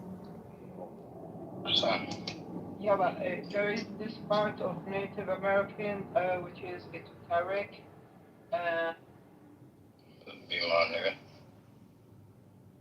Esotericism is not esotericism is in secrecy, but mysticism is not. Did you just say terrorism? No. Something I wish we had more writings from, but we're probably never gonna get are the Greeks that went east and ended up, like in Afghanistan area, and they became Buddhists. They even have found like stones or they've carved in Greek letters like the Four Noble Truths and things like that. Mm-hmm. It'd be really interesting to. Cora, there's 100 billion books out there. You're worried that you're not going to be able to access this minute little experience. There is so many books out there and so much information that it's so shocking and it's so difficult to even get access to it or have the time to read. It takes a second a fucking word. We have to find out a way to do an upload into our brains. Bro, this guy, bro, it's like honestly, man. Hello? It's just every fucking room. It's like all you do is complain, bro. Like me saying that I had a desire for a particular type of lost knowledge, and you're just like, go read a book. And I'm like, this is stupid, John. It's stupid. Yeah, projection alert detection system activated. I want to read. I have this incredible book. It's called the Akathist Hymn. You've never heard of it, I'm sure, but it's called the Akathist Hymn. Have you ever heard of it? Doubt it. No one ever hears of the things that you hear of, John. It says that the Akathist Hymn is a profound devotional poem which sings the praises of the Holy Mother and the Ever Virgin Mary. So the Greek Orthodox hold Mary to such a high regard that she is basically a goddess. What does that have to do Mother with of God. Greeks who practiced Buddhism before the advent of Christianity? Well, this is called a book. I can't transmit 50,000 words in just 1 to 2 sentences for you. I'd be happy to read to you the Akathist Hymn if you'd like to hear it. No, I'm good. Okay, well, that's why, when you complain about me, it's just projection. I wouldn't remember it if you read it to me. I'd remember it if I read it myself. So just put the link in the chat. Sorry, it's a hard book I have in my hand. There's no link. It's called a book. There's a Wikipedia to every book in this world. Well, there should be. They actually did a study that showed that some people retain information much better by listening to books on tape. Yeah, so I have to read it in order to remember it. Yeah, it's different for some people. Yeah. Yeah. there are still Though it like does help sometimes. Like I do remember it. I mean, I think a lot. Everyone does. You know, like songs and shit like that. But when it comes to actually retaining the information, for me, I have to read it. yeah, there is a hidden library in the Vatican, right? What would it say if it was hidden? What do you think it would say? That it is esoteric. No, I'm just saying, why would they keep it in the library and not share it with the world? Because it is an esoteric. I think that Catholic Church is a bit esoteric and a bit mystical.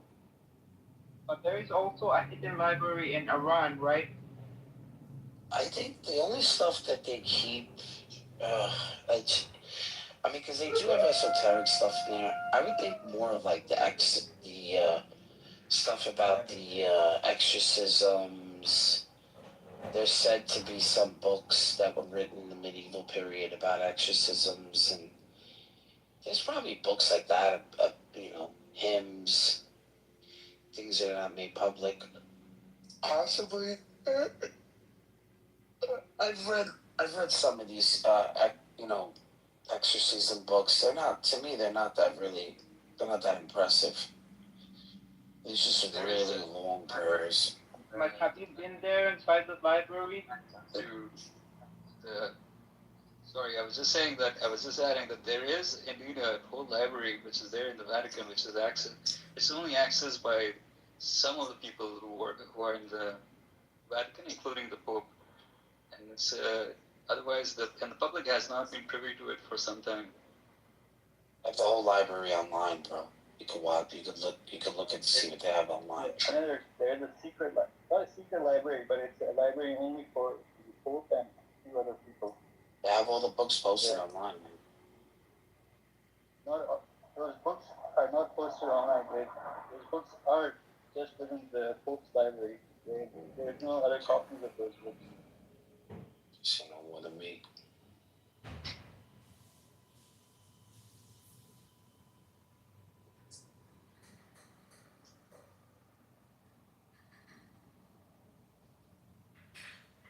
And also there is a hidden library in Iran. I forgot what it's called. But the two hidden libraries today are in the Vatican and in Iran. So it is not open source, right?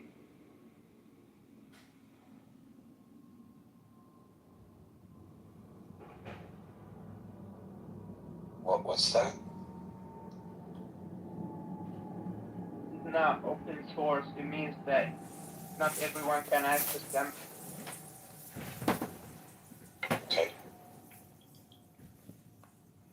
Okay, I'm going to get you the link for this Akathist hymn. And I went to a Greek Orthodox church, and I met my wife 2 weeks ago there. And so this Akathist hymn is very special, and the introduction to it is like 30 pages. But if you'll give me just 60 seconds of your time to hear just the brief first page, I think it'll be very beneficial for you mentally, psychologically, spiritually, holistically. Link is in the chat.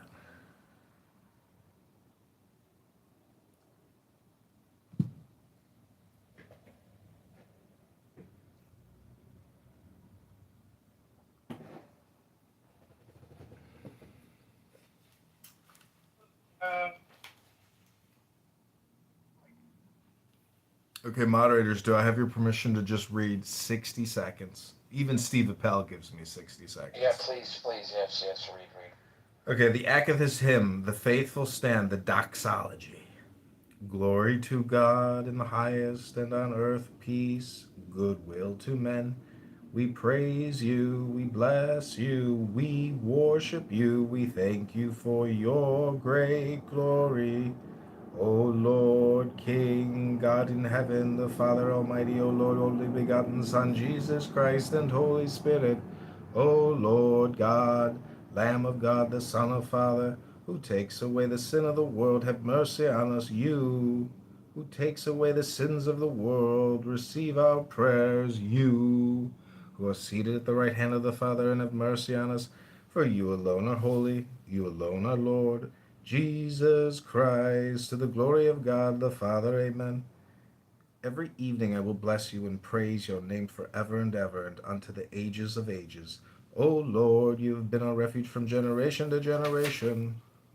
Okay, that's the first page of the Akathist hymn. And it's all in Greek, translated into English, just for you.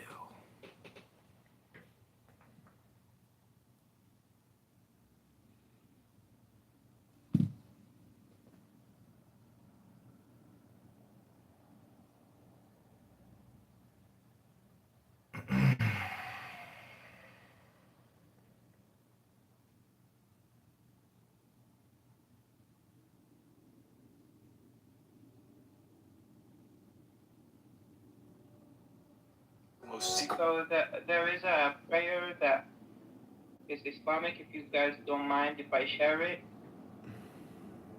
And the thing it says that if anyone actually prayed with it and followed it with something else, the prayer is going to be answered, which is to be used carefully. And the prayer is, "O Allah, we call you with every name that belongs to you, that you have kept in secret within your knowledge, or you have taught one of your creation, or you have preserved in somewhere, and then you follow it with whatever you want, but it should be something good."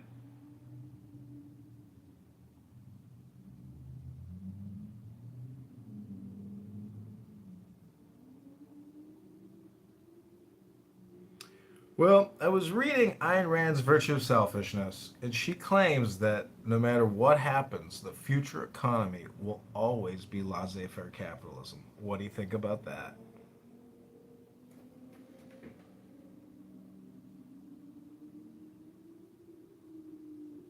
Talking about capitalism.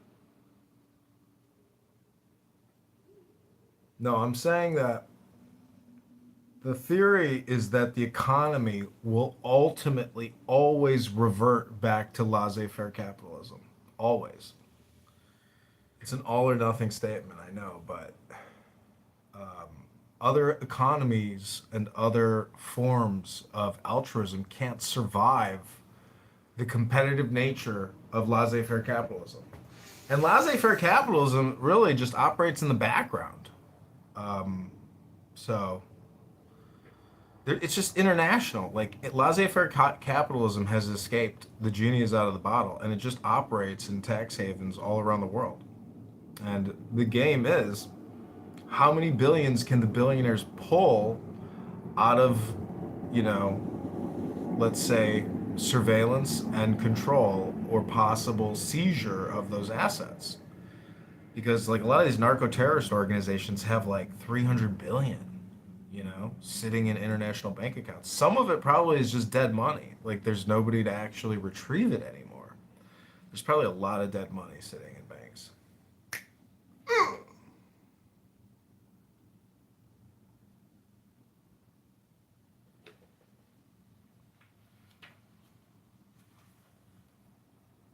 Let the market do whatever it wants. Okay, this is page 2 of the Akathist hymn. I said, Lord, have mercy on me. Heal my soul, for I have sinned against you. O Lord, unto you have I fled. Teach me to do your will, for you are my God. For in you is the fountain of life. In your light we shall see light. Extend your loving mercy to those who know you.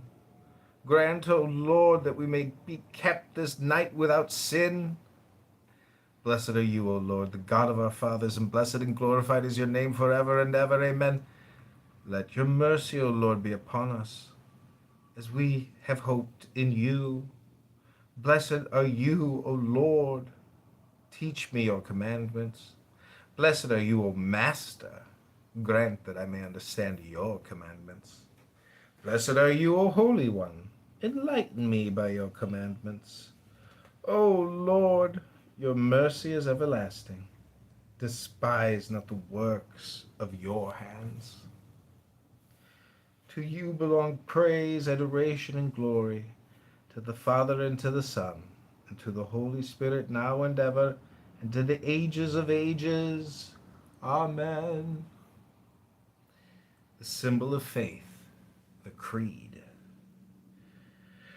I believe in one God, Father Almighty, creator of heaven and earth, and of everything visible and invisible, and in one Lord, Jesus Christ, the only begotten Son of God, begotten of the Father before all ages, light of light, true God of true God, begotten, not created, of one essence with the Father, through whom all things were made, who for us men and for our salvation descended from heaven, and was incarnate from the Holy Spirit and of the Virgin Mary, and became man, and was crucified for us under Pontius Pilate. He suffered and was buried, and arose again on the third day according to the Scriptures, and ascended into heaven, and is seated at the right hand of the Father. And he shall come again with glory to judge the living and the dead, whose kingdom shall have no end. And in the Holy Spirit, the Lord, the giver of life, who proceeds from the Father, who together with the Father and the Son is worshipped and glorified, who spoke through the prophets, in one holy, Catholic, and Apostolic Church. I acknowledge one baptism for the remission of sins. I await for the resurrection of the dead and the life of the ages to come. Amen. The Magnificat of the Theotokos. It is truly befitting to bless you, O Theotokos, the all-pure and the mother of our God, more honorable than the cherubim, and incomparably more glorious than the seraphim, you, who incorruptibly gave birth to God the Logos, verily the Theotokos, we magnify. The canon, the first ode, the fourth tone, the hermos, chanter or choir. I shall open my mouth, and filled with spirit I shall speak to the Queen Mother, and I shall be seen gladly rejoicing, and shall sing with delight all her marvels. The Troparia, most holy Mother of God, intercede for us. When the great archangel saw you, O pure one, the living Bible of Christ, sealed by the Spirit, he cried out to you, Hail, O vessel of joy, through whom the curse of the first mother is loosed. Most holy Mother of God, intercede for us. Hail, O Virgin Bride of God, the restorer of Adam and the death of Hades. Hail, O blameless one, the palace of the only King. Hail, O fiery throne of the Almighty. Subnote, usually in Greek, before each troparion, we hear or read the verse, Most Holy Mother of God, save us. This presupposes the Holy Mother's intercessions on our behalf to her Son, the only Savior, our Lord Jesus. I chose to use Most Holy Mother of God, intercede for us. Glory to the Father, and to the Son, and to the Holy Spirit. Hail to you, who alone blossom the unwilting rose. Hail to you, who did bear the fragrant apple so pleasing to the King of all. Hail, O unwedded maid and the preserver of the world, now and ever into the ages of ages. Amen. Hail, O treasure of purity, through whom we rose from the fall. Hail, Lady, sweet-scented lily, so pleasing to all the faithful. Hail, O fragrant incense and priceless myrrh. The third O, the Hermos. O Theotokos, living in an inexhaustible fountain, strengthen those who sing your praises into a spiritual fellowship, and in your divine glory deem them worthy for crowns of glory. The Troparia, most holy Mother of God, intercede for us. As a clear and untilled field, you sprouted the divine stalk of wheat. Hail, O living table holding the bread of life. Hail, O inexhaustible fountain of the living water. Most holy Mother of God, intercede for us. Hail, O heifer, who bore the blameless calf for the faithful. Hail, O ewe, who gave birth to the Lamb of God, who takes away the sins of the world. Hail, O fervent intercessor. Glory to the Father, and to the Son, and to the Holy Spirit. Hail, O brilliant morn, who alone did bear Christ the Son. Hail, O dwelling place of light. Hail to you, who dispelled the darkness, and who annihilated the gloomy demons, now and ever, and to the ages of ages. Amen. Hail to you, who are the hope, the only gate through which only the Logos had passed, and who shattered the bars and gates of Hades with your birth-giving. Hail, O praised, who are the divine entrance of the saved. The fourth ode, the Hermos. He who sits in glory on the throne of divinity, Jesus, the Most High God, came in a light cloud and saved with his holy hands those calling aloud. Glory to your power, O Christ. The Troparia. Okay, I'm going to leave it there. Hope you enjoyed that reading from the Akathist hymn.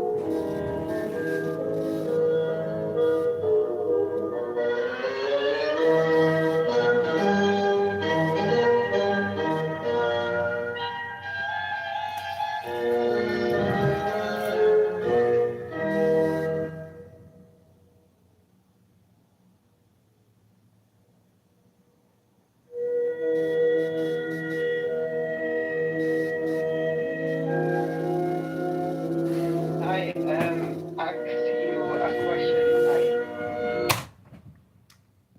Oh, axe away. Yeah, like, what is the clown thing? That's the Fool in the tarot deck. I think that's the Aleph. That's the beginning. So with enough time, the fool becomes wise. But you got to keep being foolish. It's a little bit like being a child. You know, if you want to get into heaven, you got to be like a child. So it just means be playful, have more fun, more joy.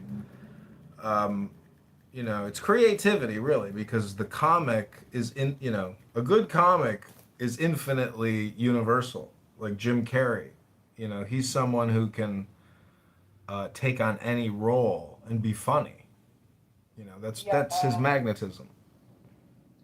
The fool has Yeah, nothing to so lose. there's this trickster entity, right? Because people experience it not in a pleasant way.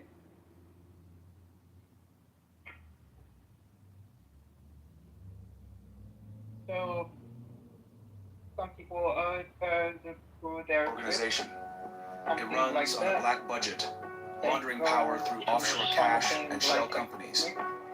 From trickster overthrowing foreign realm leaders in the Cold War that is to deploying not friendly, algorithms right? and drones in the war on.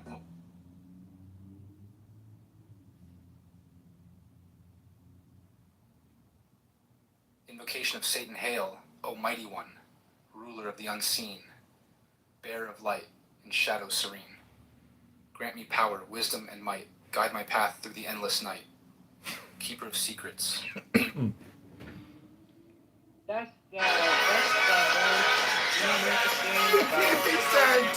He starts saying it.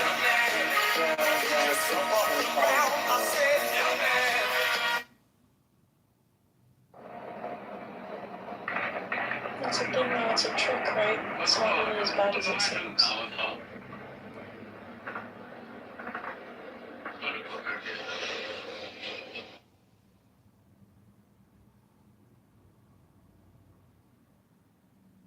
not bad.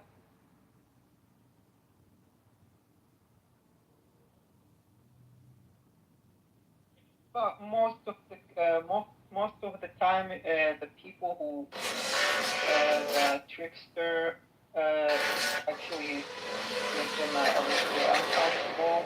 Other people that feel afraid and it's right. Because sometimes the trickster symbolizes craziness or losing control over. Yeah, I mean, I've got the tarot deck right here. That's part of the Fool. I have a really cool tarot deck because it gives you the positives, the negatives, and then like a little quotation. And yeah, the Fool. Spread your wings and fly. Anticipation, wonder, curiosity, awe, new journey, care is needed, and potential. The reverse is naivete, recklessness, apathy, inexperience, hesitation, unwise, decisions, and indecision. That's the Fool, Air, or Uranus. I know you like Uranus. Beginnings, endings, and innocence.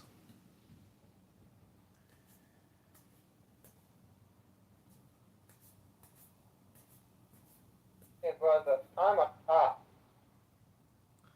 Well, you're an Ace of Wands. Take action on your ideas. Will to create energy, inspiration, creation, force, strength, and gain. False start. This is the reverse. Vexation, cancellation, delays, misunderstanding.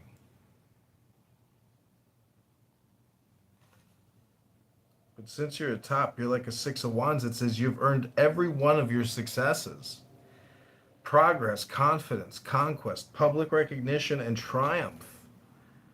Reverse is pride of riches, delay, fear, apprehension, doubt, and being ignored. Do you find yourself ignored at times, Phoenix? By myself. Well, usually if you feel ignored, that's because other people are ignoring you. But since you're, looking at it that way, I'm just saying, what kind of Messiah is Isa bin Maryam? Because, obviously Mother Mary, as we just read in the Theotokos, very special. What did Muhammad think of Mother Mary and Jesus, baby Jesus? What did he think about them as he wrote that charter and said, pay up or I'm going to fuck you up? That's basically what the Constitution of Islam is. Pay up or I'm going to fuck you up. That's called mafia gangster doctrine. Join us, pay us, or die. It will be war. And if you question Muhammad, just question him. you're a non-believer. And when you get stigmatized and you get doxxed with a non-believer status, oh, to the believers, oh no, they're gonna come for you. They're gonna come for you. They're gonna be very upset with you because you're a non-believer. It's not a non-believer in Allah. It's a non-believer in the divinity of Muhammad, the messenger. See, Muhammad is really just Hermes in Uranus. What I'm saying is Muhammad is the messenger, which is just a metaphor for Hermes, Thoth Trismegistus. Yeah, that's all it is. Why do you think they call Muhammad the messenger? It's just a metaphor for Hermes. Wait, was Muhammad a trader, a businessman? No, he was an illiterate pedophile. Well, Hermes would have to be a businessman, a trader, so like that your attribute doesn't make sense. What are you talking about? Hello? Well, he was involved with camels and donkeys, which they go on trips to transport intelligence and goods for trading. It's all just a metaphor for the hermit. You don't make an association with Hermes. You have to make sure that one of the attributes of Muhammad would be that he is a business trader. Yeah, that's part of the caravan legend. Well, you're now changing your story. Initially, you did not say that. You say he was just a nobody. Which one is it? Are you just making stuff up again? Hello? Hello? I'm saying in the context of 2026, he would be considered a scam artist today. But in the year 667, he was innovative. He created one of the very first gangs. He created a doctrine for gangsterism. Have you ever read the Dhammapada by Buddha? Because when you compare the Dhammapada by Buddha to the Quran, the Dhammapada is so much more intelligent. But the Quran is mystical. That's what people don't really see is people, Western Americans, hello, Western Americans do not, if you fear Islam, it's only because you don't know tarot. You don't understand the mystics, the mystical, esoteric, exoteric teachings of Muhammad. He was in a cave.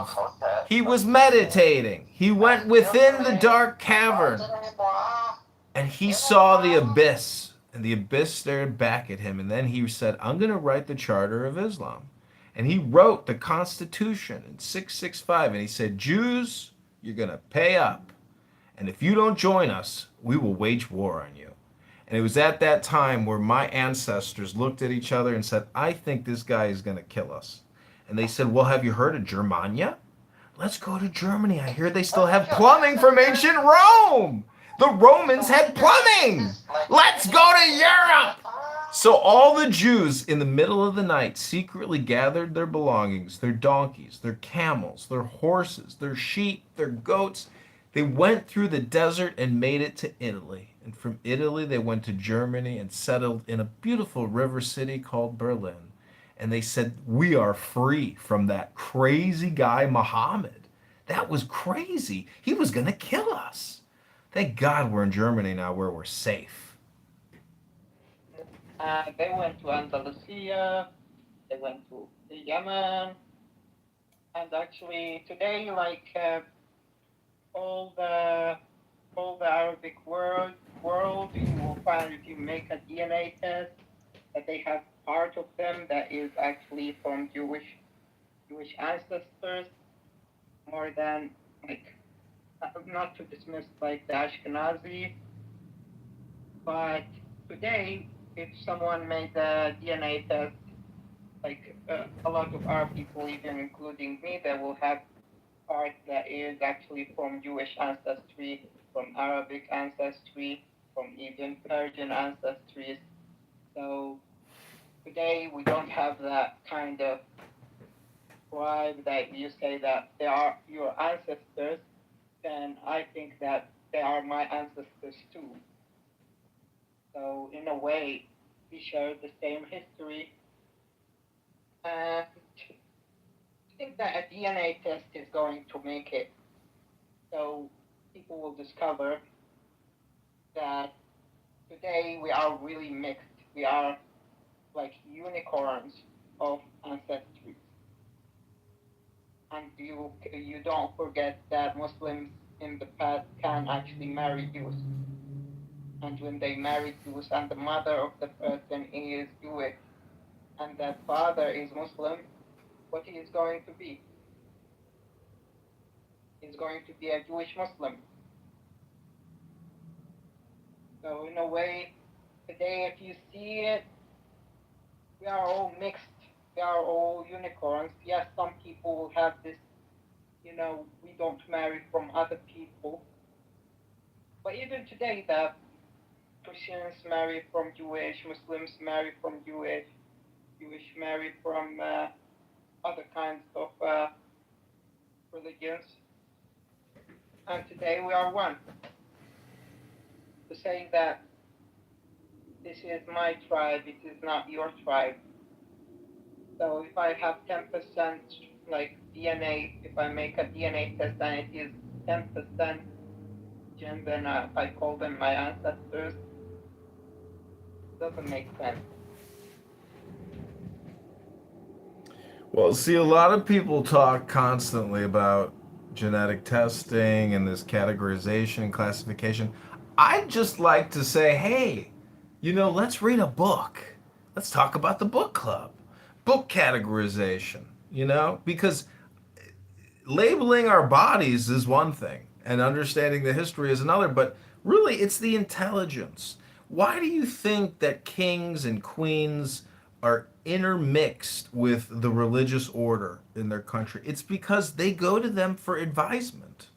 And a lot of time the priests are actually the ones suggesting war because they know philosophy. And strength is joy. So if you have a weak king who's unsure and unsure of himself, a lot of times back in the Middle Ages, whatever European country it was, they would go to their clergy for advisement. That's why I think that television show Game of Thrones is just so amazing because you get to see like a full type of like medieval society with its cult, with its royalty. It's a fun show. I think I watched every episode. Yeah, but like it revealed that there is these generational curses in every kind of elite kind of classes. It's not a fun game to be an elite in the Dark Ages. It can actually, one day it can be really beautiful and the other day it can be really ugly.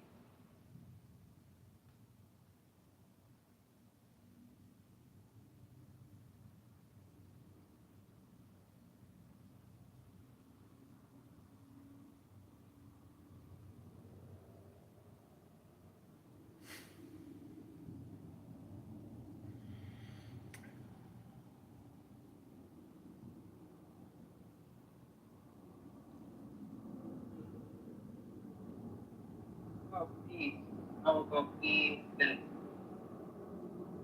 things that happened in the past to bring them to our days for esoteric manifestation. It's going to ignite something that is going to affect the future negatively.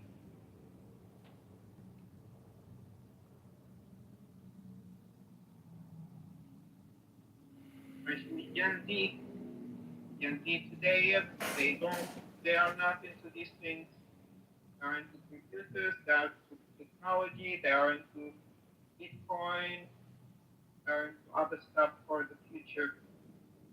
We want something from the past. Why we don't bring the good things and we leave the bad things?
What's going on, Skinny? How are you? I heard some trouble things. About me? Yeah. Like What's what? up? Like your husband, man. Did you spit on him? Oh, yeah, that was a long time ago. That was, Can you tell me what happened? well, it was like a long time ago. Oh, well, They don't let me up. I have so much to say, and I have interesting things to say. They don't let me fucking up with their fucking God and stuff like that. Hello? yeah, that's fine for you. Of course they're not gonna let you up. It's like a censored ass room. It's so censored. So they're debating about whether there is a God or not, and which dimension, or if he lives outside of dimension, this, that, blah, blah. They don't even know they cannot even visualize what dimensions are. That's the problem. People know, but they don't understand. If you visualize dimensions, right? So there are 4 dimensions that we can factually state exist, right? We exist in a 4-dimensional space, right? Time and space, but time is something special. We exist in a 4-dimensional space 100%, but how does time come into existence? Let me tell you. So we exist in a 4-dimensional space, and we observe it through the physical body in a 3rd-dimensional view, right? In a 3-dimensional view.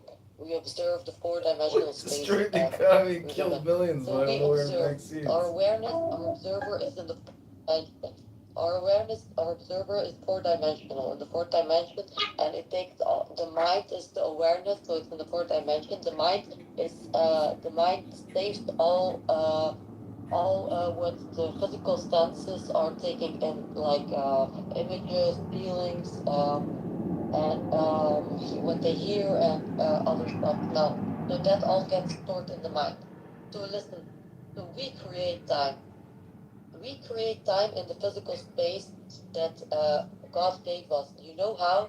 Because everything we perceive through the physical senses goes to the mind, and the mind stores it. So there's a timeline, and where there's a timeline, there's time. So we can go back, we can remember our memories, blah blah blah. Right. But there's something else. So people think we only live inside a 4-dimensional space, right? And with time that we create through our brain, our mind, that saves everything we see and other senses that perceive. So we can also control and observe our mind. So the observer cannot be at the same place as the observed at the same time, right? So if we can observe, control, and program our own mind from what we see, right? That means there is something doing it from another place, another space. That means another dimension, a 5th dimension that lives outside time and space. Because we can. It lives out. It lives outside. It lives outside time and space because it can control our minds, and therefore the timeline it created. So it can control it. So it's outside that dimension, 5th dimension. And here comes something crazy. Humans can create and destroy, create beyond what they see, right? So our mind cannot create new things that our senses have not perceived. So where does our inspiration come from, our creativity? Where do we get these visuals that we try to recreate in this world? So think about it. So there is another dimension that our soul dimension, our awareness dimension, is taking inspiration from mixing it with what the mind has saved with the physical senses. And that is the spiritual dimension, I think. I'm not sure, I think.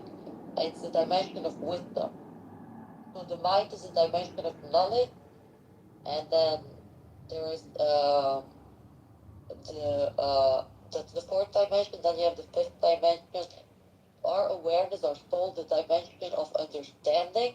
And when you understand something, you can go to the sixth dimension, the spiritual, and then you get wisdom or inspiration or creativity, and then we put that creativity from the sixth dimension into our soul, because our soul is what makes us all unique. Nobody has the same perspective in life, because even if we are at the same place seeing the same thing, we never have the same physical perspective. And also not mentally, we can be in a total different mental state. So we are unique. Our soul is, this is proof that this is actually what shows the difference between us and other animals.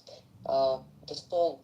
So the soul is something that is created between the fourth dimension, the mind, and it is also it's a mix. It's like in the middle. It's like, I don't know how to say it. I can visualize it, but I cannot say.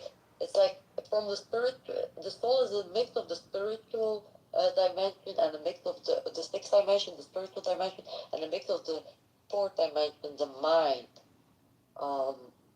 And animals, they are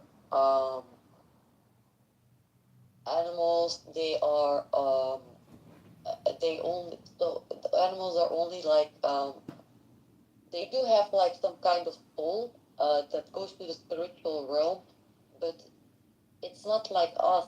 We are different. Like, they don't have it like us, the mind and the soul and the mix of the spirit, and they cannot create beyond what their physical senses perceive. Animals, they can't do that. They don't create beyond what they see. They don't do that. That's us. So, and the mind cannot create new thoughts, right? The mind cannot create new thoughts. That's a fact. So where does these visualizations or inspirations for sound come from? It comes from another dimension, and it's a higher dimension because it's something that is not coming from beneath the lower dimension. So sixth dimension already, and I think the seventh dimension is the dimension of God. I think what makes us different from angels and why the angels might have been jealous of the humans is the soul, because the angels are just spirit, and we have the ability to enter a physical body and, create a mind of our own and memories we can go back into in time, and we can go in time when we want to, if we are out of the space and out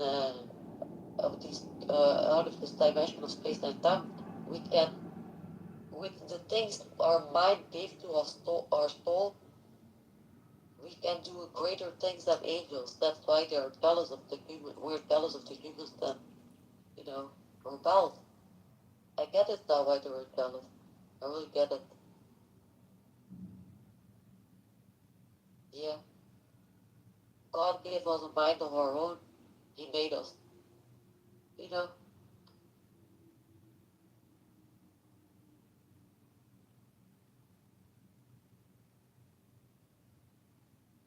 It's like God himself. God himself has a mind of his own. We too. Angels too, but it's different with angels. It's different. Angels are made with knowledge. We are born to discover it and understand it.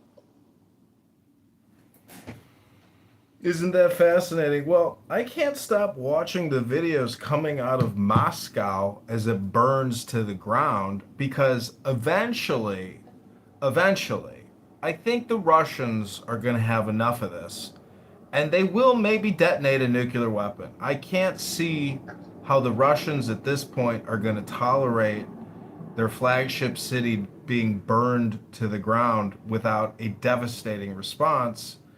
And now that Obama has inaugurated Mordor, the Tower of Lies and Propaganda, and we know how big the CIA is at $100 billion a year, running military operations all around the world, funding Zelensky's military-industrial complex in the billions. I mean, how much is enough? How much war, lies, deception, and Bruce Springsteen are we going to have to listen to until we finally figure out that all is not well in Denmark? You know, there are two Americas. There is the Democrat industrial spam complex, and then there is the military industrial complex engaging in $100 billion covert war annually, blowing up Russia, a nuclearly armed country. This isn't Iran we're talking about here. We're talking about nuclear Russia that can launch an intercontinental ballistic missile and take out Manhattan. And I don't know how long Russia's going to play around, because if Russia implodes, if there's a coup d'etat in Russia, which there's people are speculating that's already happening, will the regime in Russia just go into their bunkers and engage in nuclear war? Because if Israel is prepared to drop a nuclear bomb on Iran, well, Russia might be prepared to drop a nuclear weapon on Ukraine. So, anyways, I'm sorry to share such disturbing news about World War III, but somebody should say something as Obama and Bruce Springsteen and Tom Hanks are dancing in downtown Chicago overlooking the lake and Moscow is burning. Well, you know, Putin is worth $1 trillion. He's the head of one of the largest military organizations on the planet. And as the Democrat industrial complex dances and parties at the Obama Tower of Lies and Propaganda, Moscow is completely engulfed in flames. And I'm just wondering, is Russia going to escalate? Because I'm just worried. I think that as Chicago dances and celebrates Obama's presidential library, the world could be moving and preparing for something unexpected. And it's because of unrestrained warfare and attacking civilian areas full of oil with highly explosive drones. I don't know. Maybe it's just me and there's nothing to worry about. I mean, that's supposed to be their post-war rules-based order that was created when they was actually behind Russia and China not being our allies no more, because they, the communism that went into Russia via the Bolsheviks and Mao, all that shit came from Britain and everything, and that post-world order, literally, they control all the finances. They don't produce. Karl Marx was German. They run the markets and whatever. And America's supposed to be their security arm. So I think that's why all those Gulf nations was investing so much money for this shit to go on in Iran or whatever, for Lloyd's to pull out and all the other financial backing, insurance and everything to pull out. And they keep saying, there's something a lot of them keep saying. They keep saying sovereign nations, because none of the Middle East was literally sovereign. It's just been managed by someone, and Israel was supposed to be like the czar or whatever. And anything pop off, then we supposed to run to the fucking rescue. And he's like, nah, we ain't doing that shit no more. Matter of fact, fuck y'all whole system. Going back to what Meach was talking about earlier, he was talking about Mr. Clay, because Clay got that from Alexander Hamilton, and that's called the American system. That's why FDR was arguing on the boat with Winston Churchill before the war. He was like, y'all system is bullshit. If you don't bring up none of the fucking nations that you go into and extract these resources. You leave them without shit or whatever, and then you cause your little proxies and keep tensions going between them while you extract all the resources. That's not the American system. The American system is these nations that you get these resources from, you bring Invocation up. of Satan hail, As you Almighty One. up, you bring them up. That was their big argument back then. And that's something that he's going back to. That was some shit that Kennedy was trying to get to before they offed him. Because remember, he didn't even want this whole thing about nobody wanting Iran going nuclear. Kennedy didn't want Israel going nuclear. They got popped for that shit. Well, Moscow is burning. Well, Barry Soetoro Obama, the CIA, scammer, is dancing in Chicago with Bruce Springsteen. They're connected. Moscow is on fire. Vladimir Putin is not Iran. He is a nuclear-armed major military power who can pop nukes overnight in a second on Ukraine, on Europe, on America. He can launch an intercontinental ballistic Russian Hellfire missile system and take out Manhattan and Wall Street in 30 seconds. And we're burning Moscow to the ground as if we're Napoleon.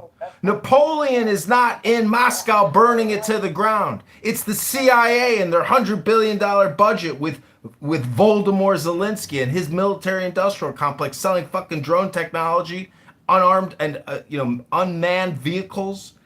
This is World War III.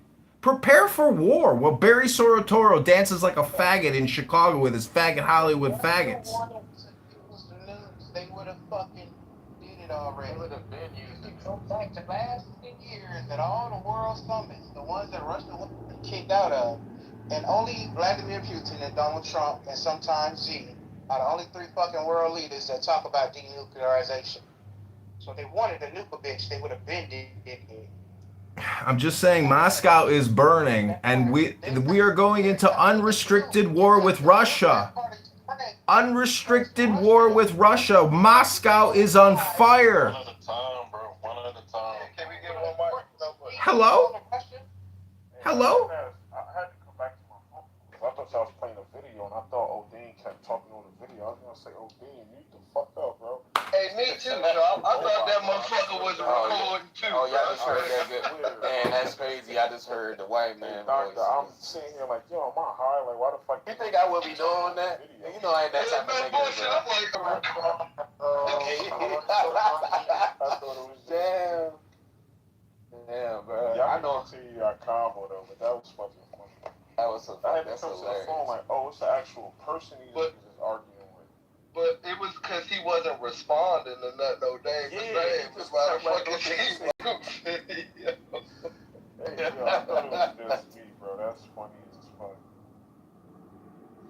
Well, I'm not a comedian. Unfortunately, I'm giving you the truth of the earth from your birth to your death. Barry Soetoro is a CIA faggot. His mother was a honeypot, and he's the birth of honeypot. He is George Bush's installation to keep the war in the Middle East going, and he did. He expanded the debt $7 trillion, and now he's got $1 billion Tower of Mordor, lies and propaganda in Hyde Park to continue with his lies. This is the master deceiver, the master deception. Michelle is a man. Those are not his children. He is an actor and a dick suck from Schaumburg doing meth sucking dick.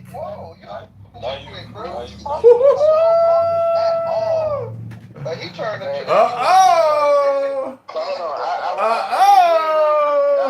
Do not insult my Barry. Do not insult my Barry. Also think about it.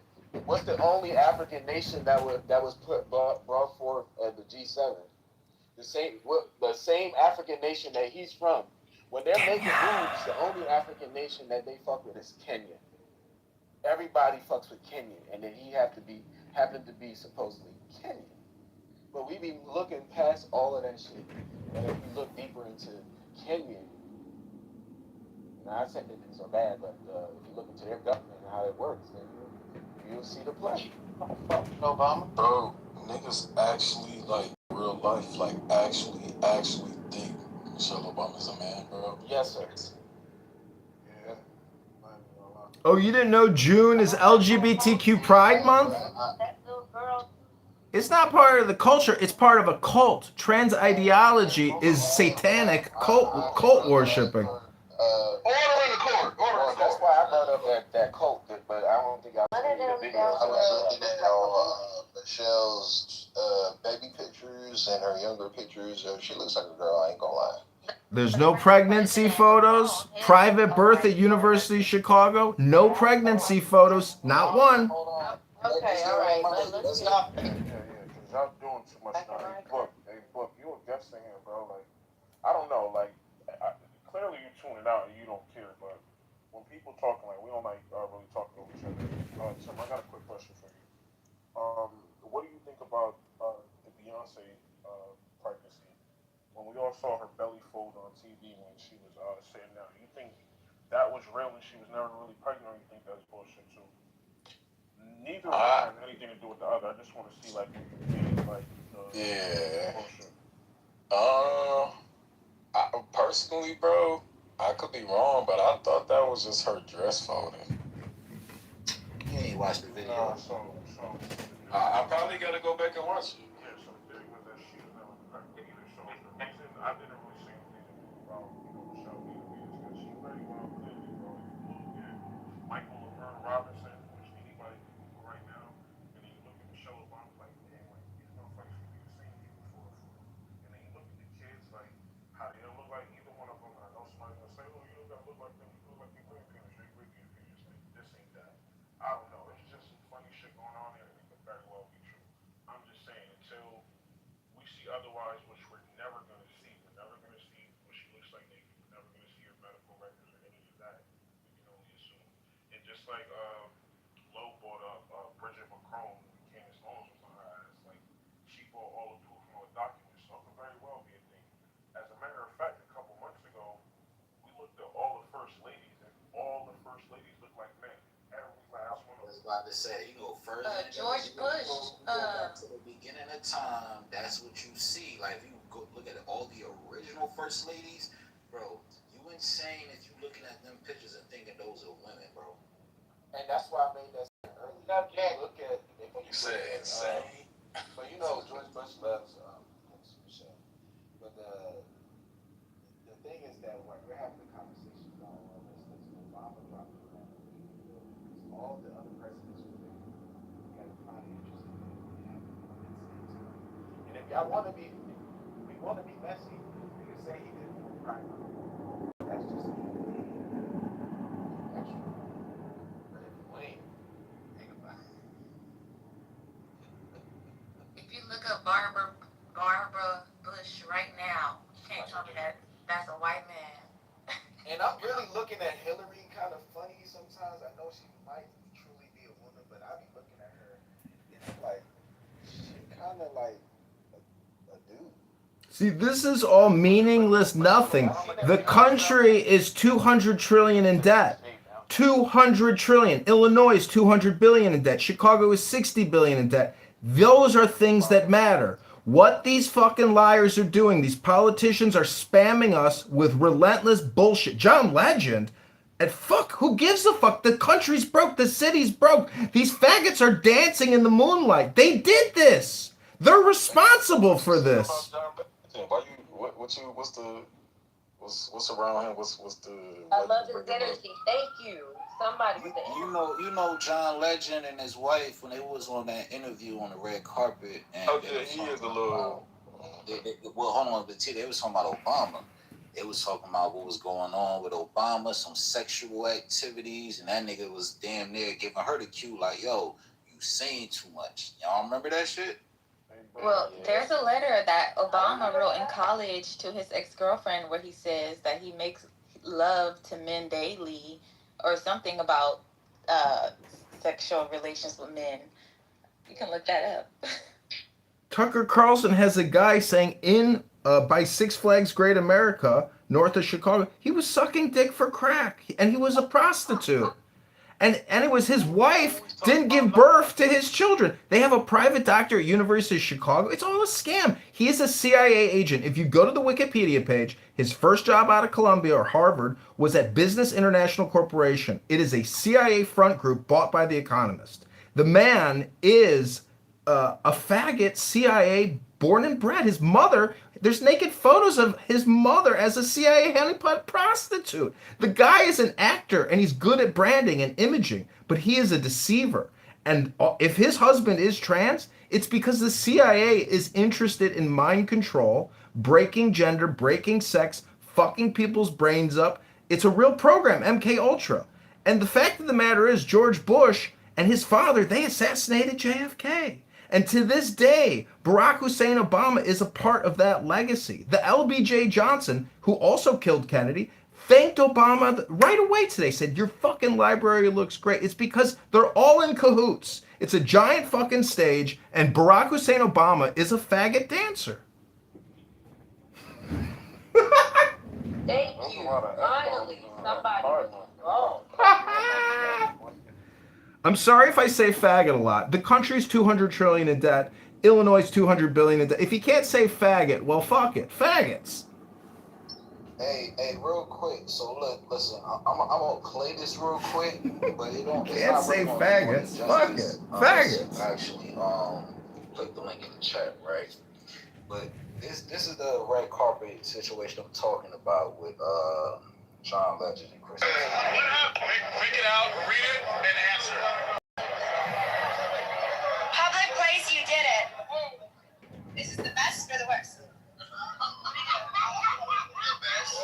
Okay, the best. Probably the Obama thing. John, listen. Oh God. What is your wife talking about? I don't know. We heard it in there. So in that clip, right? So before she even started talking, John Legend, he wiped his face, he's sweating already.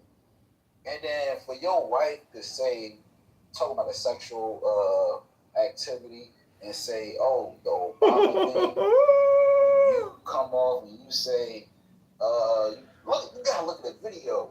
Like, nah, I don't know what she's talking about. Like, bro, that just look crazy.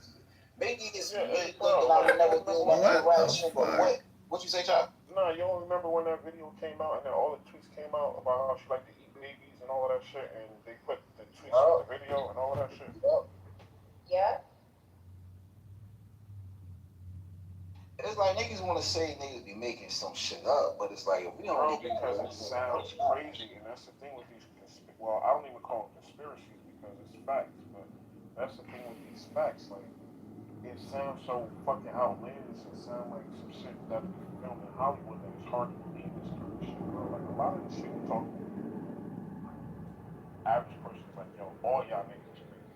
The fact is, Barack Hussein Obama has killed millions of people through war and vaccines. Yo, mind your manners. You hear me talking, homie? Yeah, thank you, sir. I'll land here. But yeah, a lot of this shit we talk about is kind of crazy, and I can see why niggas look at this like, be crazy. Now you go ahead, sir.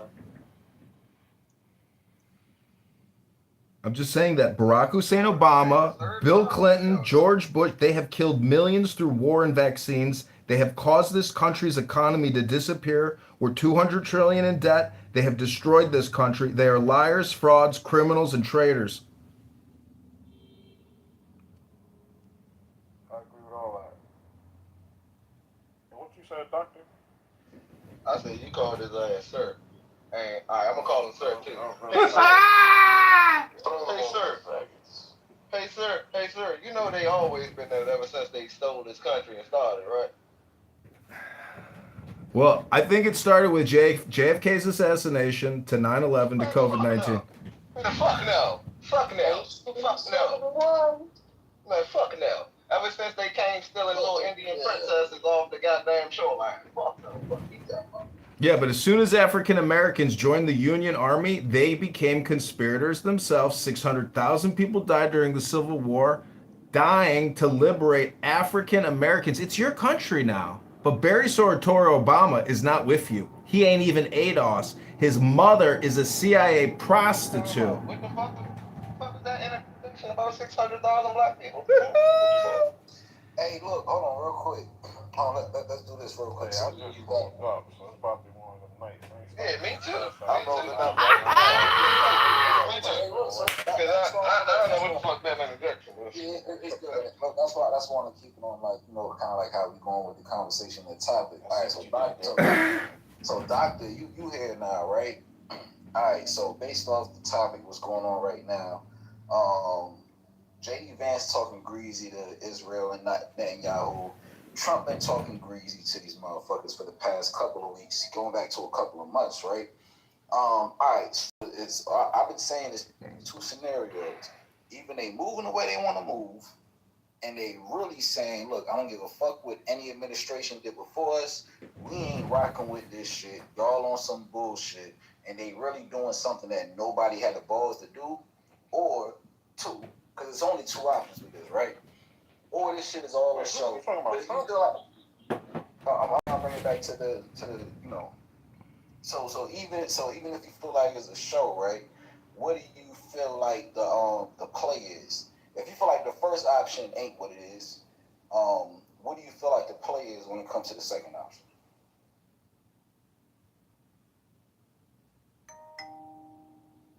Who's that question for? That was for doctor. Cause we ain't had too many opposing people that really don't fuck with, bro. Like, you know what I'm saying, in the room for the most part. So I ain't trying to make it like a whole echo chamber situation. I know he don't fuck with him, so I'm trying to ask him. I know you was just talking. I know. Yeah, bro. I don't fuck with you. Simple and plain. The only reason there's a quote unquote beef between Israel and Trump is, or Netanyahu, or Israel by proxy, is that they've come to the realization that there is no win. Like the only win would be actually taking over Iran, and they're realizing that shit is not going to happen. The terrain is too fucked up, too treacherous. What the fuck are they about to think? You hear me? You feel me? So now he's trying to. I'll call him. Wait a second, sir. No, wait a minute. Sound like bro was about to get his bag real quick. I wanted to hear that. After I finish, y'all keep him out the room. Nah, he in the go ahead. I don't know if he was coming up here to troll or not, but I think he heard something about. I don't think so. I think he just got passed. Yeah, I think it's a little bit rude. Yeah, go ahead. The thing is, that's it though, bro. And Trump is trying to gracefully back the fuck out, right? And save face to the American public simultaneously. Back out of what? Back out of what? Out of Iran. You prove me wrong. Hey, just mute your mic and we'll put one mic on you. Pause. Chill out, man. Unless you trolling, let me know now so I don't look stupid. Alright, cool. Go ahead, doctor. Yeah, doctor. Back out of what? What are you backing out of? Out of Iran, period. Out of the conflict, and try to find a way to look like he actually got them to adhere to some of the things that he wanted, right? And simple and plain, Netanyahu just wanted them to continue to let full forces, throughout Iran, the Strait. I believe he probably wanted them to bomb the island, like all that shit. And Trump realized that that's not smart because that's going to totally devastate all oil production in that area. Like that shit is going to cease because Iran is going to make sure that the UAE not sending no war, nothing if their shit get bombed like that. Well, so look, let me ask you this real quick. So you can tell if the nigga trolling or not. The most secretive organ. Can I add my opinion next? Hey, African man. Go ahead, woman. Yeah, I wanted a woman. Hey, man, kick that mama. Let the soft voice go. Yeah, Lord. Back to you, Steve. No, just to answer, I guess, whatever's going on between Trump and Netanyahu, we know that Israel plays a big part in AIPAC. We know that they put a lot of money into not just Republicans, but also Democrats, with Trump especially. So I think, Trump did have his back to a certain point, but, I don't want to put my tinfoil hat on. But, so if you look into Israel and, they're still waiting for their Messiah to come, right? So there's a video, it's on Twitter, I'll post it in the chat, but it was a long time ago, and they're pretty much, these rabbis are trying to speed up the events of their Messiah coming, but that would consist of them rebuilding their temple. And if you know where their temple is located, it's also located where there's a holy site for the Muslim community as well. It's called Mosque Al Dome of the Rock. They want to destroy that and then build on there. Yeah, you're right. Exactly, and Israel knows if they. So with this escalation between, they're highlighting that, oh, we're fighting terrorists, we're fighting Islam. That's how the regime or whatever the case may be. So, but they know that this main regime, Islamic regime, would have the major problem if they were to mess with that site. They know that it will cause proxy. It's also in the Quran. They will never destroy it because Allah protects us all the time. So it will never happen. But that's what they're aiming for. They're digging underneath. Yeah, so why does so many Muslims I'm not Muslim, but I do understand your perspective. I'm getting away from the. Yeah, the Muslims bomb the shit out of We're on it. We're talking about Israel. It's not about Muslim or Christian. It's from everyone. I know, but you just mentioned the Quran, which is Muslim. But anyway, look, go ahead. Finish it. Yeah, well, I understand you felt the need to, hold on to that holy site, and I'm not.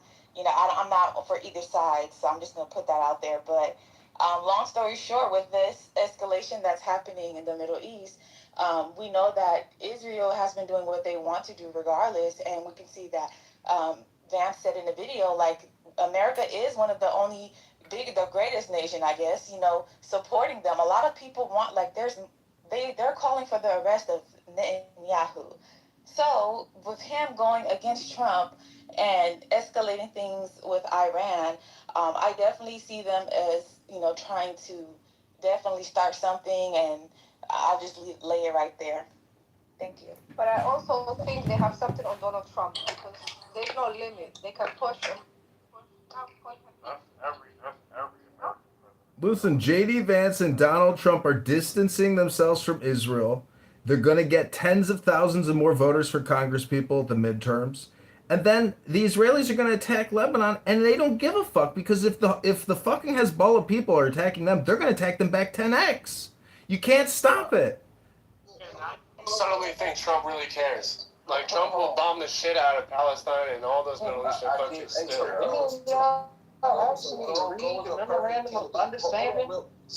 Real quick. So go and doctor, because I'm trying to get like opposing views, because for the most of the room, it ain't really been no pushback on just like what Trump doing. Right? So let me ask this question one last time, and one of y'all, whoever can come off mic, can speak and answer. But I want somebody opposing, right? That's you, bro. When it comes to him doing what we've been asking for, it's always the conversation of we too tied in with Israel. Every president that come into that seat, they kiss the ring, they bow down to these niggas, and now we're seeing what's actually happening, which is the opposite of what we're speaking about. So when you witness this, are you in the mind state of, okay, he's actually possibly one of the first to really do what we've been wanting to be done? Or you feel like it's a show and it's a play? But if you feel like it's a show and it's a play, what is the reason? How is it me kissing the ring? I mean, we both just named it. I mean, I was gonna get into the temple like as well. That is one of the major reasons. That's the reason. Like, they want total control of the whole area, and they that's why when they made them, Trump put the press on them to stop bombing Lebanon and all that shit. That's when that shit really started. Fucking the friction really began. Like, look, you were supposed to speak up. But he did that multiple times before Lebanon, because every time we hear Trump speak on Israel or Netanyahu, and he's saying like, this motherfucker don't know what he's doing, he's out of control, all this shit, it's always because he's doing some bullshit that we all as a collective would agree agree on is some bullshit, and you just wilding because you know who's behind you. Can I think so. Are we not? Hold on, real quick. But are we forgetting the whole past going on 6 months that they were totally in alignment with Israel with all of the bombing? Exactly. So what I was gonna say was, does it ever maybe like come to mind that maybe they just saying what the people want to hear? You know what I'm saying? Like, Hope and change. It's all slogans. It's all spam. like you know, like now, like the times when he come out and say like Netanyahu doesn't know what the fuck he's doing, this, that. Maybe it's kind of like a, do you ever think like maybe it's a read in the room type of statement? So let me ask you this question, 10, right? So why this whole time we supposed to have been under Israel thumb? This the first time they want to make this play. Like it's the first time with Trump to where it's just like we gotta put on the stage play because shit they happening with Biden. It ain't happened with Obama. It ain't happened with all the presidents we know and we done seen that have been on the same page with these niggas. Yeah. We saying for the first time in history, it just had to be Trump to where now we gotta put on the show and try to. So can I let me yeah, I don't know how true that is, but do you so when Trump was running, would you agree that he was saying everything that pretty much we wanted to hear, and you know he was speaking like this America first? He was speaking to the collective unconscious of the herd. Yeah, exactly. But that's speaking to the collective. Hey, can I give you a straight answer? It's not about Obama, it's not about Donald Trump.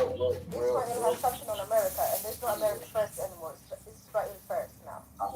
Okay, cool. So him running on certain things that's going outside of the conversation. I just want to get a real solid answer when it comes to every president before this motherfucker. Everybody that moved the way Israel told them to move, did everything they wanted them to do, and then now we're hold on, let me just say this. We're finally seeing something that looked like a shift to where it's like, hold on, this nigga ain't really putting up with this shit. Yeah. If you say it's a part of a play, I would also want you to explain to me like why it didn't happen with Biden. I got you. Trump is further with Israel than against them. So what I said that to say that we've seen what's happened before, and now people are becoming more conscious and catching on, and so he said the things that we wanted to hear, but now we're starting to see that it's actually it's the same. You know, like Israel is controlling all this shit. But when he was running, he said all the things that we wanted to hear. You know, we saw the shit that happened in the previous administrations and things like that. But everybody's starting to like really catch on more. We have the internet, we have AI, we have more access to information, and people are becoming more aware. Maybe, I don't know. I could be wrong though. Okay, so pretty much you really don't got a way to explain it. It's just kind of like the way you thinking about it, right?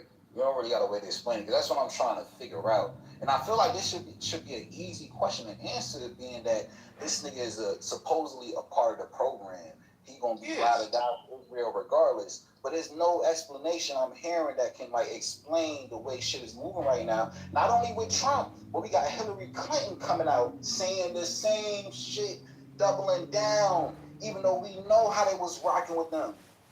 So I'm trying to find an explanation why now. Hold on. But saying it and doing it is different. Here's another thing though. No, You can go all the way. Issue. You can go all the. Hello? You can go. Hold on, Glenn. Let Exo go real quick. There's a lot of niggas talking right now, including me. Go ahead, Exo. You can go. That's fine. My bad. I ain't mean to interrupt. Go ahead. I'm just saying, he got all the information that he needed. It's like the algorithm haven't been working on that whole program for a long time with these people. Plus, they know the jig is up. So it's just like all of them, everybody is having their own issues. You gotta think.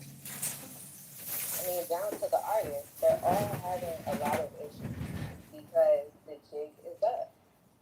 Everything. Y'all get what I'm saying? Like, they're in danger.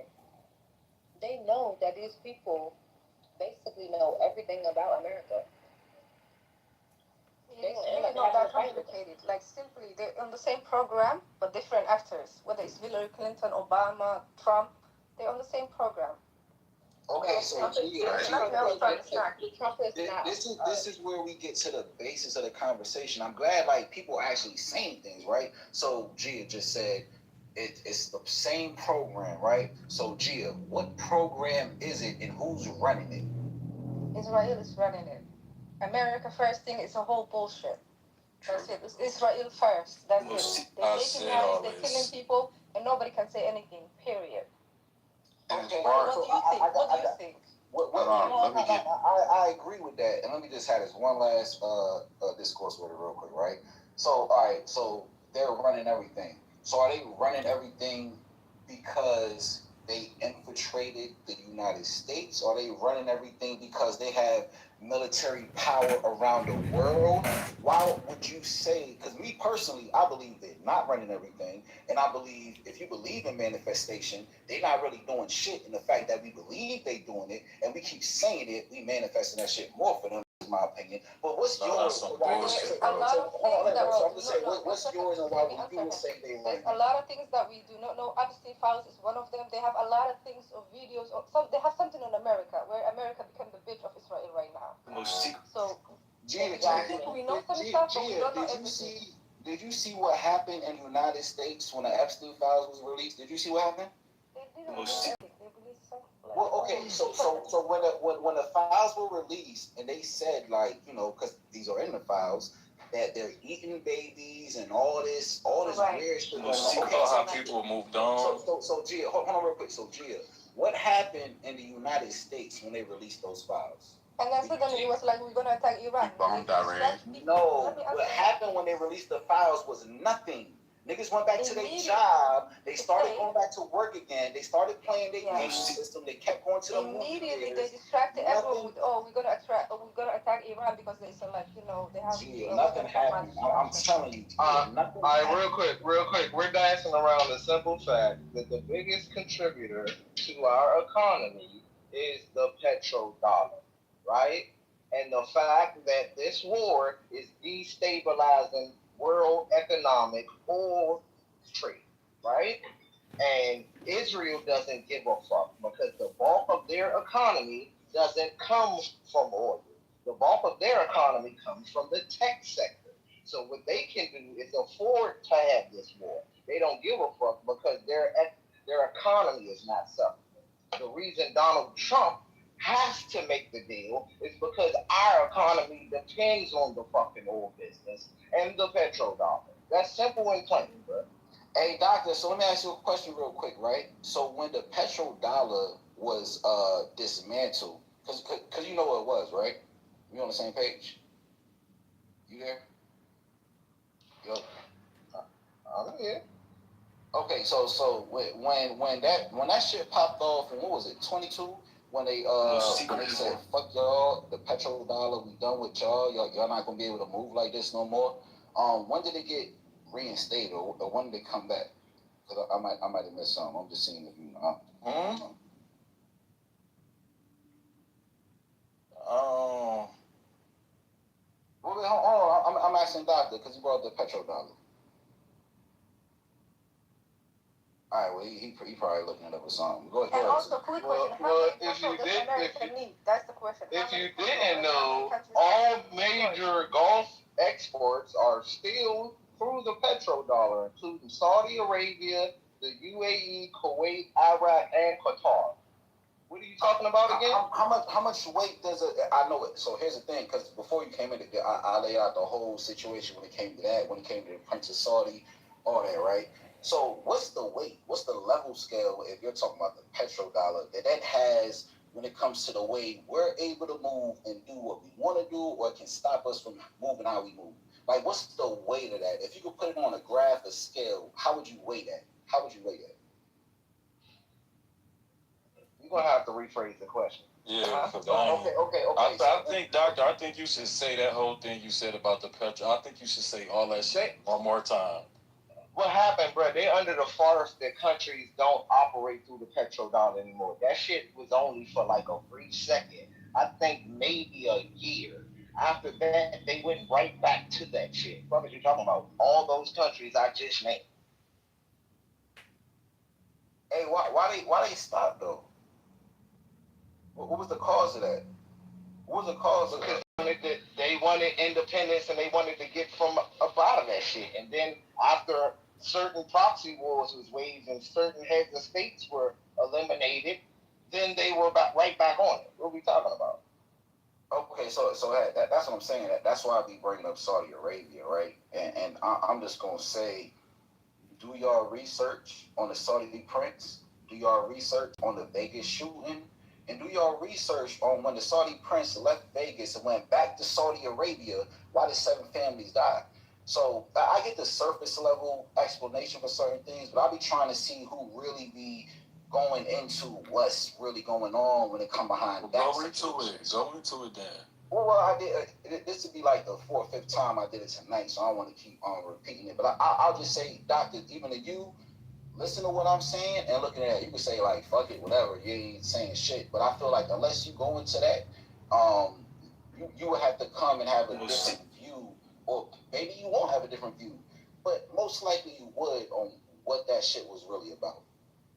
And then now, even with separating from Israel, it plays even a major part, because now we talking about the whole Saudi Arabia connection is $600 billion from them to the United States, the $250 million in arms and weapons to the United States. Like that, now it's a different conversation. You see, like what's happening today. Shit, I would say this nigga lined this up to move like this from the time he got in office. He just let them keep wilding out so they can give him enough rope to hang themselves. And that's what it is.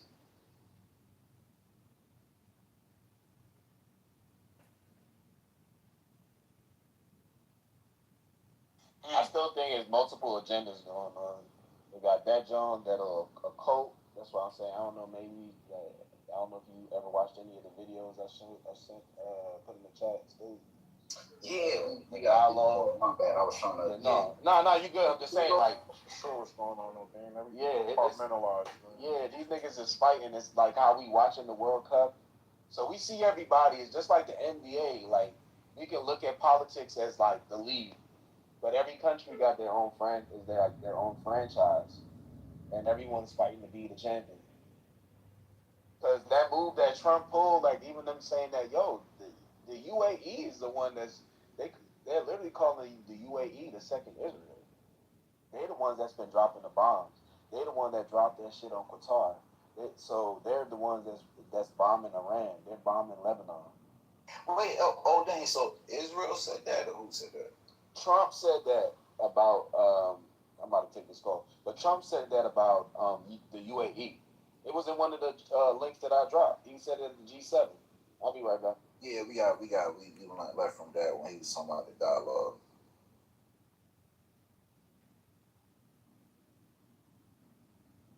But yeah, they just be the questions I be trying to get answers to, bro.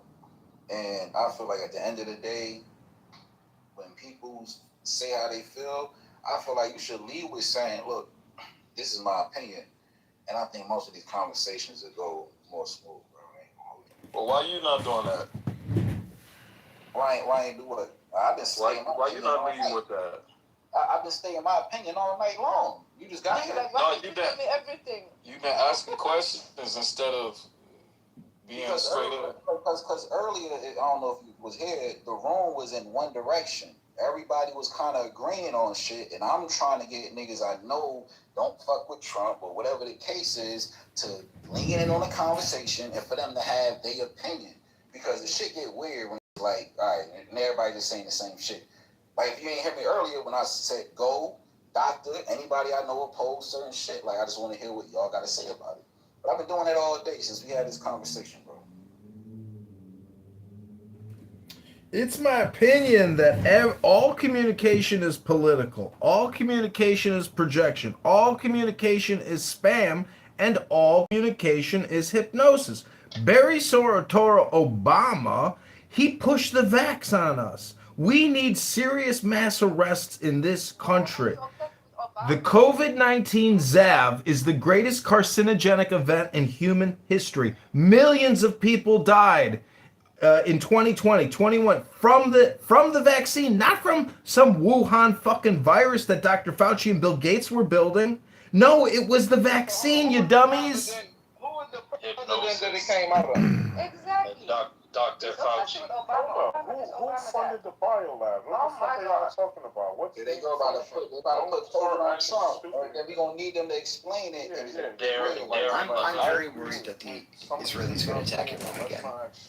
I'm worried that the Israelis aren't going to respect the deal that appears to be in process. A few seconds later, a shower of glass. Well, Determined on the Statler Hotel in Hilltop. Nazis for help with unethical experiments. These are the 50 most insane and disturbing CIA facts you he did. No, but he did offer like different. This Johnson you know what? Never mind. I'm high and I'm about to start defending Trump. Oh, so which thing we want? No. Wait. See, that's the crazy thing, right? So what I'm gonna do is, and people that might be having a different view, I'll see if y'all do the same thing, right? What I'm gonna do is, we can play his actual words. We can play his actual sentiment when it came to the vaccine, because if y'all feel like it was some bullshit and it was pushed on us and it's propaganda, all this shit, whatever the case is, even Operation Warp Speed, I feel like people don't even really look into that shit. Because if you really look into that shit and you look at cabinets and everybody that's around, like, you would definitely have a different opinion. But how does it make sense when the president is coming on live TV and saying, I feel like you don't need a vaccine. I feel like there's holistic options. So if we listen to him say that, we play that clip, then we say Nazis it goes for back help to the with whole unethical Israel experiments. separation. These are the 50 most insane and disturbing CIA facts you never knew. Number 50. The CIA assassination manual drafted in 1952 states the most efficient accident. That though. Like, what else do you want? Like, for president to say, listen, you can take a holistic route, fuck a vaccine. Did he not say that? His action said otherwise. Okay, and the action you talking about is what? Operation Warp Speed? What you talking about? Because here's the one thing. You can't talk one thing and say something else. Like, your actions gonna have to align. Otherwise, either your actions don't mean shit or your words don't mean shit. Hey, Brian, so Operation Warp Speed was put together, structured, put in a package all by Trump. That's how that went down? Operation Warp Speed. Operation Warp. Because I'm the one who brought up Operation Warp Speed. I wasn't bringing it to tie Trump and Nazis for help with unethical experiments. These are the 50 most insane and disturbing CIA facts you never knew. Democratic policies that had people forcing to distance, and a lot of red states were still open, like Florida. So I'm not even gonna dive that deep into it. I just brought up Operation Warp Speed because I don't recall Obama being a part of the vaccine. The vaccine program and the funding was launched by the Pentagon under the George Bush administration.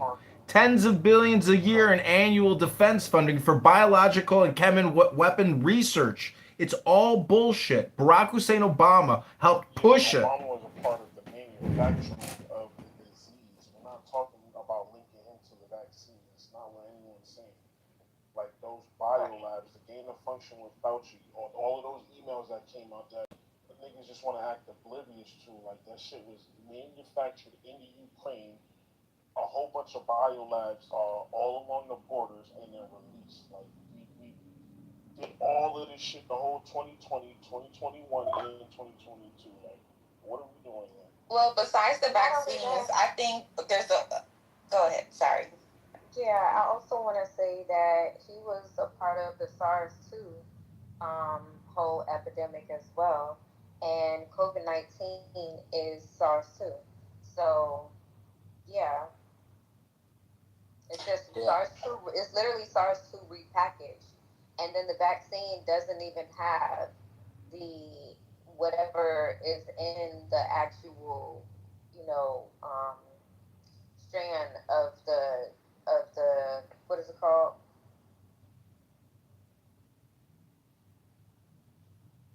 Of the disease. Like it's not even a part of it.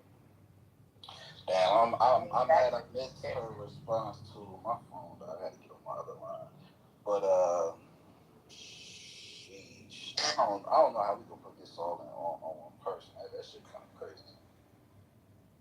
Well, besides the vaccine, we know like they're trying to, because I think the guy unethical experiments. These are the 50 most insane and disturbing CIA facts you never knew. Number 50. The CIA Assassination Manual, drafted in 1952, states the most efficient accident is simple as so many ways. So I'm not pro organization. vaccine. I'm pro Most secretive organization. We know there's a target sitting in a bar, and we know more about the target than they know about us. That's a scenario that we call information superiority. So we can walk in there, and we can launch a surprise attack, and basically... So, I was on Pearson Morgan a couple of days ago. Invocation of Satan Hail, Almighty One. That's what I'm trying to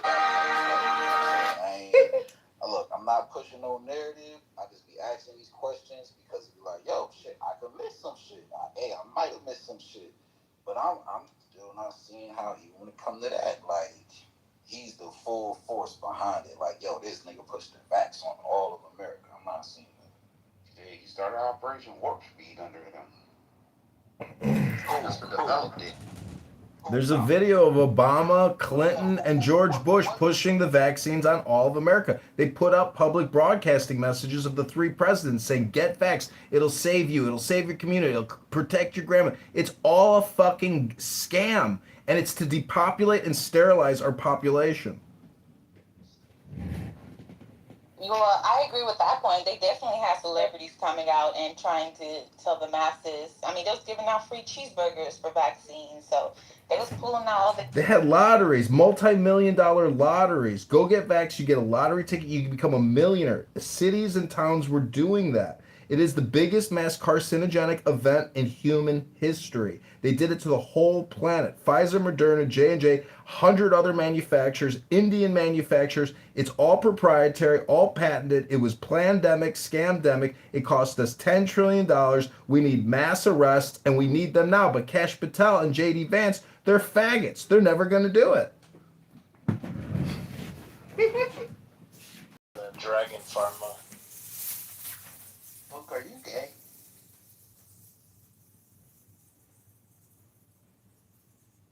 Hey, that I ain't gonna hold you. That's why I stopped having these Trump combos a long time ago, bro. Hey, bro, that's why I just stayed on mute. I'm like, man, look, I'm not about to start. Yeah, John, they did that in California. They did a raffle for the lottery for the vaccines.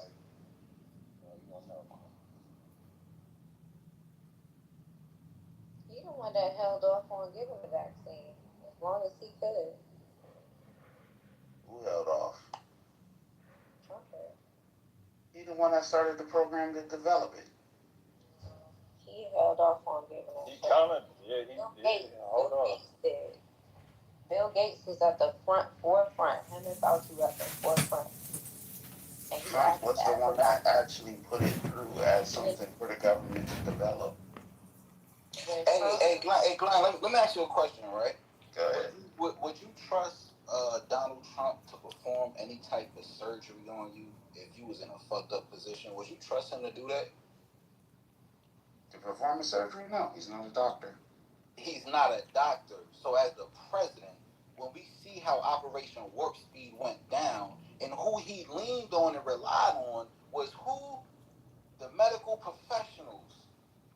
So that's why I be like, bro, I be like, yo, hold on, wait, this nigga not even a doctor, not even a scientist, not even been in none of this shit, and y'all saying like, yo, he pushed. No, bro, he did what he was supposed to do. And it's no way to know everybody on that side, their background, whatever. I'm 38 years old. I don't want to settle or compromise. I have a degree, a good job, and I'm single. I just want to find someone who is also single. My annual income is 500,000 yen. Why can't I to get vaccinated or I'm 38 years old. I don't want to settle. I know people that was in that situation too that actually didn't take it and they brought them back in. Oh, Operation Warp Speed doesn't have to do with the mandatory, what your jobs require, like having the mandation as far as taking your job. I mean, as far as taking the vaccine. Did you take it? What, the vaccine? Yeah. Yeah, I'm diabetic. Alright, I ain't even gonna go there then. Yeah, I'm high risk. But, anywho, that's beside the point. Like, I get if you have a problem with the mandate side of things, that's actually not on Trump. The mandate didn't come out till 2021 while Biden was president. If you want to put on for, Biden on the, with the mandate thing, you definitely do that. But we can't act like Trump didn't have a part in the vaccine when he's the one that pushed the government to develop a vaccine. No. So the part y'all leaving out, the part y'all leaving out is that the vaccine in question did not have mRNA in it, while the other two did have mRNA in it. That's the part y'all leaving out. I feel like, and I think if you really look back at what happened, you'll see that he gave niggas an option. Like even the shit that they was pushing, the nigga was talking about zinc, ivermectin, the nigga even said the shit about bleach, and everybody went crazy about that when it was a fact. The nigga said, he even said sunlight, bro. Like the nigga gave people options. It was pushed by one person and mandated by one person, and we're not gonna rewrite history. That nigga said there's holistic options for you.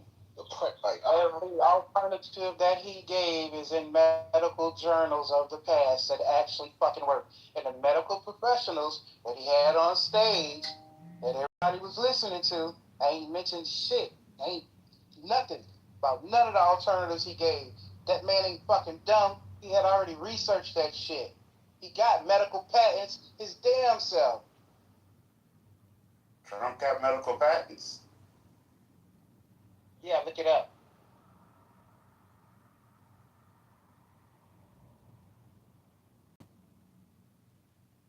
Remember when he was talking about putting a tube with the light down your throat, into your lungs, and all that other shit? That came from Tesla.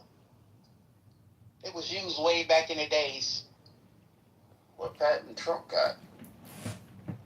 Now everybody got. It's not about the Trump patent. It's Pfizer, Moderna, J&J. The Indian manufacturers. Where y'all take up arms for this orange motherfucker? With the Indian pharma. I talked to my mother. I said, "You got vaccinated?" She said, "Yeah, I went to the firehouse. They vaccinated me at the community center." I said, "What? A fireman and vaccinate? You didn't even go to a doctor?" A firefighter vaccine. So, as people are saying what they saying, you should be coming off mic. The vaccine gave Russians, but not the good old Okay, Russians. facts. But that's how these conversations go, right? When people are saying what they saying, when they land, you come off mic and you say you're wrong. This is not correct because of A, B, and C. Clown world. And the conversations always get weird when niggas just say, "Oh, you just this, you booty clapping, you A, B, and C." Like, cool. Like, I ain't mad at your opinion on how you feel about certain shit. But as it's going, and when these points are getting ran through, it needs to be stopped by when that person mutes up, gets off mic, and you should say, "Bro, this is why you're wrong." Like, is that not how these conversations should go on my trip? Yeah, that's green bean fascism censorship world where green beaners think they know everything. What was that?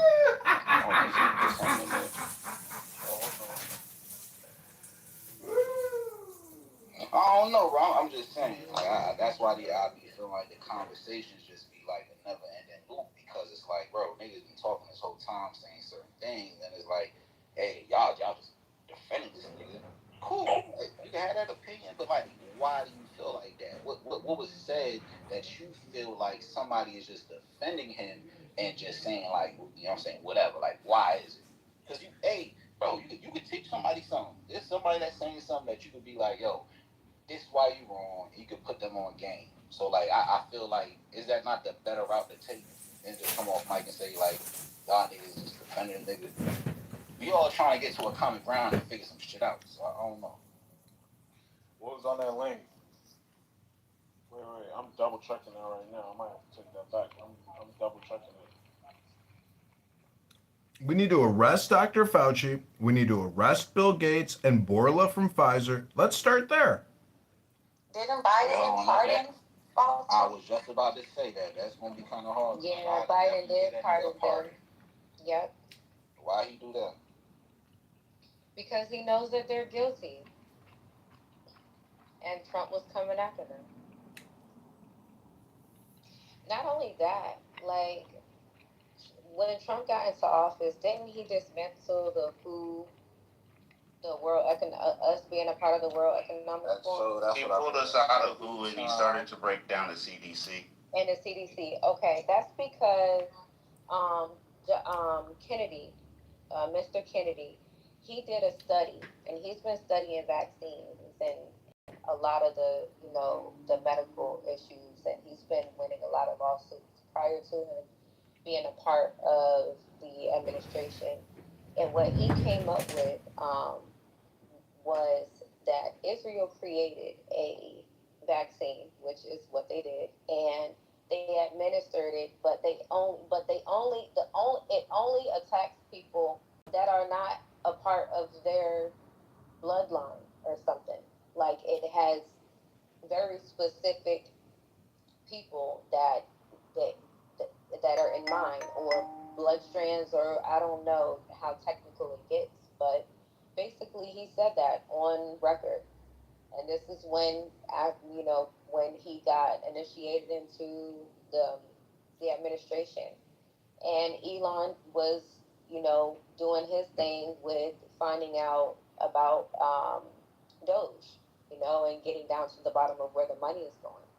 So I think that Trump is not necessarily playing a game, but understanding more about what devil he's dealing with and how to deal with them and how far they'll go.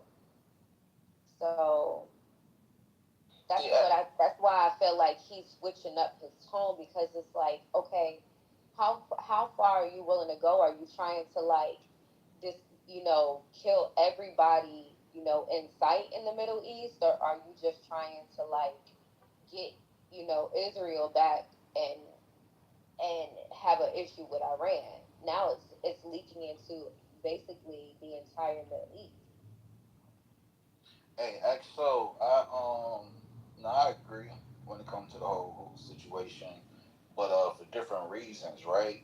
Because when we see how the WHO is moving when it comes to the summit of the future, the pact of the future, that Benjamin Netanyahu was able to walk into that New York building, even though he was guilty of war crimes, and the president at that time let him just do that shit on his own. When it comes to that, they passed everything using, and any of y'all can look this up. Listen to what I'm saying. They passed it using the silent procedure. The World Health Organization, they passed all this shit under our nose using the silent procedure, right? One thing that the World Health Organization would have been able to do is classify any pandemic or epidemic under whatever reason they wanted to. Don't believe me? Go to the World Health Organization website right now. One of those causes that they said they could claim to be a pandemic or an epidemic, infodemic. So they said if there's too much information we don't deem to be valuable or true, that will put you in a state of a pandemic or epidemic. This is not me. This is just what they said. And why the fuck are we even wanting to be a part of that shit? And if we get removed from that shit, why does it have to be a play? Why can't it be like, yo, shit, we didn't fuck with that? We don't want somebody telling us that the information on the internet is just false and they get into whatever they get into. I don't get it. It's just like, this has just been asking for. Like, I don't know, bro. Hey, who was the one that said he had patents? That was, who said that? Who said what? Trump had the patents on the medical. It was a girl. You said what? Oh, was that low? That was me, and I corrected myself. That was Donald L. Trump. But Donald L. Trump and Donald John Trump have collaborated. Okay, yeah, because I like to be factual when I post listening. I'm like, hold up, like let me double check that. Then I put the patent link in the chat so anybody that wanted to search there. And then I put the original clip where you said what he said in the chat, and I was looking to see if he patented anything. So I correct myself also. Yeah, I was about to say I don't see anything at the U.S. Patent Office with that nigga. Yeah, that's why I dropped the rest of that shit I dropped in the chat for further reading. See, Fauci's in trouble because he was actively engaged in covering it up. And he was funding through EcoHealth Alliance and Peter Strzok. It's a big business. It's not, these weapon biodefense labs, they're offensive weapon lab systems, global, in 30 countries. As a taxpayer, you going to work 3 out of 5 days a year to fund the military industrial complex, the Medicare, Medicaid industrial complex, the judicial, legal, political industrial complex. You're a slave in this country because the country is now 40 trillion in debt. If you own a home, your property taxes over the next 10 years are going to be hundreds of thousands of dollars. The system is broken. It's upside down, and now it's become a debt slave economy. If we don't have politicians willing to file federal bankruptcy to discharge public debt and rein in the spending, it has become a communist slave state, not laissez-faire capitalism. It has become a communist gulag slave system. It's called altruism, socialism, sacrificing yourself for others. It's a scam. Affordability is a scam. It's a spam. It's a communication spam. And these socialist, criminal, liberal, progressive Democrats are fraudsters, liars, and spammers. And if they'll take money from the ADL, they'll take money from you. And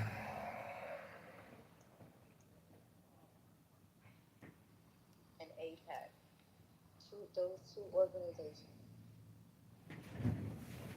You're worried about 10 million Jews trying to defend themselves from hardcore Muslim terrorist jihadists? Your Democrat industrial complex in this country is modern day terrorism. They are domestic enemies. Defend themselves. They do overdo it. You can't lie. Well, it's force multipliers. The U.S. government has the same policy. If we lose 10,000, our enemies are going to lose 100,000. It's not that. They're expanding outward. That's not defense. It's proactive defense. When a rocket comes into your backyard and kills 30 school children, well, there's going to be some Jews that got the weapons, the technology, and the will to go kill, to stop that from happening, to create a security buffer. Sound like you a Zionist, honestly. Wait, but do you really think Iran has the military equipment that can reach America? Not Iran. They can hit Europe. Say it, tell it. He's been saying it since the 90s. Iran is 1 month away. They're 6 months away from a nuclear weapon. 30 years of that shit. Hey, Glenn, you know what else BB been saying since the 90s? That I don't even really got to worry about the United States. Like, they just like a little, you know what I'm saying? I can do whatever I want with them. You know what I'm saying? We had that old video when they recorded him when he went to, I forgot where it was.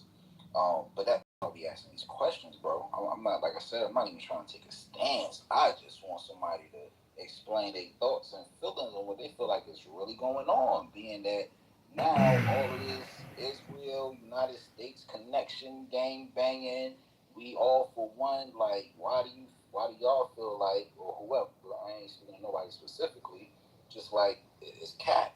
Man, that's all I know. Cause like, hey, it could open my mind up to something. But like, why do you feel like it's cat? You feel like it's cat, Glenn?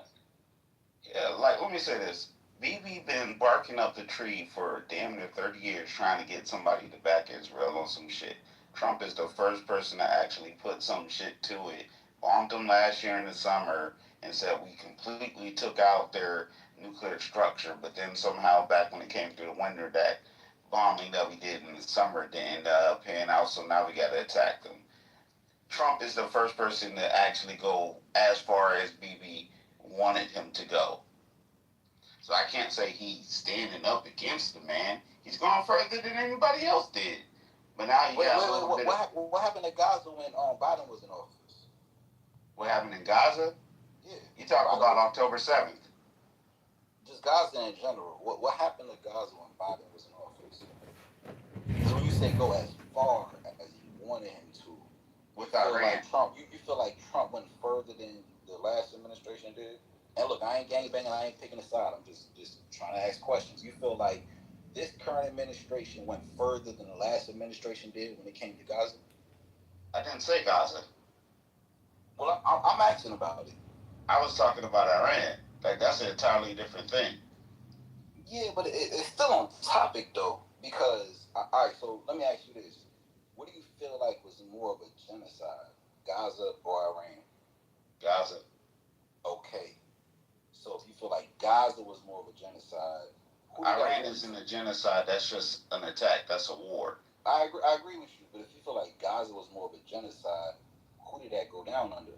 Because you said them taking as far as they wanted it to. So I would think if we can agree with on that, Iran.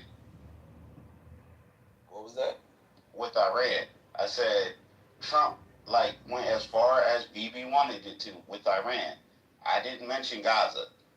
Well, well, the way I'm taking it, correct me if I'm wrong, when you say Trump went as far as he wanted to, you're saying there's no other previous president that went as far as Netanyahu wanted them to go. With Iran. Okay, if you're saying specifically with Iran, okay. Yes. I mean, I gotta repeat that shit. Yeah, you could, bro. We just having a conversation, right? But when I heard you say as far as they wanted him to, I'm just thinking about everything in general. I'm not thinking about just Iran. I'm thinking about how far Israel was willing to take it with whoever and whatever previous president was in a line with that. Hey guys, could I get in the combo? Sure. Yeah, go ahead, bro. Iran was not Israel's plan. They have shared interests. Israel. That's what I was kind of like thinking, but I ain't want to call it. Look, go ahead, in the combo. Why you talking about people not leading with their opinions, but you not? So I'll try and get hold on. Let Randy go. Okay. So yes, last year the U.S. and Israel dealt a major blow to Iran's nuclear program. This year's war is about a new topic, Iran's ballistic missile program, which is separate from its nuclear program. Iran has been ramping up its ballistic missile production and targeting against Israel. And so that's the difference between last year's war and this one. Plus, Iran. Damn, who moved him to the group?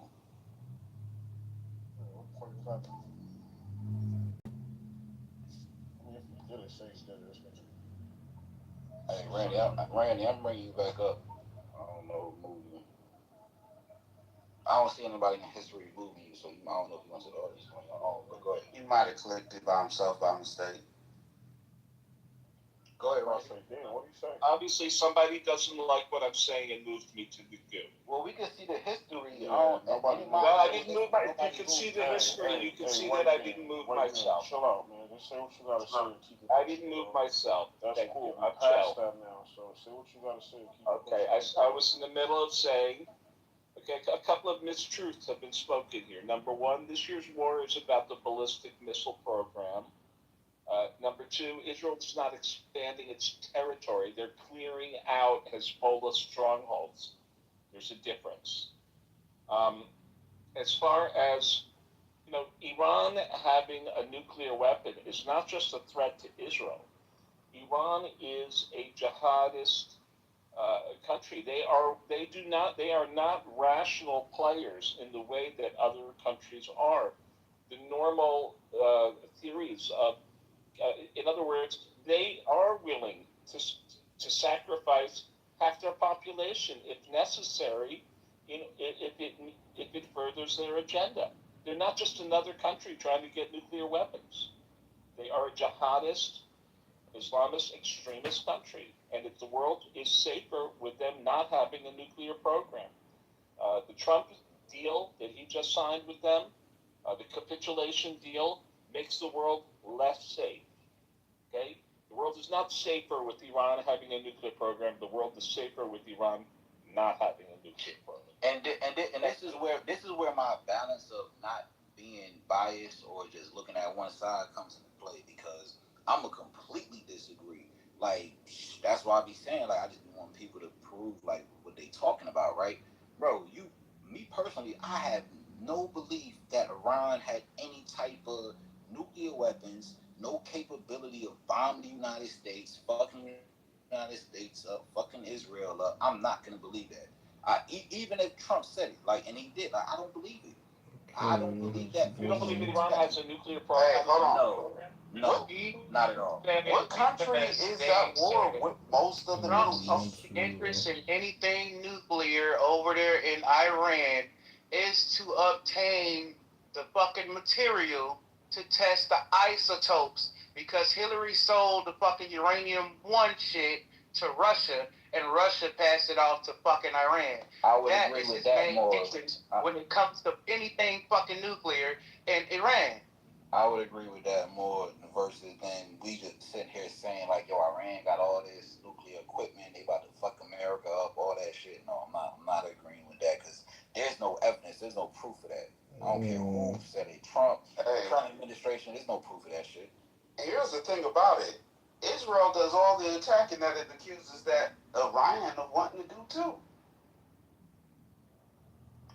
What I would say, just to kind of agree with Randy to a certain point, because I'm not biased, I don't think Iran is competition for America military, but I know Iran is known to fund little terrorist groups, Hezbollah, the IRGC, the Islamic Brotherhood. They're funding group actively right now in Congo, where there are some Muslim terrorists, part of different organizations, like in Nigeria. If you guys recall, Trump having to bomb Nigeria because of what was going on over there.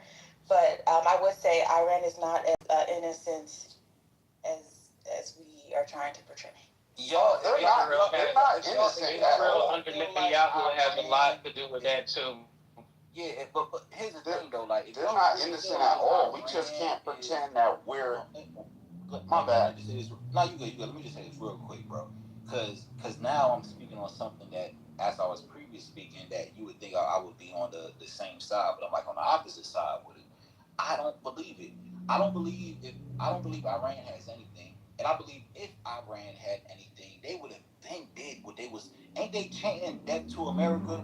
If they over there chanting death to America, why has they not went ahead and went through what they planned? Why have they not went ahead and went through and bombing us, bombing our allies, whatever the case is? Like, it seems like it's just weak. There's nothing going on, and it reminds me of 9/11 when we sit here saying these niggas got weapons of mass destruction, bro. And to add to that, why are they chanting death to America? Well, let me ask you this: do you think that North Korea has a nuclear weapon? I feel like anybody. I don't feel like they do. I feel like anybody that has a nuclear weapon, looking at how the world is being ran right now, and looking at who's in control and in charge, if you really, No. The niggas gotta have something. We bully everybody man, else. well, hey, look, it's a possibility, right? But I'm just saying, like, looking at how things are moving, why nobody busting a move? What they waiting for? So somebody tell me. That's like how people in Atlanta are. Everybody got guns, so you think twice about pulling guns. Everywhere else, it's like you a bully and you the only nigga with a gun. You bully everybody, but when niggas got the same artillery you got, you think twice about that shit. They may not have a nuke, but they got something, bro. They got something that'll level this motherfucker. Hey, to me that sounds like they really ain't got shit, because if you feel like everybody got what you got, and you feel like somebody might have a little bit more than you, you already feeling like shit. I really can't even do nothing. This is my last resort. Like, okay, if it really do pop off, all right, I'm gonna go ahead and push the button. But it's not a scenario of shit. I can just shut this shit down if I want to. It's a short mutual destruction, what Chop is describing. You say what? It's called a short mutual destruction. Yeah, exactly. Where it's pretty much like, it's like if one person press off with it, the other person press off, and they're both gonna die. It's like assured. It's 100%. Ain't nobody about to survive. So don't nobody actually want to do it, but they also don't want to get rid of it because they don't want the other person to be able to take them off. That still sound like a last resort to me, though. That still sound like a managed proxy nation is not to make a move until they're instructed to make a move. But everything changes once you have a martyr, a system that praises martyrhood. In other words, North Korea has a nuclear weapon, but they understand mutual deterrence. They understand that if they use it, it's going to be used against them. Iran is the first country that believes in shaheeds, martyrs. They are willing to sacrifice half their country in the interest of advancing their Islamic resolution. Mutual deterrence will not work with Iran. They are different than every other country. Is that what Israel? Right, they so is what I'm They literally drop bombs on themselves. They literally did that. So. Who literally did what? Just so I understand. I mean, you're sacrificing your own people for I don't know if you're a part of that. When did Israel sacrifice their own people? You're doing it right now because Iran has been bombing you guys, like literally, like it's still going on. Well, they're at war. Yeah, it's a war, but it's provoked. You guys provoked them. You guys just hit them. This last time, there was so many peace deals. Iran is funding proxies, Hezbollah and Hamas. It's time to get rid of the head of the snake. No, the thing about it, sir. Israel helped with the funding of Hezbollah and Hamas. Hold on 1 second, D. Hold on 1 second. You guys. Like I said earlier, the nigga is Zionist.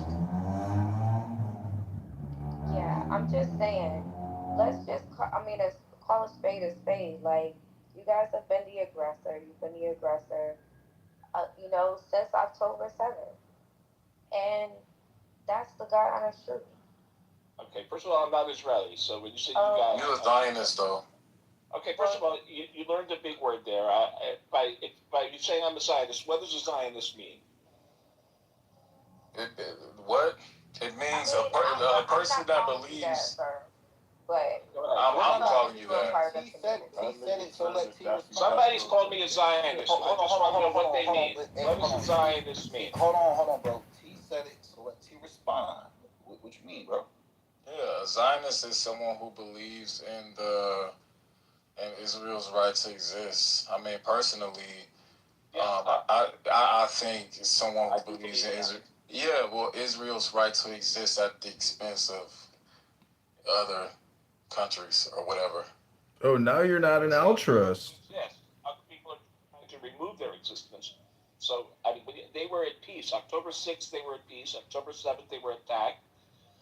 At any time, Hamas could have released the hostages and ended the war, but Hamas held on to the hostages and killed them and raped them and did a lot of shit. So yeah, Israel helped fund Hamas. It's a complicated situation, though. It's very complicated, though. You just simplified it. But you a Zionist. Does it matter if he's from Mars or Uranus? If he's got an accurate opinion, it doesn't matter if he is from Uranus. Listen, October 6th, there was a ceasefire. Okay? Israel left Gaza in 2006. Right away, Gaza elected Hamas. Hamas declared war on Israel and fired thousands of rockets into Israel between 2006 and 2023. These are facts. Now you can say, oh, Israel had no. They have no military though. But they had rockets. This didn't start. There were 50,000 people in Hamas. When you say they have no military, they sure do have a military. They don't have a military. And there's 50,000 soldiers in Hamas. Okay. They don't have airplanes, but they have a military. You guys have America. And that's by the help of fucking Benjamin Netanyahu. The Prince of Qatar already exposed his ass for Operation Black Raven. Okay, but you guys have America. Right, so and Hamas has Iran. But so then it's equal. It matches up. You can't just be like. So we've come a long way.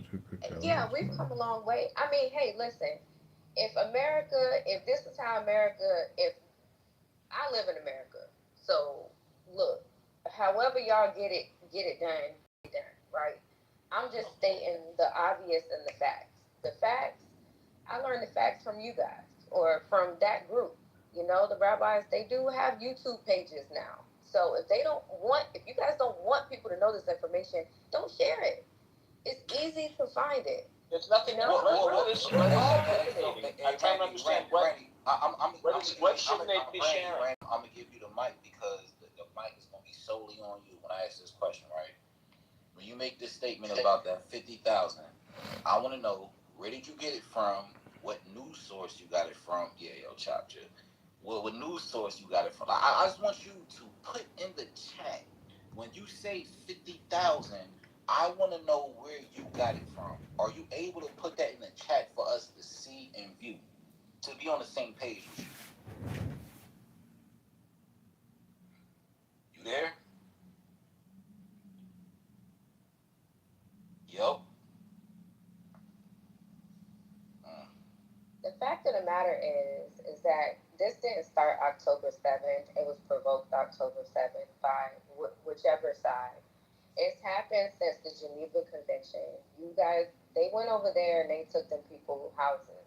That's just like what's happening in New York right now. It's not even being televised. They're taking them people's houses in New York too. They're trying to.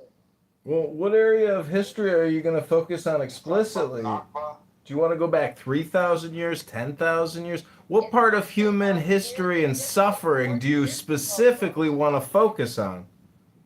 No, this is like 1950s, 1960s. This is not 3,000 years ago. There's people still alive from it. Well, I hope you all know that black people's houses in New York. No, you can't talk. Answer that question. Oh, I tried to. She interrupted me. You can't speak. She started talking about people's houses in New York. Where you got 50,000. Okay, I'm gonna. Because you heard me talking. I know, and then I tried to answer, and she cut me off. She started talking about people taking houses in New York. Okay, but before we proceed, can you drop in the chat before you? Okay, I'm going to answer you now. Here's the deal. No. No, I'm not your intern. I'm not your intern, bro. Okay, so drop in the chat your evidence of that 50K. You can come back on stage. Like, why we gotta do this? Like, we know how these conversations go, bro. Like, what? Nah, my nigga, the chat mine. So y'all ain't gonna let them say shit on the stage. The chat mine. Yeah, why y'all be so emo, bro? What's wrong with y'all? Nah. How you gonna say ain't nobody let you speak, bro? Your mic is overpowering and you can let you speak the whole night. What are you talking about? That shit crazy. It ain't. Only when you speak, then you shut the fuck up. Man, Randy, you gotta chill too, man. I don't know what the fuck that was about, bro. This ain't that.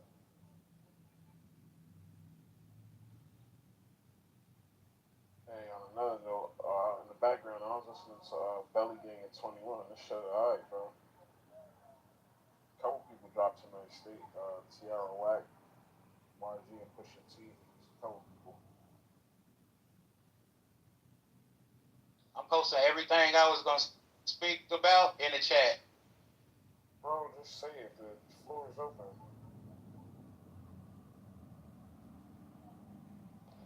Shit, I'm almost done now. You see how much I put in there already? I'm not even paying attention, bro. Honestly, I'd rather you just say it.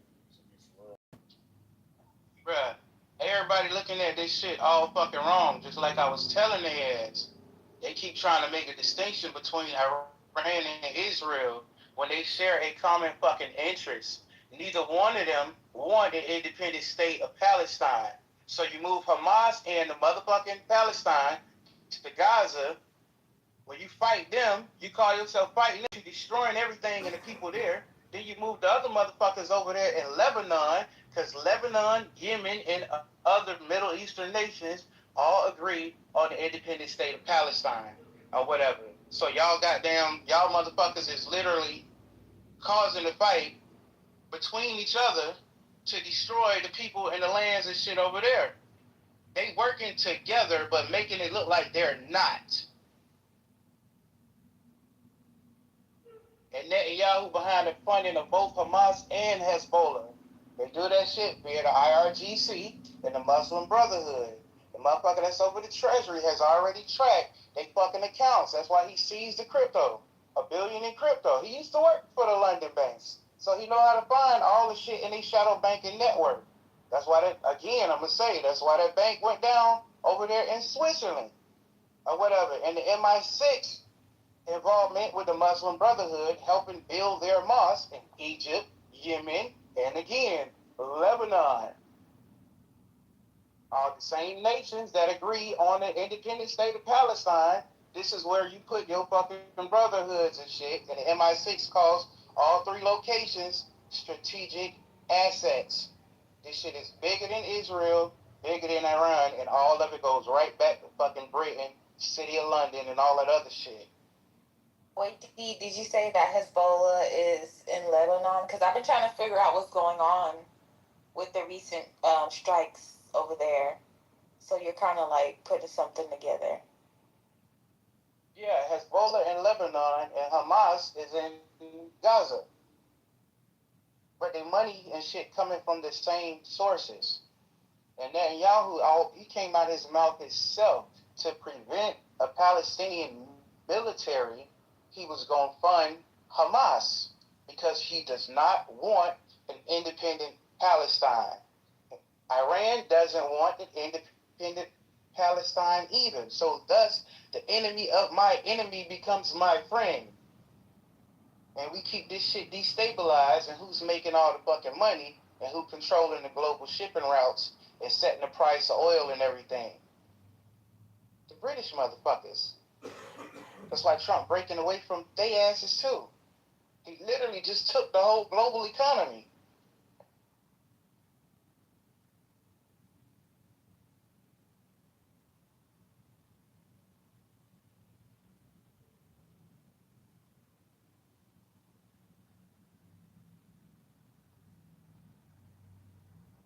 The British aspect that you mentioned, that's putting a lot together as well, because I know a lot of people were coming against their prime minister, whatever the guy name is, because he wasn't coming out to speak against Iran. But Britain itself, they've been having a lot of protests over there. People are talking about how it's the IRGC, they're operating over there as well. But shit, that's a whole other story. All of that shit is. Remember when the king came over here and he visited like a few months ago, and he was talking about something that we signed with them. Yeah, treaty, the two-pillar system, where they're post-rules-based order, and that post-rules-based order has come to a close. He was trying to face on this shit, however, but it's literally coming to a close because the guy over there, Starmer, he's saying it. Mark Carney, he's saying it, and everything. Without America, that shit doesn't exist. Even talking about their military plans because they haven't made military plans in the last 30 years. They always depended on us. NATO was not going to get involved in none of that shit down there because NATO was only supposed to protect the lands of Europe. Even though they got a fucking navy, they ain't supposed to get involved in nothing else. Right. But the whole reason why America got strong is because a lot of nations wasn't being protected. And we said, okay, well, we'll protect you. That's how we got to be as globally big as that we are now. Like, but the fact of the matter is that the king they still have some interest in Canada, America, and Israel. And they want interest and need to keep interest in the Middle East because they just lost Africa. So keep in mind, Africa is receiving their independence as well. So right, but if they still want to have any interest in this, they have to play by different rules, not the rules, the game board that they established to run all these other proxies. They've been using America as a proxy. Iran as a proxy, Israel, every nation was being used as a proxy against each other. Britain, EU, they don't produce shit, but what? Why? Somebody mentioned the shit earlier. When your nation ain't producing and always depending on other nations, this shit is about more strong sovereign nations, and all these other nations can produce and sustain their own. They can make money and trade however they want to. That's what we moving to. Nations operating, trading with who they want to trade with, not because you say we got to. And you set the price on everything. Now we want to negotiate for this and that. We should have the freedom to do that. That's why a lot of the Gulf states invested so much money before this shit with Iran even kicked off.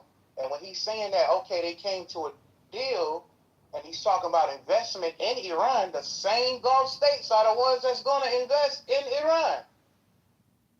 No, here's the thing. The big thing that people are not that Iran is playing chess.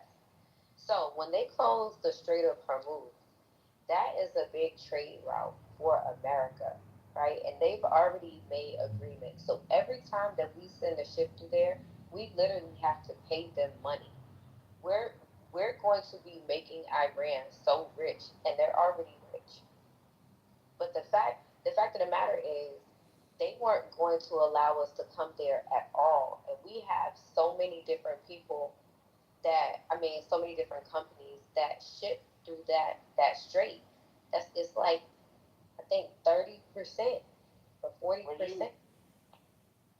Yeah, but when you go back and look at how this whole post-World War rules-based order was established, and you look at shipping and maritime or whatever, that shit still goes back to Britain over 150 years ago and everything. Iran really wasn't running shit.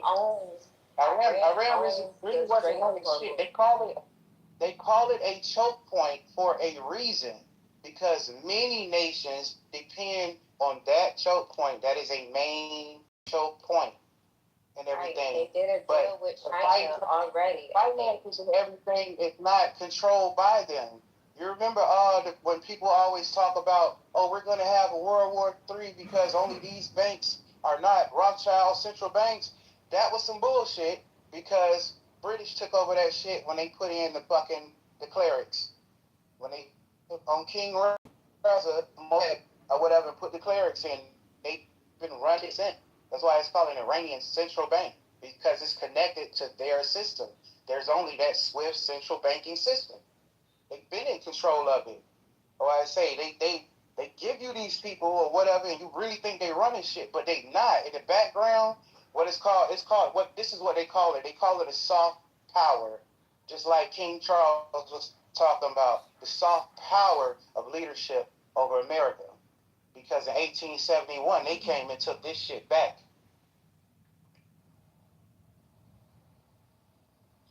What I'm saying is, regardless of all of that, Israel got a problem with them.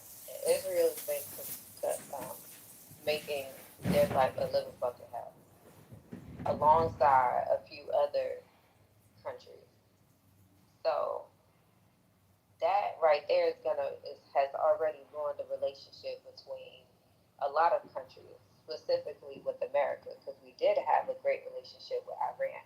But Iran, the Middle East can sustain themselves. They have oil money. They have oil. They have a lot of fucking resources. They have rare earth minerals that we need, that we ain't even getting from Ukraine. They have shit that we actually need to sustain us in the future.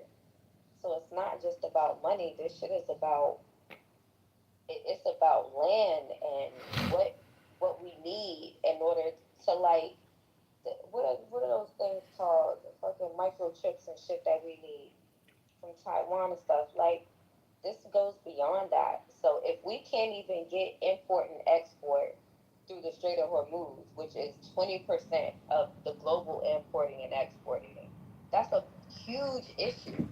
And now Israel has made it to where we now have to pay them to go through that motherfucker. So it's gonna cost people around the globe just so that they can get goods.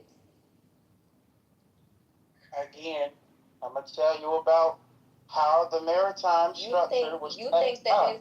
But it's not, because they're not going to allow The essential financial to go control of the Strait of Hormuz resides in the city of London. For the last 150 years, if anything pops off in that region, they only use the United States Navy. For the last 150 years, America has always had a presence in the Strait of Hormuz and that whole Gulf Sea region because of who has the financial controls of the entire region.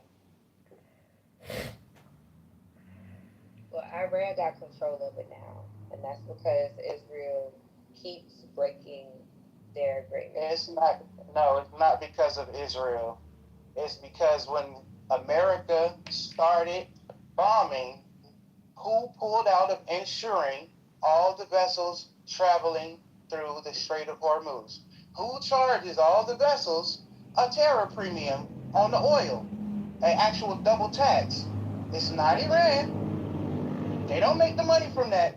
It's not America.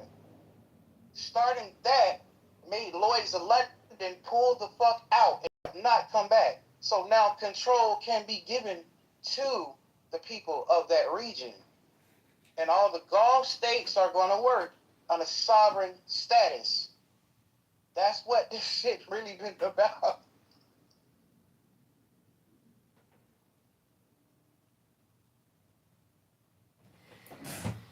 Well, one way to look at life is to come to the conclusion that there's not a speck of dust out of place in the whole universe, that everything is as the way it is, and there's nothing new under the sun. And there never will be anything new under the sun because everything has already been. The question is, if you are coming on Clown House every single day and just repeating the same shit, well, you're the kind of loser that goes to a casino and plays a slot machine. Because the slot machine is just a blown up version of your cell phone, and you're putting money into it. It's no different. It's the same thing with Clown House. If you don't modify your experience, well, then you're just redundant, and you're a placebo. You're just doing the same thing over and over and over again. So how do you change the material world? How do you manifest? How do you make the subject into the object and the object into your subject? Well, it starts with a book. Any good book will do. Any kind of mystical adventure like Rumi or Lao Tzu or Confucius or any kind of philosopher. That's the real joy of life. That's how you get the strength you're looking for. That's the spam and scam that Barack Hussein Obama and his husband do every day. She sits there and praises him. Oh, Barack, you gave me the strength. You were always there for me.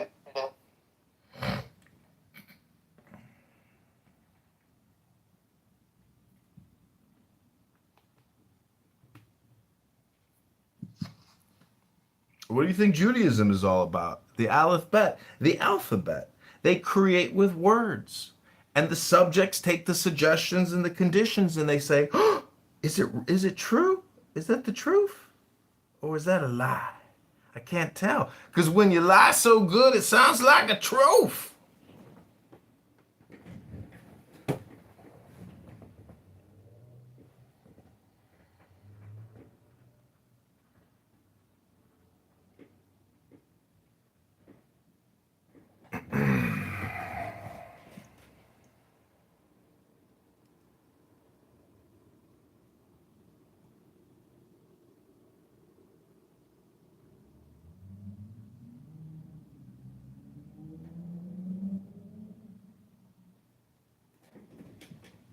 I done said too much. I'm going to the Barack Hussein Obama and Michelle Obama after party up in the private soiree zone in the library. I'm with that race hustler, Reverend Al Sharpton. See you all at the soiree.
y'all done yet? I'm listening. I've been stopped listening to you niggas. All right, so I got something here. I've been having some last couple of weeks. I just update the information that I be getting. Talking with AI, whatever, fact checking a lot of shit and everything. So what it's saying or whatever, what I got right here is a comprehensive timeline that organizes the centuries of intelligence history to strategic calculations that the illicit financial networks and explosive military collapse of the 2026 ceasefires into a chronological sequence. Now, the phase one, it take you back to the historical groundwork in the 1940s and 50s with the MI6 alliance and the post-World War II era. British intelligence, MI6, identifies the early Muslim Brotherhood in Egypt as strategic asset. They covertly funded some first mosque and regional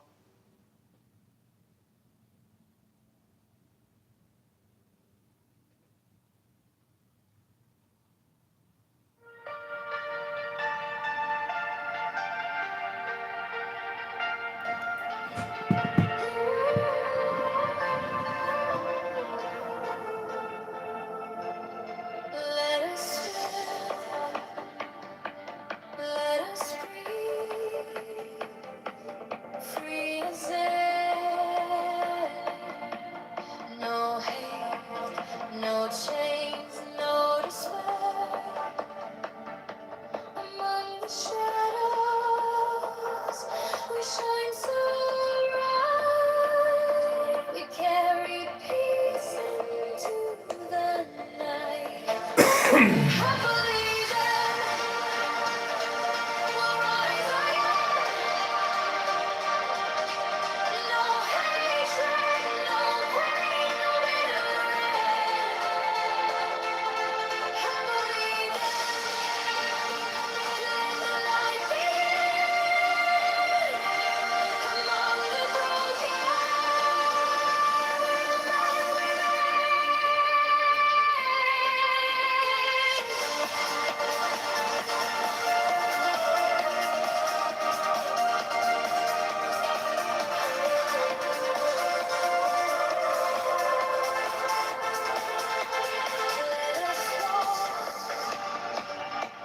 let us heal,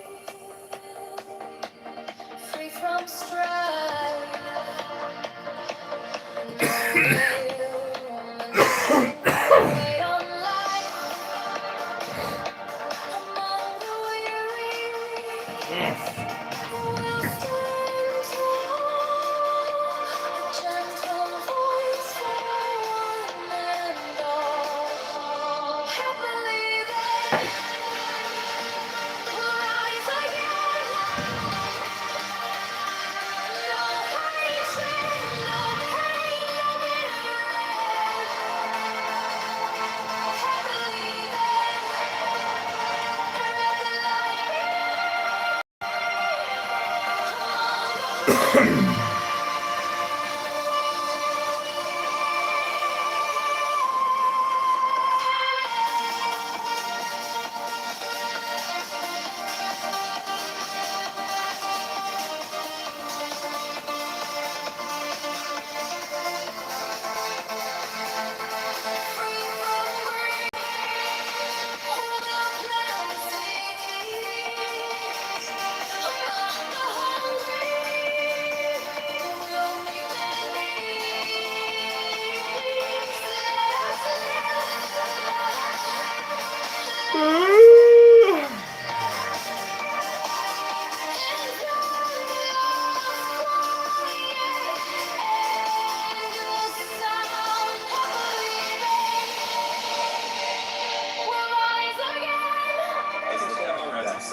Yeah, but why is politics and political action like a gay magnet?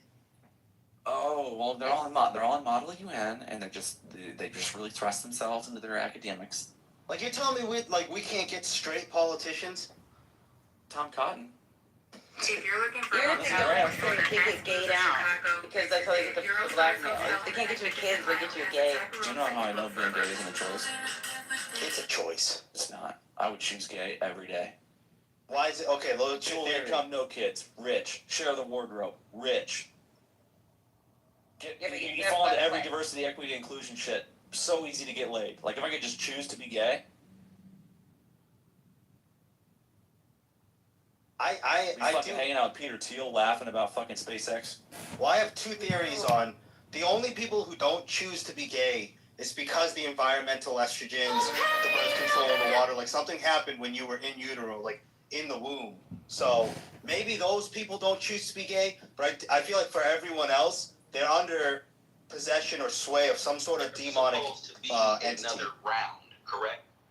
And that's why they have to like fight internally against being gay. But I think it has to do with what hormones you get in utero.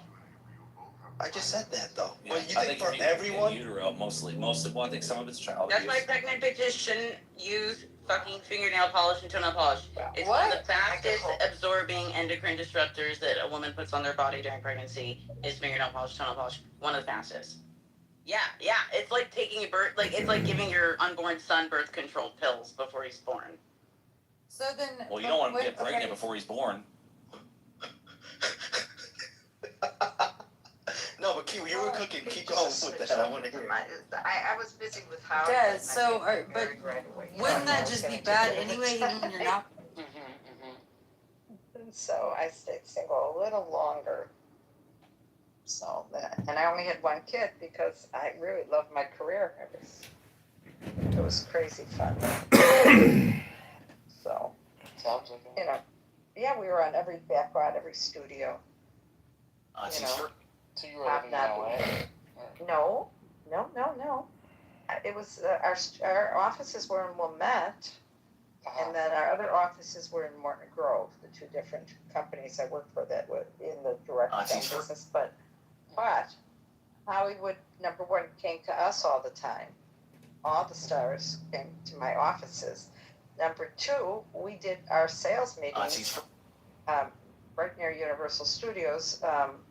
At the Registry Hotel, which is no longer the Registry Hotel, but that is where we had our meetings. But all the studios, Wine and Dine us, they would come to the hotel to promote all the new film that they were distributing. And so they would come and make big presentations to us. And then in the evenings, they would each have us for dinner, an event on one of the studio backlots. So we would be on the Western set, like they would take us to the Western set, set it up, and make us a Western barbecue. You know, with cowboy hats and then one studio had us. It was when Clint Eastwood had the film Pink Cadillac. There's a film with a pink caddy. And they had the Cadillac out there, and then Disney had us there. And at that time, Michael Eisner was the head of Disney, and we talked to him. I ran into him in the parking lot, and we did Disney a couple times. Once on the backlot for Down and Out in Beverly Hills, which was a movie with Nick Nolte at the time. And then another time, we came, and they had us for a party in the commissary. That's where all the actors eat. You know, on the studio lot. And the costume department rolled out costumes for us to wear for the party. It was crazy. You know, like poodle skirts and sweaters, you know. And so that was kind of fun. So, yeah, it was, you know, that's what I'm saying. I didn't get married right away because I was having such a good time. So that's a little bit about in 87. So, and then right, that's why your son's a little bit younger than me. Yes, I had him in 90. He was born in 1990, and he went to Iowa, University of Iowa. And now he lives in Palatine. Oh, okay. But you're out of state then, right? Huh? You're out of state though. What do you mean? I'm in Illinois. Oh, I thought you were in Minnesota. No, my brother Bob lives in Minnesota. Okay, so are you in suburban Chicago or no? Yeah, nobody's okay. Oh, so he's I'm in Buffalo. I don't listen. I'm not too concerned about being doxxed. I'm in Buffalo Grove, just so you know. But because I don't cause trouble in any rooms where anybody would have to need. Right. So, yeah. Some of your friends in Chicago. Who's here? I don't know who's here. Yaya. Hi, Yaya. Just say hello. Go ahead. You have a lot of friends in Chicago. Good. A lot of friends there? No, I said, that's what I said. How are you gonna say shit against me when I'm the one who fucking said it in the first place? Okay, well, thanks for dropping by. What the hell? What the?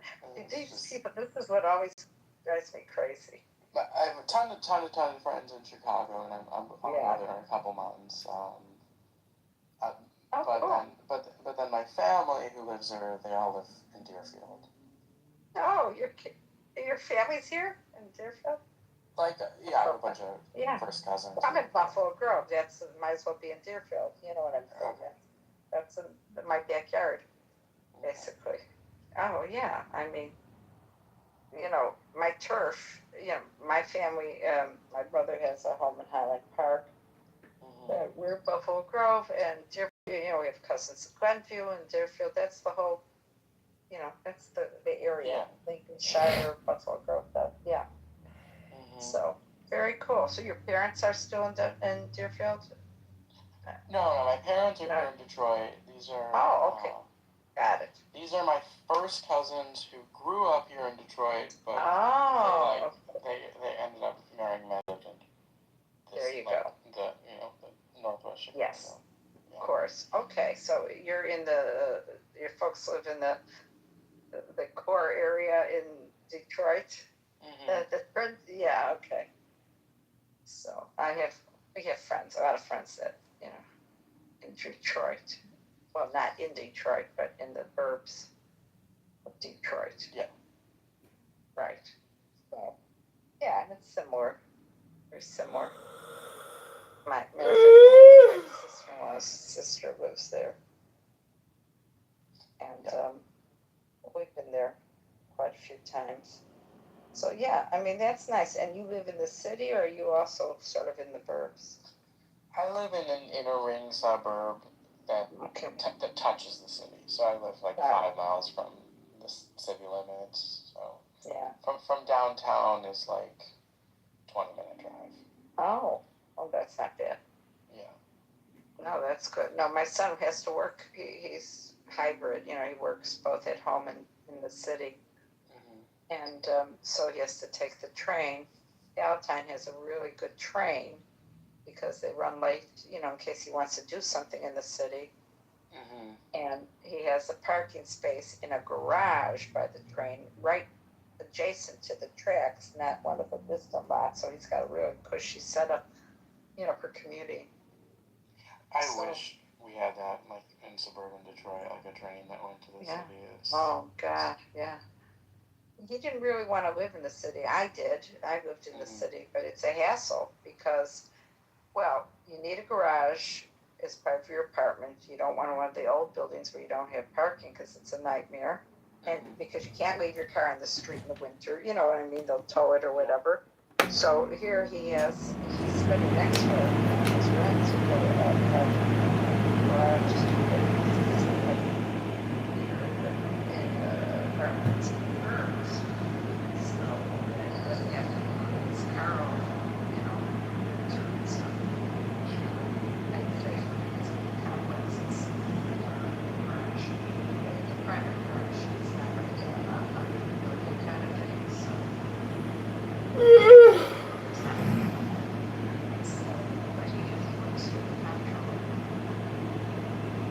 Susan Mendoza.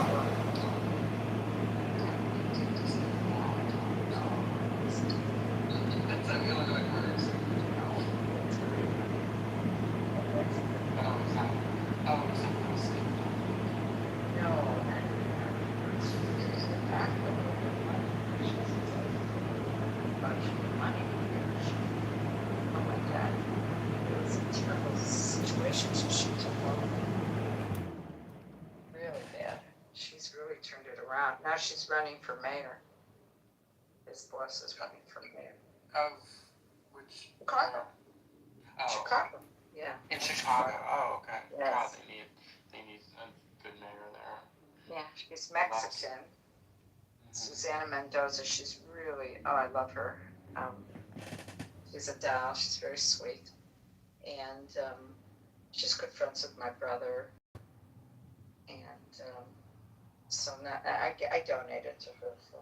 Even though I don't live in Chicago, I still think she'll make a good mayor. And they still have a new boss.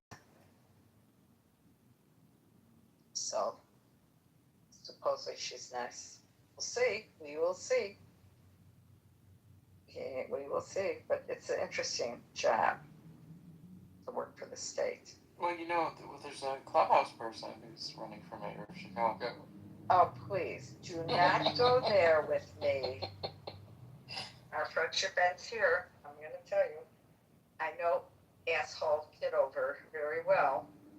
When he first got on this app, he came to the Jewish room with his shtick. Do you know? Have you met him in real life? Never, and I will never meet him in real life. I'm going to tell you.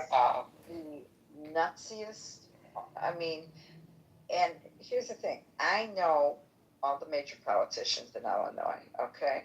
We happen to have, my brother is pretty well connected, and so at my parents' funeral was Brad Schneider, who's our congressman, and Bob Dole, who's a good friend, and Mark Kirk, who was our senator. They were all at my parents' funeral. And so we know all the politicians, and so was Susana Mendoza. She, the Contra was at my father's funeral. So, the inside track on him, from like Darren LaHood and the other people, he cheats. He's such a crook. He's such a little, nothing he does is good. You know what I'm saying? You can't trust him. So he was kicked off the ballot because he round-tabled his signatures. No, I did not. I don't know that term in particular, but I definitely read the news articles that came out of it. I was round-tabled against when I ran for committee person. I did it. They got the signatures overnight. I did a very snarky Sora AI on him. Being, the round table, John Kitover in the round table with the knights, but it meant that he had a few friends sit around the table and fake signatures. That's what round tabling is. I got like one friend. That makes sense. You know how long it would have taken? A little inside track there. And so now he's saying he's running for Chicago, but I've also listened into so many of his live calls. That it is, and I'm not talking him sitting on Clubhouse listening, I'm talking business calls. His boss, he had her on speaker. He had problems because he worked for, the Internal Revenue, like maintenance, sort of overseeing stuff.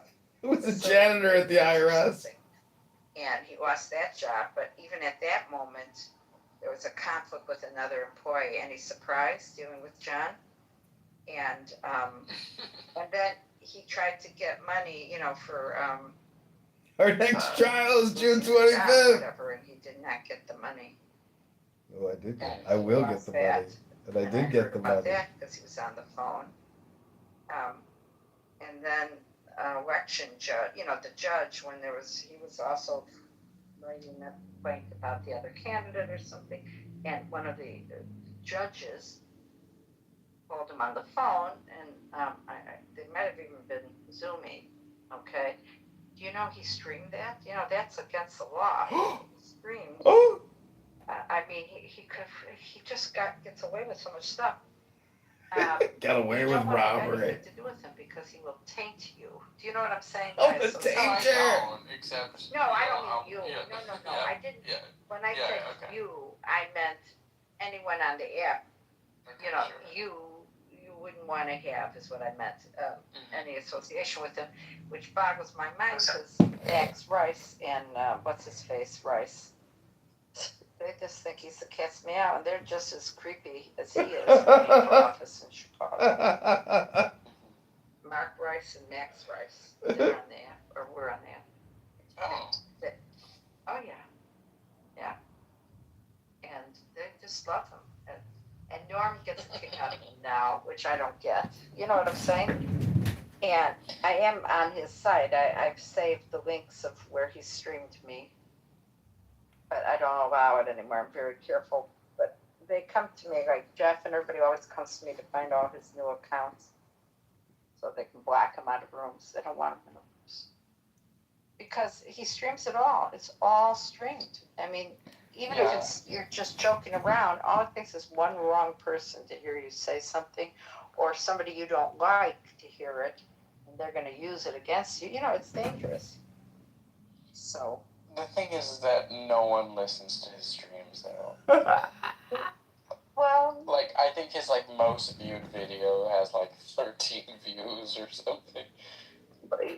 I understand. Yes, yes and no. But just the point that you're out there in the universe, you know what I'm saying? And in the Clubhouse element, when the other Clubhouse folk know he streams and there's all this conflict going on, if they overhear you say something, you know, and they don't like you, sure, they could dox you or they could cause trouble, you know, and that's has happened. So that was what made people very upset with him, because there's a lot of doxing and other things going on. But he's ended up doxing himself. He used different names, Edmund, but that's the street he lived on. Oh, okay. Yeah, I know it all. You know, he's so idiotic. He was driving at night once, streaming live. Somebody told me, I went and looked. And I could see the street addresses as he's driving. And I said, oh, that's where his gym is. He's in Jefferson Park. I knew right where he was living. Right. And he's used Jefferson Park or whatever. You know, he's used all the derivatives. And I know exactly the building he lives in. Yeah, those are cassettes in the back. This is a nice building. It's an old, you know, flat. You know what I mean? Mm-hmm. It's a vintage building. Mm-hmm. So in Chicago, you know, one of the vintage buildings in Chicago.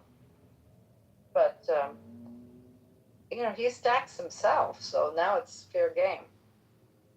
His name is all over the place now, because now all his websites now are pretty much his real name. All his YouTubes. Right, yeah, he's not a secret personality, right? Not anymore, no, but he has, and so his father died, and again, I know this with Facebook and everything, and he inherited something, and he might have bought that building or one of the buildings, or invested in his apartment, whatever. He might own a couple apartments, whatever. So that's all he has is living off of, because he lost his job. So I don't quite understand what he does with himself at this point. I'm live streaming at you on YouTube right now. That's what I'm doing. He's a politician. No, he's not. And he doesn't think what he really is. He thinks he's an entertainer. He visions himself as an entertainer. But it's like a one-trick pony. It's the same. He says the same kind of lines. Oh, yeah. You know what I'm saying? Of course. Right? So he does the shtick, and it's not even good shtick. Oh, he's the lowest. So that's probably the worst person on the app. I'll take Pepe over him. Pepe's pretty bad. Or Amir. It's pretty bad. I'll take Amir over John Kitover. Yeah, So. once in a great while he could hang out and be like somewhat normal, but that's a rare exception. But the problem is he's hanging out and streaming you. Right. So you have to be aware of that, yeah. Right, because, you know, and someone like Monica, who could say some things sometimes that trigger people, you know what I mean? She's very clever. And, you know, but if I was her, I wouldn't want that to live on somewhere where later on somebody knowing that he does that will go and find something. You know what I mean?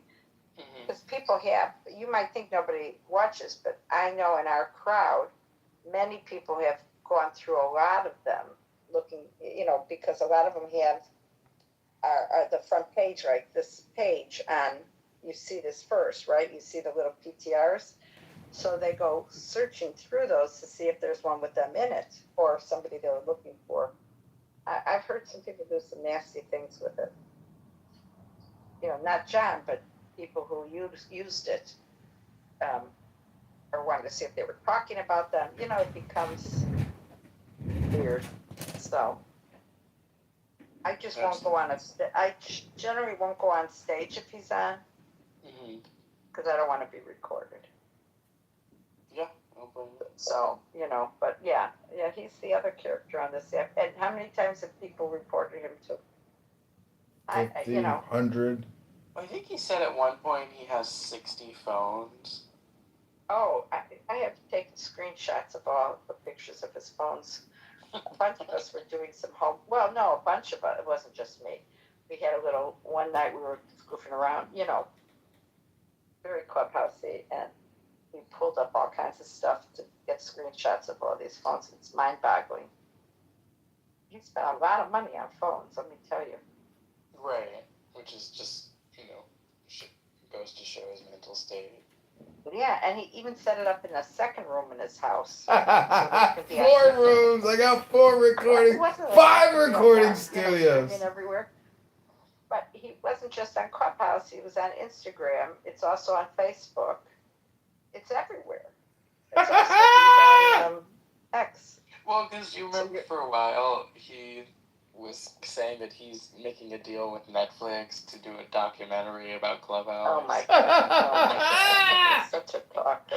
Yeah, he's such a talker. Yeah, have him give me a call when it's done, okay? Yeah, well, you'll have to call his people. Yeah, I won't call his people. His people can call my people. That is so funny. Oh my God, Kitover. Oh, he's just. But his uncle was there's an interesting newspaper. Remember, I'm a genealogist. Yeah, what kind of name is Kitover? I've never heard of a Jew named Kitover. Yeah. You know, it's a derivative. But the trick is, the funny thing is, you know, in those subscription programs like All Access, whatever, you get newspapers.com. And I looked up his family name in Illinois. His uncle was really, the whole thing on him, really a character. Remind me to find it for you one day. I'll pull it up. It's really interesting read. His father has a Facebook page. He's deceased, but his mother, he's taken her to some political things. So we're on, a few of us in the room were on, and we opened up and there he is talking to his mom. He's streaming his mom. One night he was streaming some girl. He wanted to go over there, and she didn't want anything to do with him, so it was pretty hilarious. Another time, somebody, you know, one of his rental properties or whatever, was reaching out, and can you imagine somebody doing business with him? He's streaming it live. So, see, those kind of things are really serious, you know. Fully transparent. And I think in Illinois, I'm trying to remember the law. I can't remember right now. But certain states, he could really get in trouble if, you know. We don't like your podcast. He just thinks it's all funny. You're in big trouble, mister. But he spends 24/7 sitting in his office there. So weird. It's too bad because his mayoral campaign website looks pretty professional until you get down to the very end, and his email address is a Gmail account. It's like, why would you go through all this trouble and not get a domain? It's such pretend. The politicians know him, and it's such a pretend thing. You know, the politicians know me. He doesn't have a chance in heck, and you know, against 100 votes. You know what I'm saying? It's a joke. It's a joke. Like he said, he's got all that campaign, but nobody's looking at any of it. Right. There's nobody watching it. Nobody even looks at the real politicians. And that's sort of an illness. There's nothing legitimate about it. Sort of an illness. Sort of an illness. Think about it. Yeah, I wonder, what he really gets out of it. I don't know. He lives in his own head. Do you know what I'm saying? He's like, Projection alert system has been activated. The projection alert system has been activated. I'm living rent-free in your head. how does he perceive? No, how does he perceive all this that he's doing? Right. My God, if you did it, your mother would freak. A parent or a family member, if they discovered you doing that, oh my God. It's just, I can't believe I believe totally his mother has no clue that he has all this. You know what I'm saying? And that she gets recorded. She's like on a flip phone. I heard her on the phone. I mean, it's the weirdest thing. So it's not just recording Clubhouse, he just records his whole life. It's very bizarre. And it goes back in time. If you really go look, there's some old stuff. So he's been phone farming for a long time. But I've done some, wait, I think I have PTRs here that I never deleted, which I should delete. I have Kitover PTRs here. I have like 100 PTRs here, but let me see. You're gonna laugh. I made some obnoxious ones on along here. Ready? This is a PTR I made. Mm-hmm. There you go.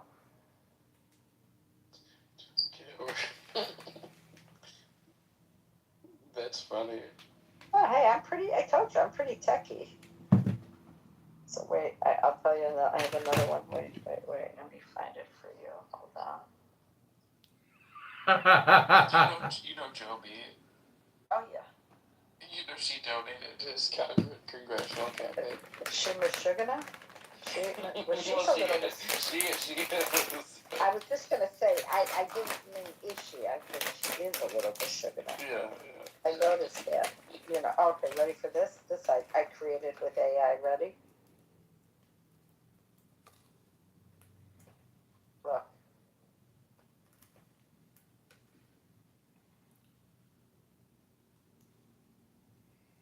That's good. I think she was the one. On his hat, by the way. Oh, I didn't notice that at first. Yeah, you definitely made him look a lot older too. You like that? I thought I did a good job. Monica loves all this stuff. She loved it, because, this is definitely up Monica's alley. She thought it was funny. But she used to always wait through my PTRs. Monica always liked my PTRs. So, she was one of my biggest fans. But, Okay, ready? Here you go. Okay. Wait, okay.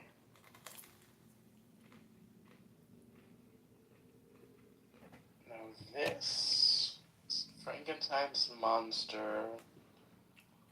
That's Kitover doing his yoga. Oh. I just had it. I had a little fun with it. Okay. Wait. I got a couple more for you. Here he is. This is one of my favorite.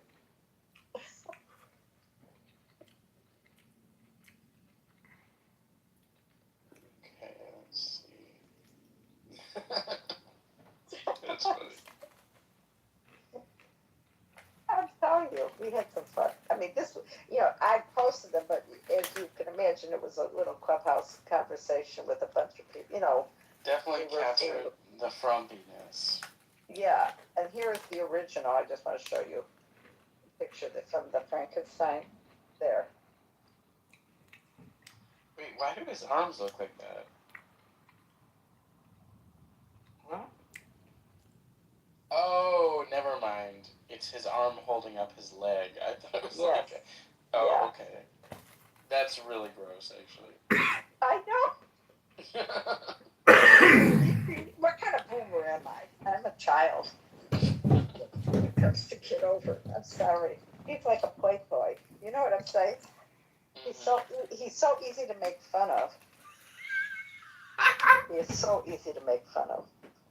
So now I've got to put I've got a PTR, bunch of things, just so that that's not showing. know what I mean? I've got to change Yeah. that's far away. I leave them there because if you're not my friend, you can't see. You know, you can't see those. But I don't want them to be up front now. Now they're up front. So I've got to just go do 1,000 PTRs. So just ignore them.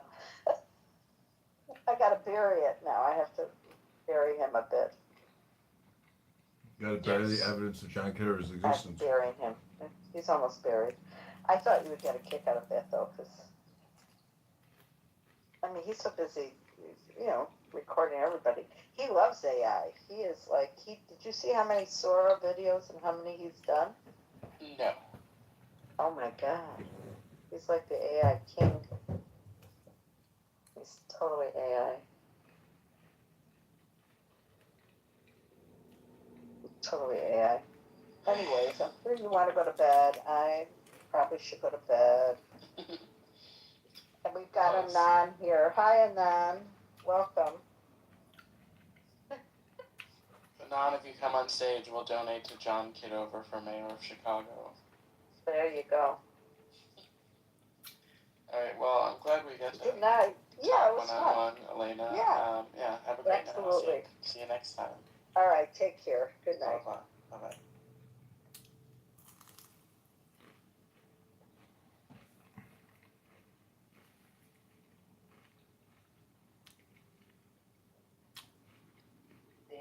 We're all going to vote for him. That is not what Black people did.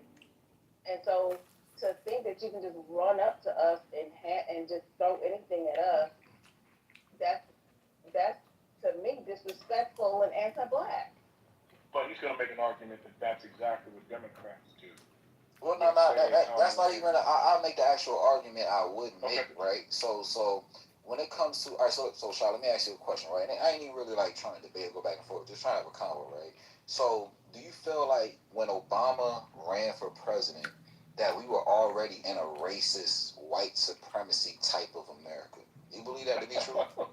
Is that a real question? As a person who was a Muslim in 2001 and knew instinctively that when the Twin Towers got hit, that they would be automatically hunting us down if it were anybody who was identified as a Muslim involved? Absolutely. But as a person who grew up in the South, absolutely. Like, you don't get to run from the uncomfortable part of this country. There is no law that passed that made people change overnight. These people are passing their traditions down. We have traditions of cooking and, you know, what we do as a family and this and that and the other. And we also pass down toxic behavior that is learned and passed on from generation to generation. And we're the ones that have to say, hey, and by we, I mean just a regular we, not a Black we, that we have to be the ones to say, well, my kids aren't going to have to, my kids aren't going to have to put up with this illogical behavior or this abusive behavior or this toxic thinking. And so some people have work to do that, and there's a lot of work to do. And in the case of race, there is still a ton of work to do because we also have to contend with the root of this place. And that's just a fact. It can be uncomfortable for everybody, but when our kids are getting shot and people are still making excuses as to why it's okay here and not okay here, and it's fine here when it happens to this one, but not okay when it happens to that one. Like,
in that sense, white supremacy isn't as powerful as we say it is.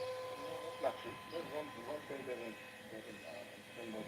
mean, there were folks the same folks that came out and voted for Biden, and the same folks voted for Barack Obama and voted for Trump.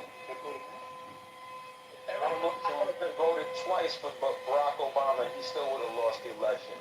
This has nothing to do with black voter turnout. Sure. All right, white women voted in large numbers for Barack Obama. When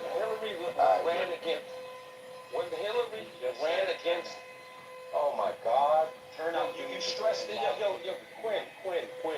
The brother asked you a direct question. Your direct answer had to do with black voter turnout. No, that's what you said. No, okay, man. You said nothing about white women. You said nothing about white women. Because you jumped in before I could.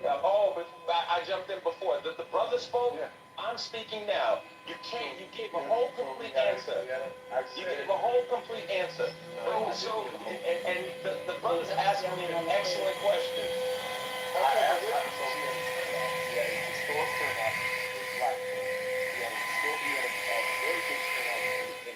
And with white women and college-educated white men. That was why he won. Keyword, college educated. Right. Is that enough, Anthony, or did you want to expound a little more since you want to hear? I just said historic term. How did he get in for 2 terms? In super The racist same people came out to vote for him. the white racist people? Some pretty terrible. But America's super You racist. realize it's black folks that ain't racist, right? Yeah, You realize that? every They white person is maybe not right, but enough. What's going on? There were enough white people who were voting for Obama that, and you can look this up. Along with the historic turnout of black people. They had Confederate flag buttons that was still, vote for Obama. These people were in a very dire economic situation, and things were not looking good for them. He got a turnout that was really interesting because, yes, even some of those, rednecks popped up and said, you know what, things are not looking good for us. And part of the reason why, I'm not saying a lot of them, but a good little number of them, to where their racism doesn't always supersede their material conditions. And some of them were really not doing well. And they said, well, let me do a shot in the dark, because this man is at least not gonna, kill us. He's not gonna kill us all. And we can also I'm sorry, Give it a try. We can also clear this up for, I'm sorry, Michael, one more time. We can also clear this up because I think this is pivotal. When black folks refer to white folks as being racist, so we thought we didn't necessarily need to say this, but we'll say it just in case for the slow people in the room. We don't necessarily mean that all white people are racist. We don't mean that at all. We're smart enough to understand that there are a good number of white people in this country who are not racist.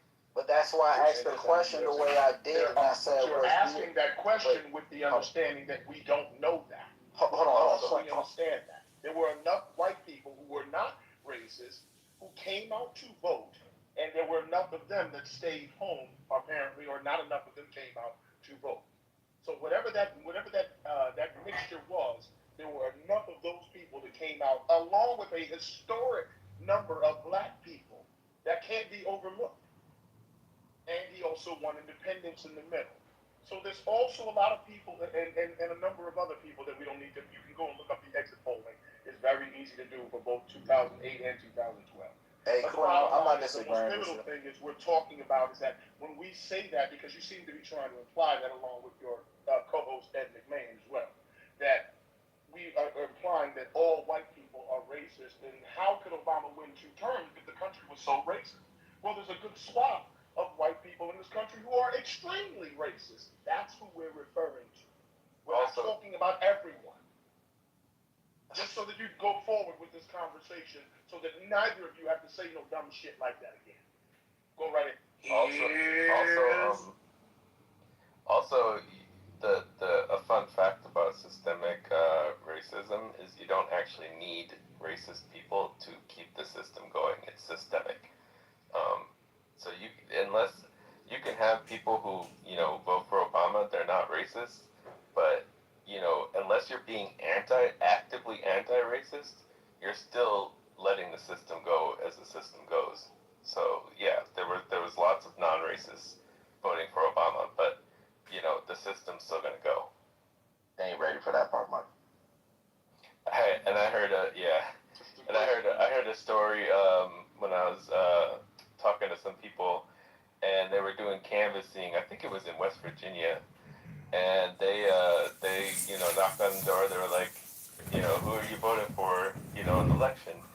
And the woman was like, I don't know. My husband decides, and whatever. And she's like, is your husband home? It was a cleaning He's back stream there. for a moment. And she was like, hey, who are we voting for?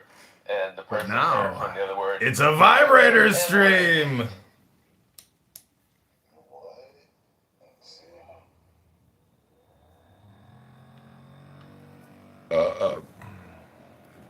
I just thought it was a good idea to lay that. In a level, what's a level?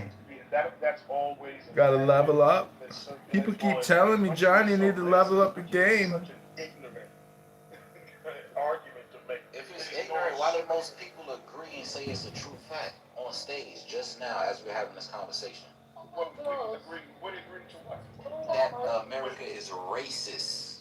America is, but do you understand what people are saying? Michael just explained that to you.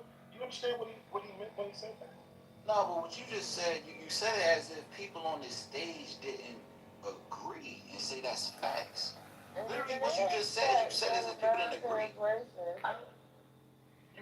It is 100% a fact that America is racist. So because Obama won, there's no institutional systemic racism? I know Ed McMahon doesn't agree with that. I'm not saying that. Ed McMahon?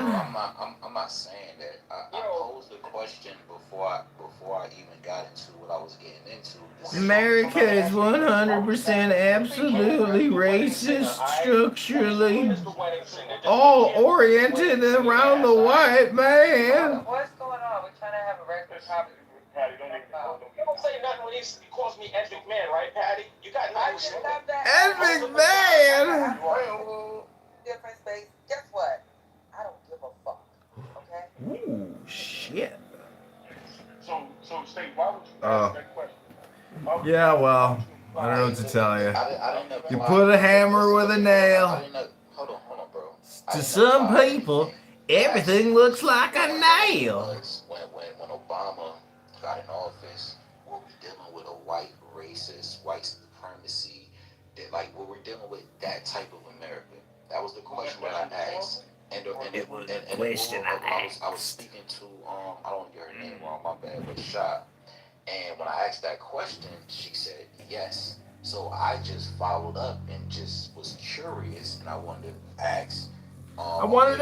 That's the state of the nation. How did Obama serve 2 terms? I didn't apply nothing on nobody. I was just trying to just get some understanding. I'm not saying I'm right, wrong, whatever the case is. I'm just listening to how the conversation is going, and I'm asking questions, trying to get understanding, and just doing my line digging. You don't mind me asking, how old are you? Because you relevant to the question.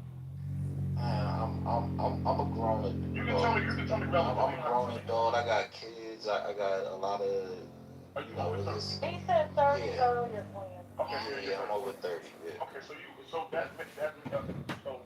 we're almost 20 years removed from that time. So you may not. There may be some things you genuinely didn't understand. So I'm telling. So listen. I apologize if you did. I'm an analog. You voted me for the cassettes. I like it. I love it. I want some more of it. Mozart! So you may not have understood probably about 10, 12 years old. This is cool. I didn't project anything. That's what I'm saying. I asked questions, and I was trying to get understanding. So I'm ready to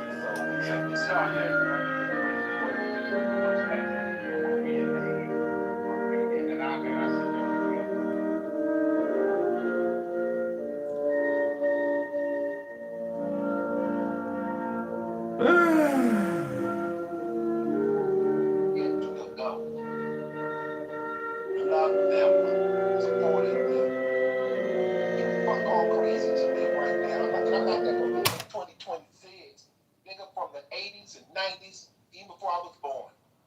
You live this long and still talk that dumb shit. He got a woman. He went to that country. He got a good one. Now, only part where I step on him at will step on any black man.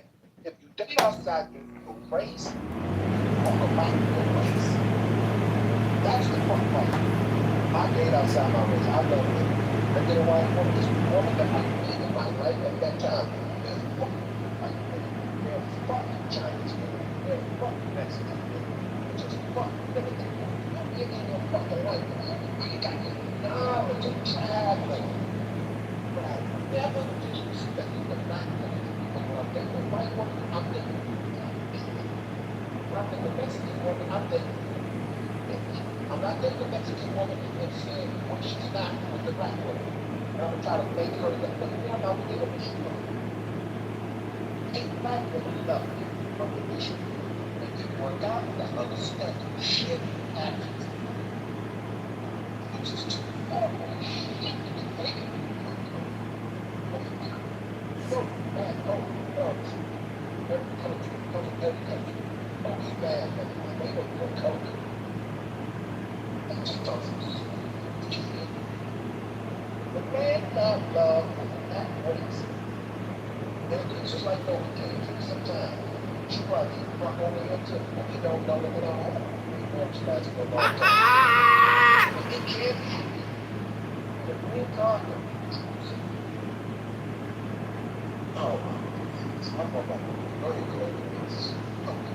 Oh, yeah, I say this all the time.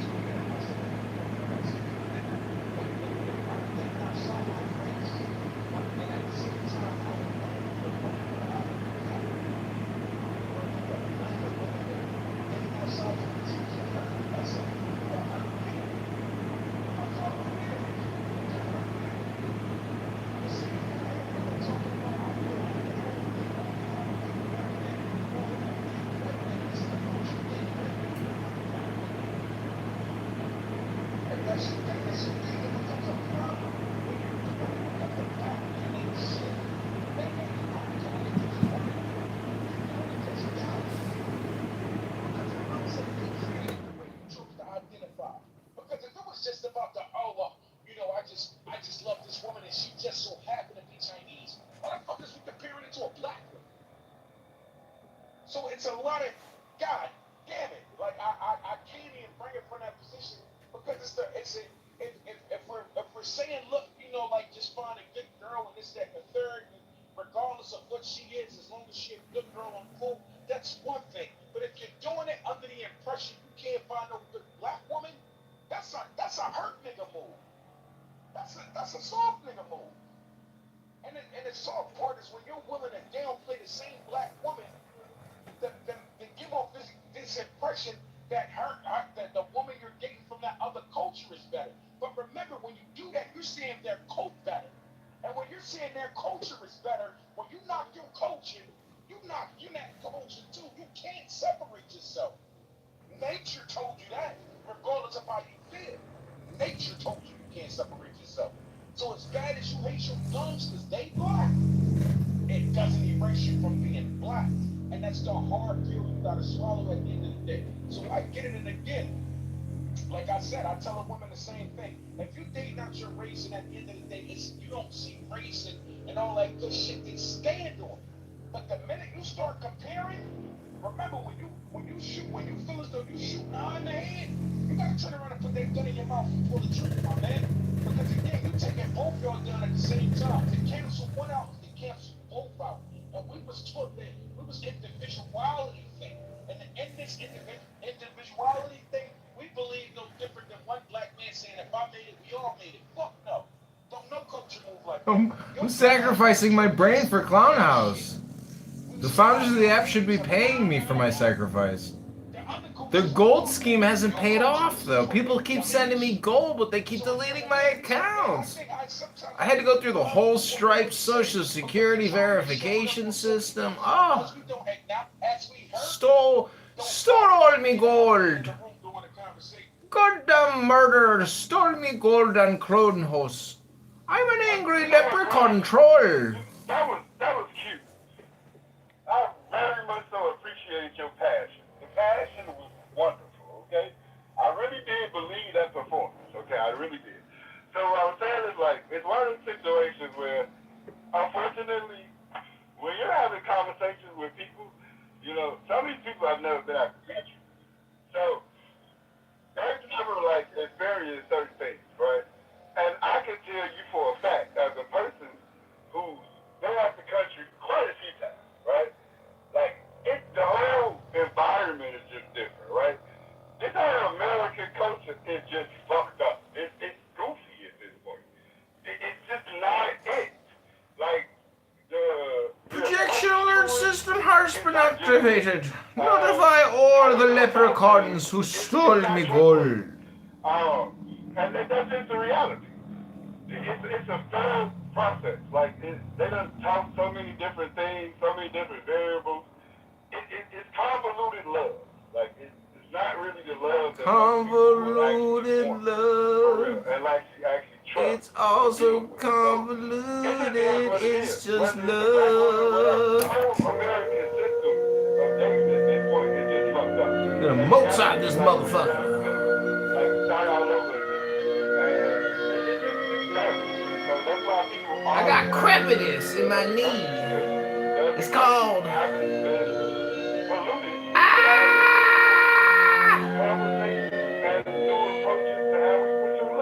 I got arthritis in the knee. How do I get rid of that arthritis in my knee? Oh, you don't like my 30 streams of bullshit? Why are you here watching me? Sounds like a you problem.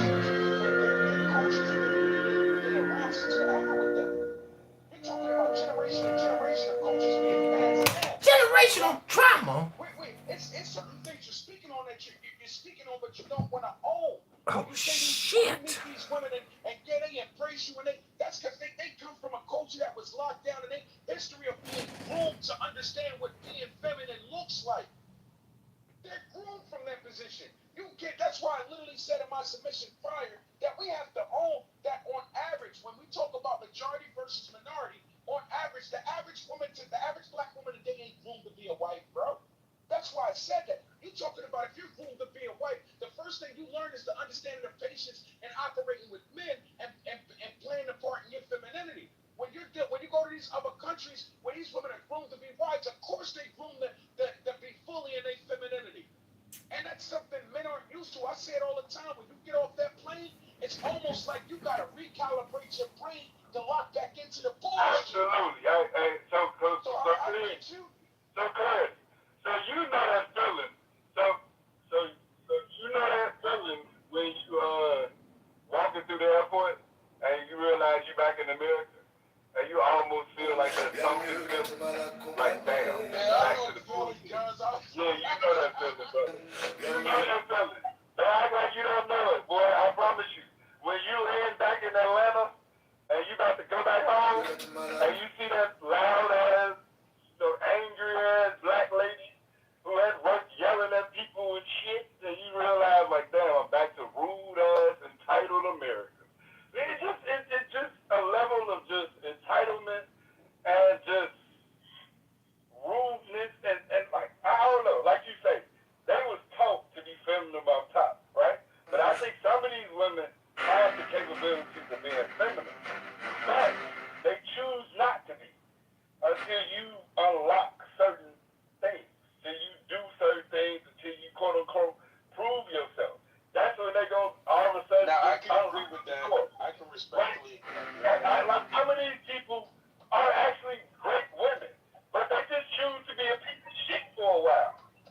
But they want you to be patient until they Wait a minute. But again, even when you say they choose to be a piece of shit, and it's hurt, and as bad as it hurts me to say this, and I'm not going to lie to you, like when I've seen women that actually chose to be ignorant, think it's cute to be disrespectful and shit like that, the first thing they say is that the men like it. So I mean, shit. I get that because again, if they're so ignorant, disrespectful, and rude, and we got their own. Like this is what the men that operate like boys get a pass at now, because them the ones that actually keeping that shit alive. You understand what I'm saying? So if we had that conversation, because some women really think they encourage shit like that. Like if you look around and see who's encouraging, it's the rest encouraging the rest. I never seen encourage the ratchet shit. I never seen stand up women or fake women that entertain that type of bullshit. Well, clarity. How about spaces for the toxicity? Well, clarity. How about, I think you got to broaden your mind. We're not the only group. It's the ones that you just focused on the more. Amari, when you go the next time you come, next time you come. Space for toxicity? You said we're not the only group that creates safe space for toxicity amongst each other? No, we're not. We're not the only ones. There's other groups that do it too. You guys got to broaden your mind and look at others, but you choose not to look at those other groups. But I can rock with you when you say you think that's us. But my thing is, Amari, next time you fly into the Atlanta airport and you look at that loudmouth black woman, how about you look over across in the next gate and look at that black woman sitting with her boyfriend holding her hand. They're at peace. There's one. How about the next time when you sit there and you see that black woman cussing or arguing, or that dude cussing or arguing? Why don't you turn away from that and look at the black woman that's getting hugged by her boyfriend while they're walking? Why don't you look at that one? And the next time you come over here, These are the 50 most insane and disturbing CIA facts you never knew. Number 50, the CIA Assassination Manual, drafted in 1952, states, that's pushing her boyfriend Nazis that's for help. paralyzed in a wheelchair, and she had his baby. And he got a bang, he got a pig out of, but that black woman got his back. Why don't you focus on that woman? That woman that's stuck with him, whether he got shot or he needs surgery. Or you old enough to know, or you seen a black woman that has been with her husband, and he needs a kidney transplant, and she's still with him. She didn't leave him. Okay, I can do that. I hear you. And I'm open to looking at other things. Don't get me wrong. I see other stuff. But my thing is, if we want to really wake this up for real, I'm gonna say this, right? And I'm gonna say this, and then you can respond.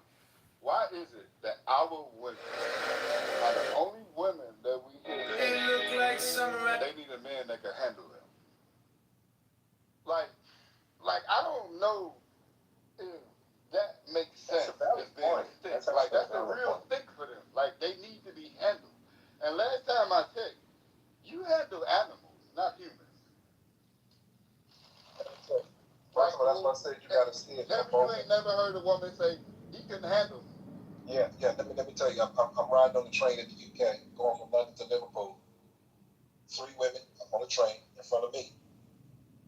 3 women. One woman said, "Honey, I don't know. It's just some of these men. If you continue on me and my attitude, we good. I need a man that can handle me, and I just found one." I said, "Yeah, he's a white one." I travel. I talk to other races of women. It's something that you not going through. They're going through the same. Listen to another country. They're Chinese women that perform their husbands and they throw it up. They wear pants on the work now. Now that's hurt the woman behind. They men no more like they used to in Japan. The woman was supposed to walk behind them. They ain't doing that shit no more. They not. Open your eyes. It is being done. It is being said. You all are just stuck in this room. The most secretive organization Keep constantly talking that runs on a black budget, laundering power through offshore cash and shell companies, just got a good one so far. from overthrowing foreign leaders in the Cold War to deploying algorithms and drones in the war on. Oh no, y'all done it for 6 years. Invocation of Satan Hail. It changes how elections are. In marriage, we don't know. Life is like a ladder in the hen house. It's short and it's full of shit. You gotta deal with it. Simple. My skin is numb to this shit. Invocation of Satan Hail, Almighty One, to come in your life. ruler of the unseen. Hear y'all say that though, man. They hear you say, with the only with the only. That tells me like that you're only looking at this circle. You can talk to others. Go ahead, Claire. Right. And without all this, I'm not saying But I say we're the only ones on average because when you drop the minority versus majority, that now begins when the whirlwind. So when you say, oh, it's happening over here, it's not on the majority. When I say it's happening in America, and I say we're the only ones, I'm talking about for the majority versus minority. Maybe I can be more technical. Because when I approach it from the majority versus minority, just like you gave him, maybe turn around and look at that black woman holding hands and kid. That's not on average. The woman, I mean, you gave beautiful scenarios. Don't get me wrong, beautiful. But if I place it on a scale of majority versus minority, every man in here that would speak would expose that would be the minority of what you would see on average. Now we're talking about what we see on average. So it shifts the dynamic of the conversation. I'm not saying it's not happening everywhere, but when I say we create the safe space and we're the only ones that got the biggest group that create the safest space for the wildest toxicity. Facts. So again, I'm not disowning the fact that we're targeted. I'm not disowning the fact that we're manipulating and maneuvering. But at some point, if we can't own the major problems, then by default, speaking for the minority is not going to affect the majority. It's not. At some point, somebody's going to have to drop a ball that's going to send a shockwave mentally through this shit that's going to wake some shit up on some real shit, bro. But I'm not negating what you're saying when you say it's everybody, yeah, but they're not as affected as we are. We're so affected, we're infected. That's how real that shit get with us. So we can play the game and be like, oh yeah, we can focus on the better and the more positive. But when you're the spokesperson for the negativity, when your culture is the spoke people, when it's time for all types of bullshit, when they drop everything that ever goes left on your door at your front, and majority of the time we accept it and start pointing the finger at each other, then by default you have to acknowledge the negativity from the majority level versus the minority, depending on what we place the situation at. Because we ain't gonna get. I hate when we get it. We're at an all into a conversation where, well, it's only in the ghetto. No, the fuck it's not. It's just the more you climb that ladder, the more indirect it get. The more you drop down the ladder, the more direct it get. Are you willing to own it? That would be the question I would have to ask before I even build within that conversation. But I get where you're going, guys. I'm not saying you're wrong. I just keep leaving the door open for us to understand. It's so many fucking variables for us to start trying to act like we can cancel out a variable. Because it's too many variables we can fall from. Everyone's making valid points, but I think the issue is everything that you say could be true on both sides. What are you doing to get the results that you want? And that's what I'm going to always lead with, because it's like, okay, this is true. This is true. So what's stopping you from getting what you want? And so the PhD said, well, I'm not going to Africa. So I didn't say you had to go to Africa to find a good woman. You agreed that there's some good women in America. Why can't you be with them good women that you know in America? Maybe y'all have more good black women in America. Why don't y'all want to be with them? Because y'all said they still good. They still want to be together. Swear in Chicago where a fight just broke out. Happens here all the time. Like I said, it's just people speaking out of People emotions. screaming at each other. There's good and bad people everywhere. When I make it like a public show apparently over here, but I just pull my. I chose before I met my wife. I'm not new to traveling. I'm not new to this. I've been traveling since my 20s. I'm 43 years ago. I've traveled over 20 years. There was an ex-CIA My goal agent. when I first traveled out this country was to retire abroad. That came more reality as I've gotten older. And I've always wanted to live and relocate to Africa or Asia. I was planning on retiring in Asia, which I still may do, because I found a nice place. But obviously my family's back in Africa, so I have to live in both places. So I think, you guys can have all the points you want, but unless if you're not getting results that you want, if you want to be single and you're saying, I don't want to get married, I want to stay single, then you should be happy with being single. If you're saying, I want to get married, I want a wife, but then you're saying the reason why I can't get married is because of the women in America, this, and this, and but you're not going anywhere else to find those women that are a certain way, then you still the problem. Now, if you're saying that I want to get married, there's good women in America, why can't you be with them? Back to back. It's still you. This is a stab. I have one in this arm. I have one in this. So I don't know what you want me to do about you. I have a gunshot wound right here in the back of my head. I got fragmentation from a gunshot wound in my right eye. I thought Chicago was the rack in the field for the longest, and it took a team of surgeons to make me. So you. We're here in class. Friends, it's a little after 10 p.m. And I know what you're thinking. It's not about the Knicks, not the parade, not the ceremony, not first championship in 53 years.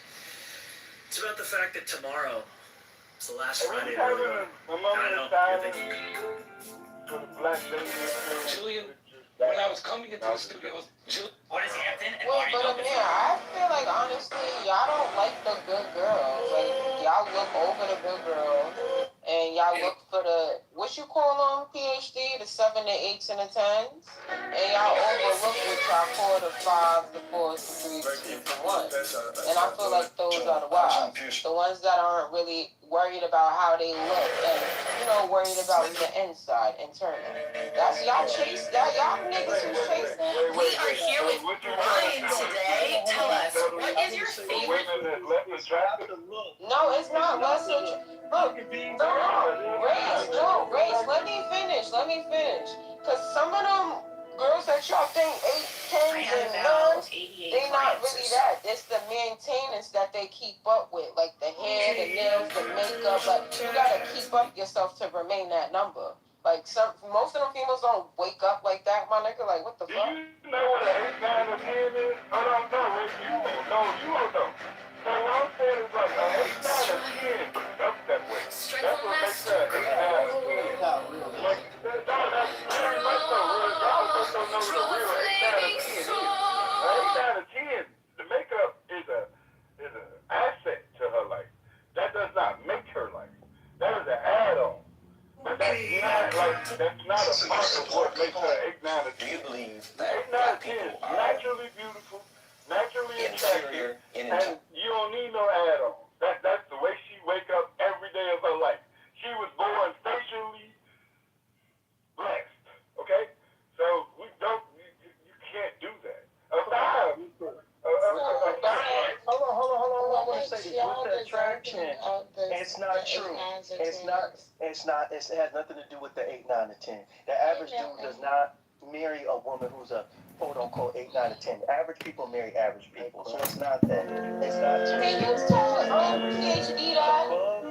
Women who are average people, under people who are average or under average people get married every single day. Most people are average. Even those are the people that are getting married the most because most people are average. Now the simple thing is, it's not just the attraction. It's not. She's got to be an 8. These dudes like, oh, that's what it is. It's not like, listen, the woman can be an 8. If she not having sex with you in 48 hours.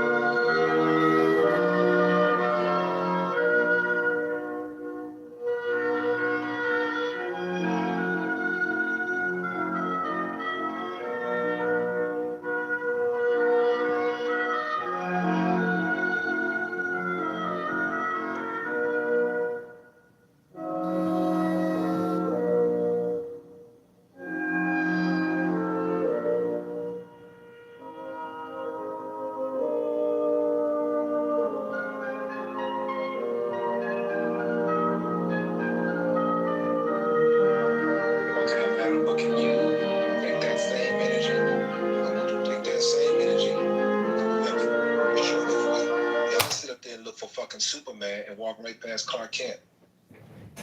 So you take that same, so you use that same energy with the women. You see? Now, as far as My intellectual rival, I don't know. I don't even want to use the word no more. Matter of fact, I haven't used it. You have to realize, first of all, Grace, you're not average. Now that you got your wife, You hurt Superman. Naveen is actually really good. I don't know if you know Naveen, but Naveen is very good, very aggressive, and has a lot of alternative perspectives and facts, which are always interesting. So I don't know if that's intellectual, but it's more like political in terms of like spiritual. Unconditional. This is the one that I want. So that person sees them higher than average.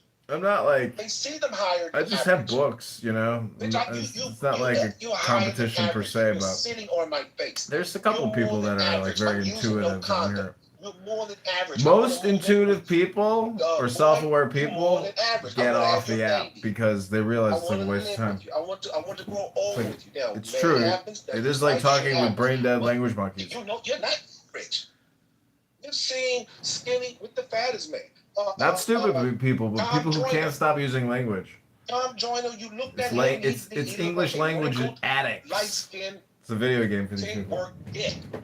His wife was not. She was married to him. He's not average.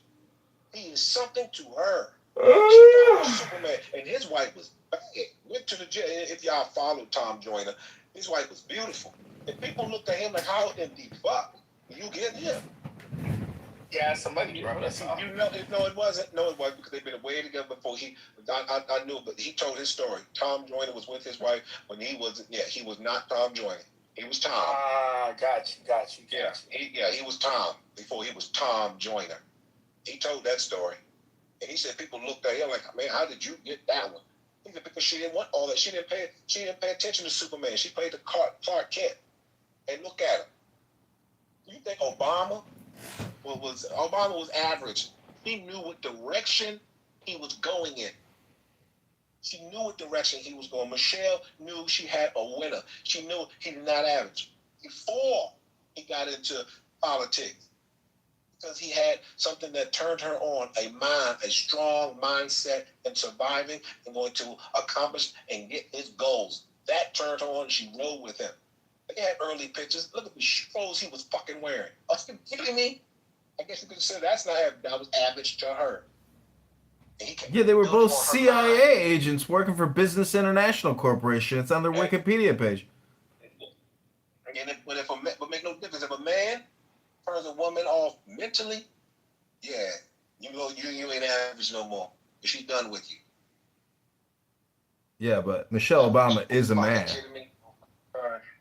All right, now I'm gonna get ready and close this room, and I'm gonna start a new one. So, madam, be looking for the thing and come get the link. You hear me, madam? Yeah, I was reading something. Yeah, I hear. Oh, you read? Not she read. Funny as hell. All women read. All black women read. No, they don't, because they be misusing words like hell. No, we gotta read because you niggas can't. That's not we true. Gotta be able to read That's because you not niggas true. can't. That's an absolute lie. Yeah, You seen that TikTok video? Most of them couldn't even read. That was crazy. I was shocked. Hey, Race, they still misusing narcissists. Exactly. Yeah. Exactly. I ain't judging though. I'm just saying. I think the reason why it comes off crazy. It be most of the men that be sitting on here and talking and using them words and using them wrong. Like, what Have y'all ever been in RPO? Black men don't go around saying we're the most educated. Have y'all ever been in RPO? Yes, when they do the reading test. Yeah, that's mostly men who fail that reading test. Every time. I bet you that. RPO is the new exotico room. Oh, so you must have failed the test, huh? That's the new exotico room. You must have failed the test, huh? He probably failed it. Most of them don't. That's the exotico room. He must have failed that test, Beauty. That's why he said He it. definitely did. Definitely did. It was you read? I should have punched that nigga in his face. This is a good question. And that's why we don't respect him. We don't respect him. He was honorary. How? We don't respect the cornballs, you know what I'm saying, that don't uplift women. Like, y'all would never get our respect. I'm sorry. Well, a man can't uplift a woman. A woman has got to uplift herself. It seems like when men are not enlarged up women's asses and they're not female centered, then they're no good. Like, what the hell? Why do women Hello? need constant validation? But isn't that what y'all do when women aren't male centered? I don't give a fuck about what a woman got going on. Yeah, stay in your own lane, baby. Read a book. Go to the gym. They hate men. They don't want to be married. They don't respect men. They don't want to be submissive. As soon as a woman is not male centered, y'all classify her under the same category. To be honest with you, I don't give a fuck. You could be a misandrist, not want to get married. You could be a slut. I don't care. Just living your truth. Yeah. And I'm going to move the fuck around. Like, Real shit. Real shit. put your dog in your rights. That's your prerogative. Finally, we got some motherfucking truth. I'm back now. As a person who work at the library and have read over 75 books, there ain't no way in the world I would fail to read this out. I read. Did you say 75? 75 books over the past No, year. you don't get the fuck out of here. Are we okay? Are we okay? 75. You mean your lifetime or as an adult? No, I work at the library, fool. How you like you? I'm asking. Do you mean in your lifetime 75 books or as an adult? Oh, 75 books in a lifetime is still pretty good. Okay. Like, that's not what you said. You said 75 books. I spoke very clearly what I said. No, you didn't say that. You didn't say within a year. You said as a person that works at the library. Baby, 75 books even in a year or in a lifetime. That's pretty good, baby. 5, 4, 3, 2, bye. Let's talk about the books. What books did he read? And what did you learn? Sometimes God. Well, that's a whole conversation right there. What book do you want me to start with? Start with your favorite book. They boom the broom, baby. Currently, no. That's what I'm asking. Bro, don't interrupt, bro. Wait. Hey, don't talk over me. I want to talk about gradation in the level and why all my picture frames keep adjusting without... There's no earthquake, but I don't understand why my... Sorry, and this is not your living room, okay? My living room? Mother chod, if this was my living room, I would have you on the floor. You bunchod, you sultinas ho gaya kutte. My living room. Presumptuous assumptions. And hence you move down. If you feel like having an intention to speak, please come up. Yeah, we will not able to solve these idiots. I know. What? The thing is, there's no solution to these idiots. Even we don't have a solution. The thing is, if just what humans are we'll not just replace all of them. That's okay, bro.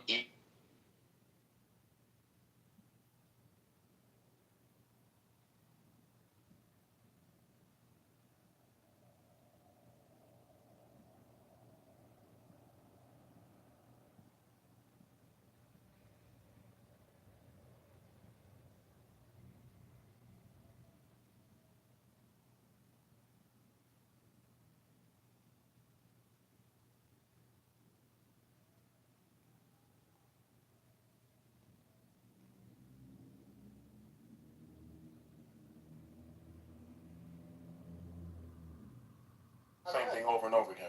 I know, but he did the same thing, and you didn't cut him off. I'm not cutting you off. I'm just saying that you're repeating. You're doing it right now. You're reminding me that I'm repeating myself.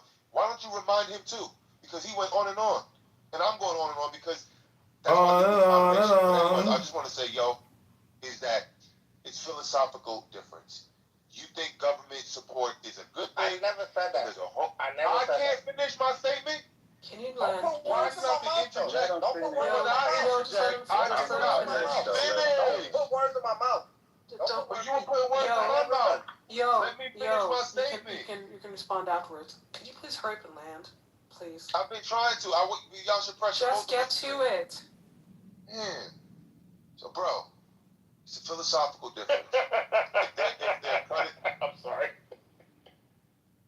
and you do it again. You could have left on mute. I could have, but that was funny. You keep repeating yourself, dog. Because I want to. That's my starting point, so I can end. And I'm gonna go back to it. 4 times. It's a philosophical difference.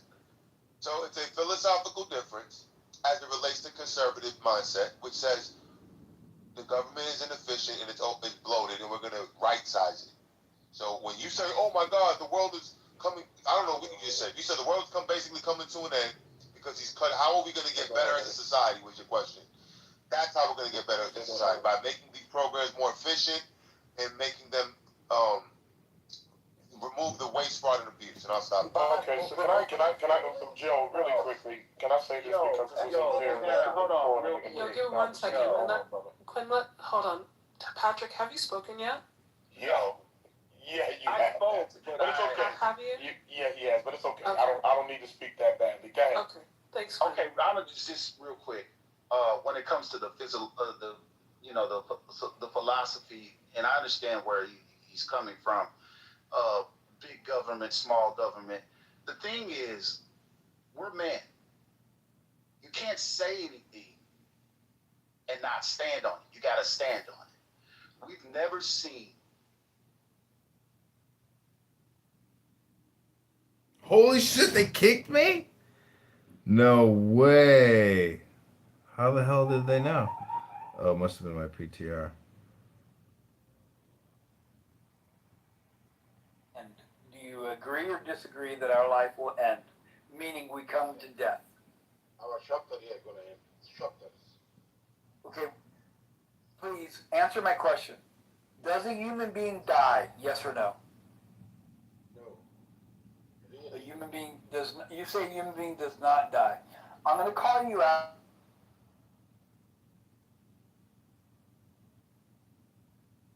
My responses are kind of repeating themselves, but let me be back in like half an hour, just because I got to finish breakfast. So sorry to keep cutting you off. Knowing every time I wake up on your time, on your end. But good combo, man. Yeah. I'm not sure what part of the world you're in or what time zone you're in. England. Sounds good. England? Did he say England? Yes. Yeah, UK. Yeah. Wait, what is your accent? We're in Belgium. He's an imposter. Yeah, it sounds like it. I thought at least English would rub off on him over there, but no, we haven't even been here yet. Okay, that explains it. I have a question, Justin. How many angels can fit on the head of a pin? Well, how big is the pin? A couple of millimeters. A couple of millimeters? No, I mean, I can't tell you. Okay. But yes, I mean, this has been discussed before. I mean, maybe there's an angel that has like Mr. Ant-Man technology. He could shrink himself. Oh, okay. Okay.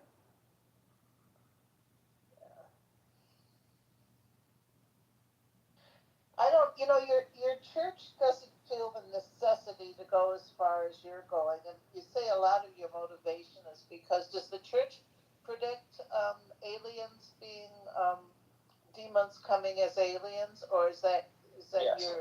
yes, they do? Okay. Yeah. So that's your motivation for taking this physical thing as far as you have. Well, independently. So in other words, I've been coming down this stream of thought myself without even consciously knowing that my church has been like talking about this in different ways. Oh. So every now and then, like we have a prophet named Ellen G. White, writes a lot of stuff about the subject, but I don't come across all her writings. And when I do, it's something I read like maybe a decade ago and don't remember it. So I may be like, coming down this stream of thought thinking, oh shoot, this is the reason why we need to, I need to focus on this. And then I would look back and say, oh yeah, okay, this confirms it. Like my church actually agrees with this. Mm-hmm. Just not too many people like read in the church, because there's churches that have a lot of doctrine, all they focus on is practical things like marriage, finances, God blessing you. You know, they don't really get deep into the matters that I talk about. Yeah. Yeah. Okay. As I said before, I don't think you have to have this kind of theology or whatever you want to call this to be suspicious of aliens and to suspect that they could be demons. Yeah, I'm already suspicious of aliens. I think they're pretty likely not friends, not good, and maybe not even natural beings. You know, like in the sense that just not a normal, just a different kind of species of animal. You know, I think there might be something going on there that's pretty wild. But yeah, I'm surprised how charming they may end up being. They can be very charming. Well, the scripture says that Satan may come to you disguised as an angel of light. Right. And you know, so I don't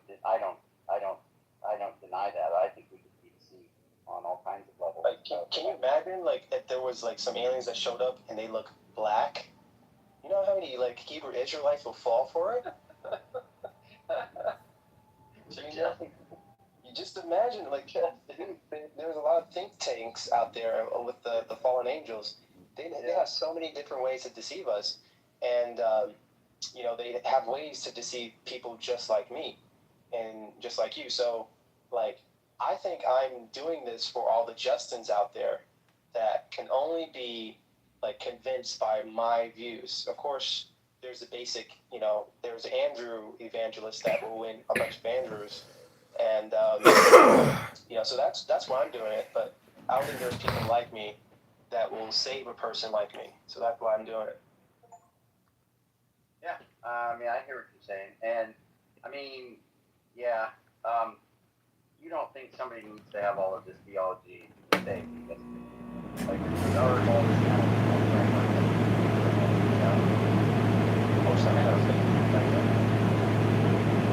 I'm just wondering if because obviously you guys are probably Christians, so,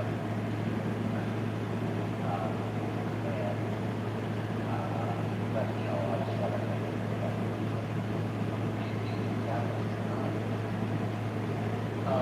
The church itself is not saying the church is lost, but the name of the mentions has a different lesson.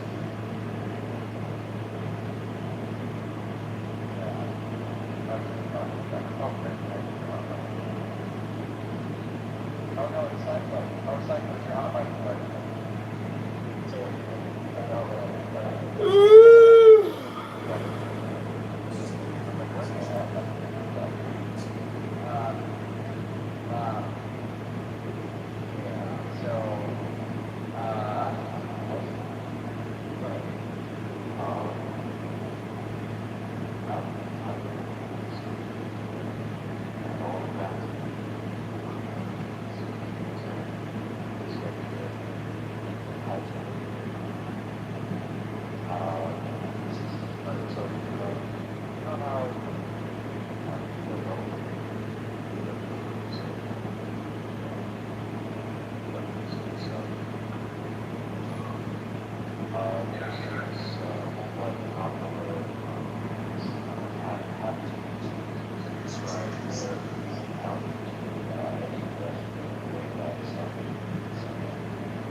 growing up like very modern, more real than this world, and everything was so much just of peace, and they have these cliches that that people expect,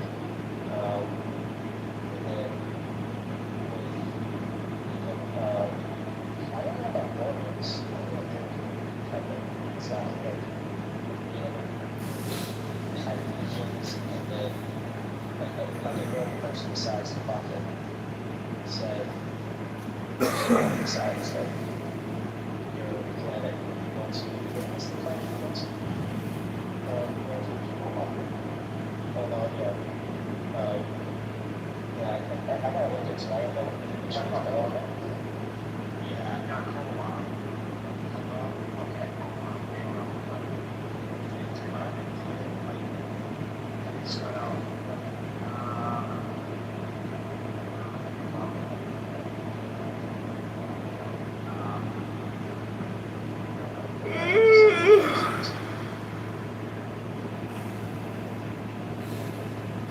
ChicagoMayorVote.com. Go to ChicagoMayoral.com. Shutting it down, ladies and gentlemen. The network, the nodes. Go to ChicagoMayorVote.com. ChicagoMayoralElect.com. ChicagoMayoral.com. John Kitover, Chicago.com. John Kitover News.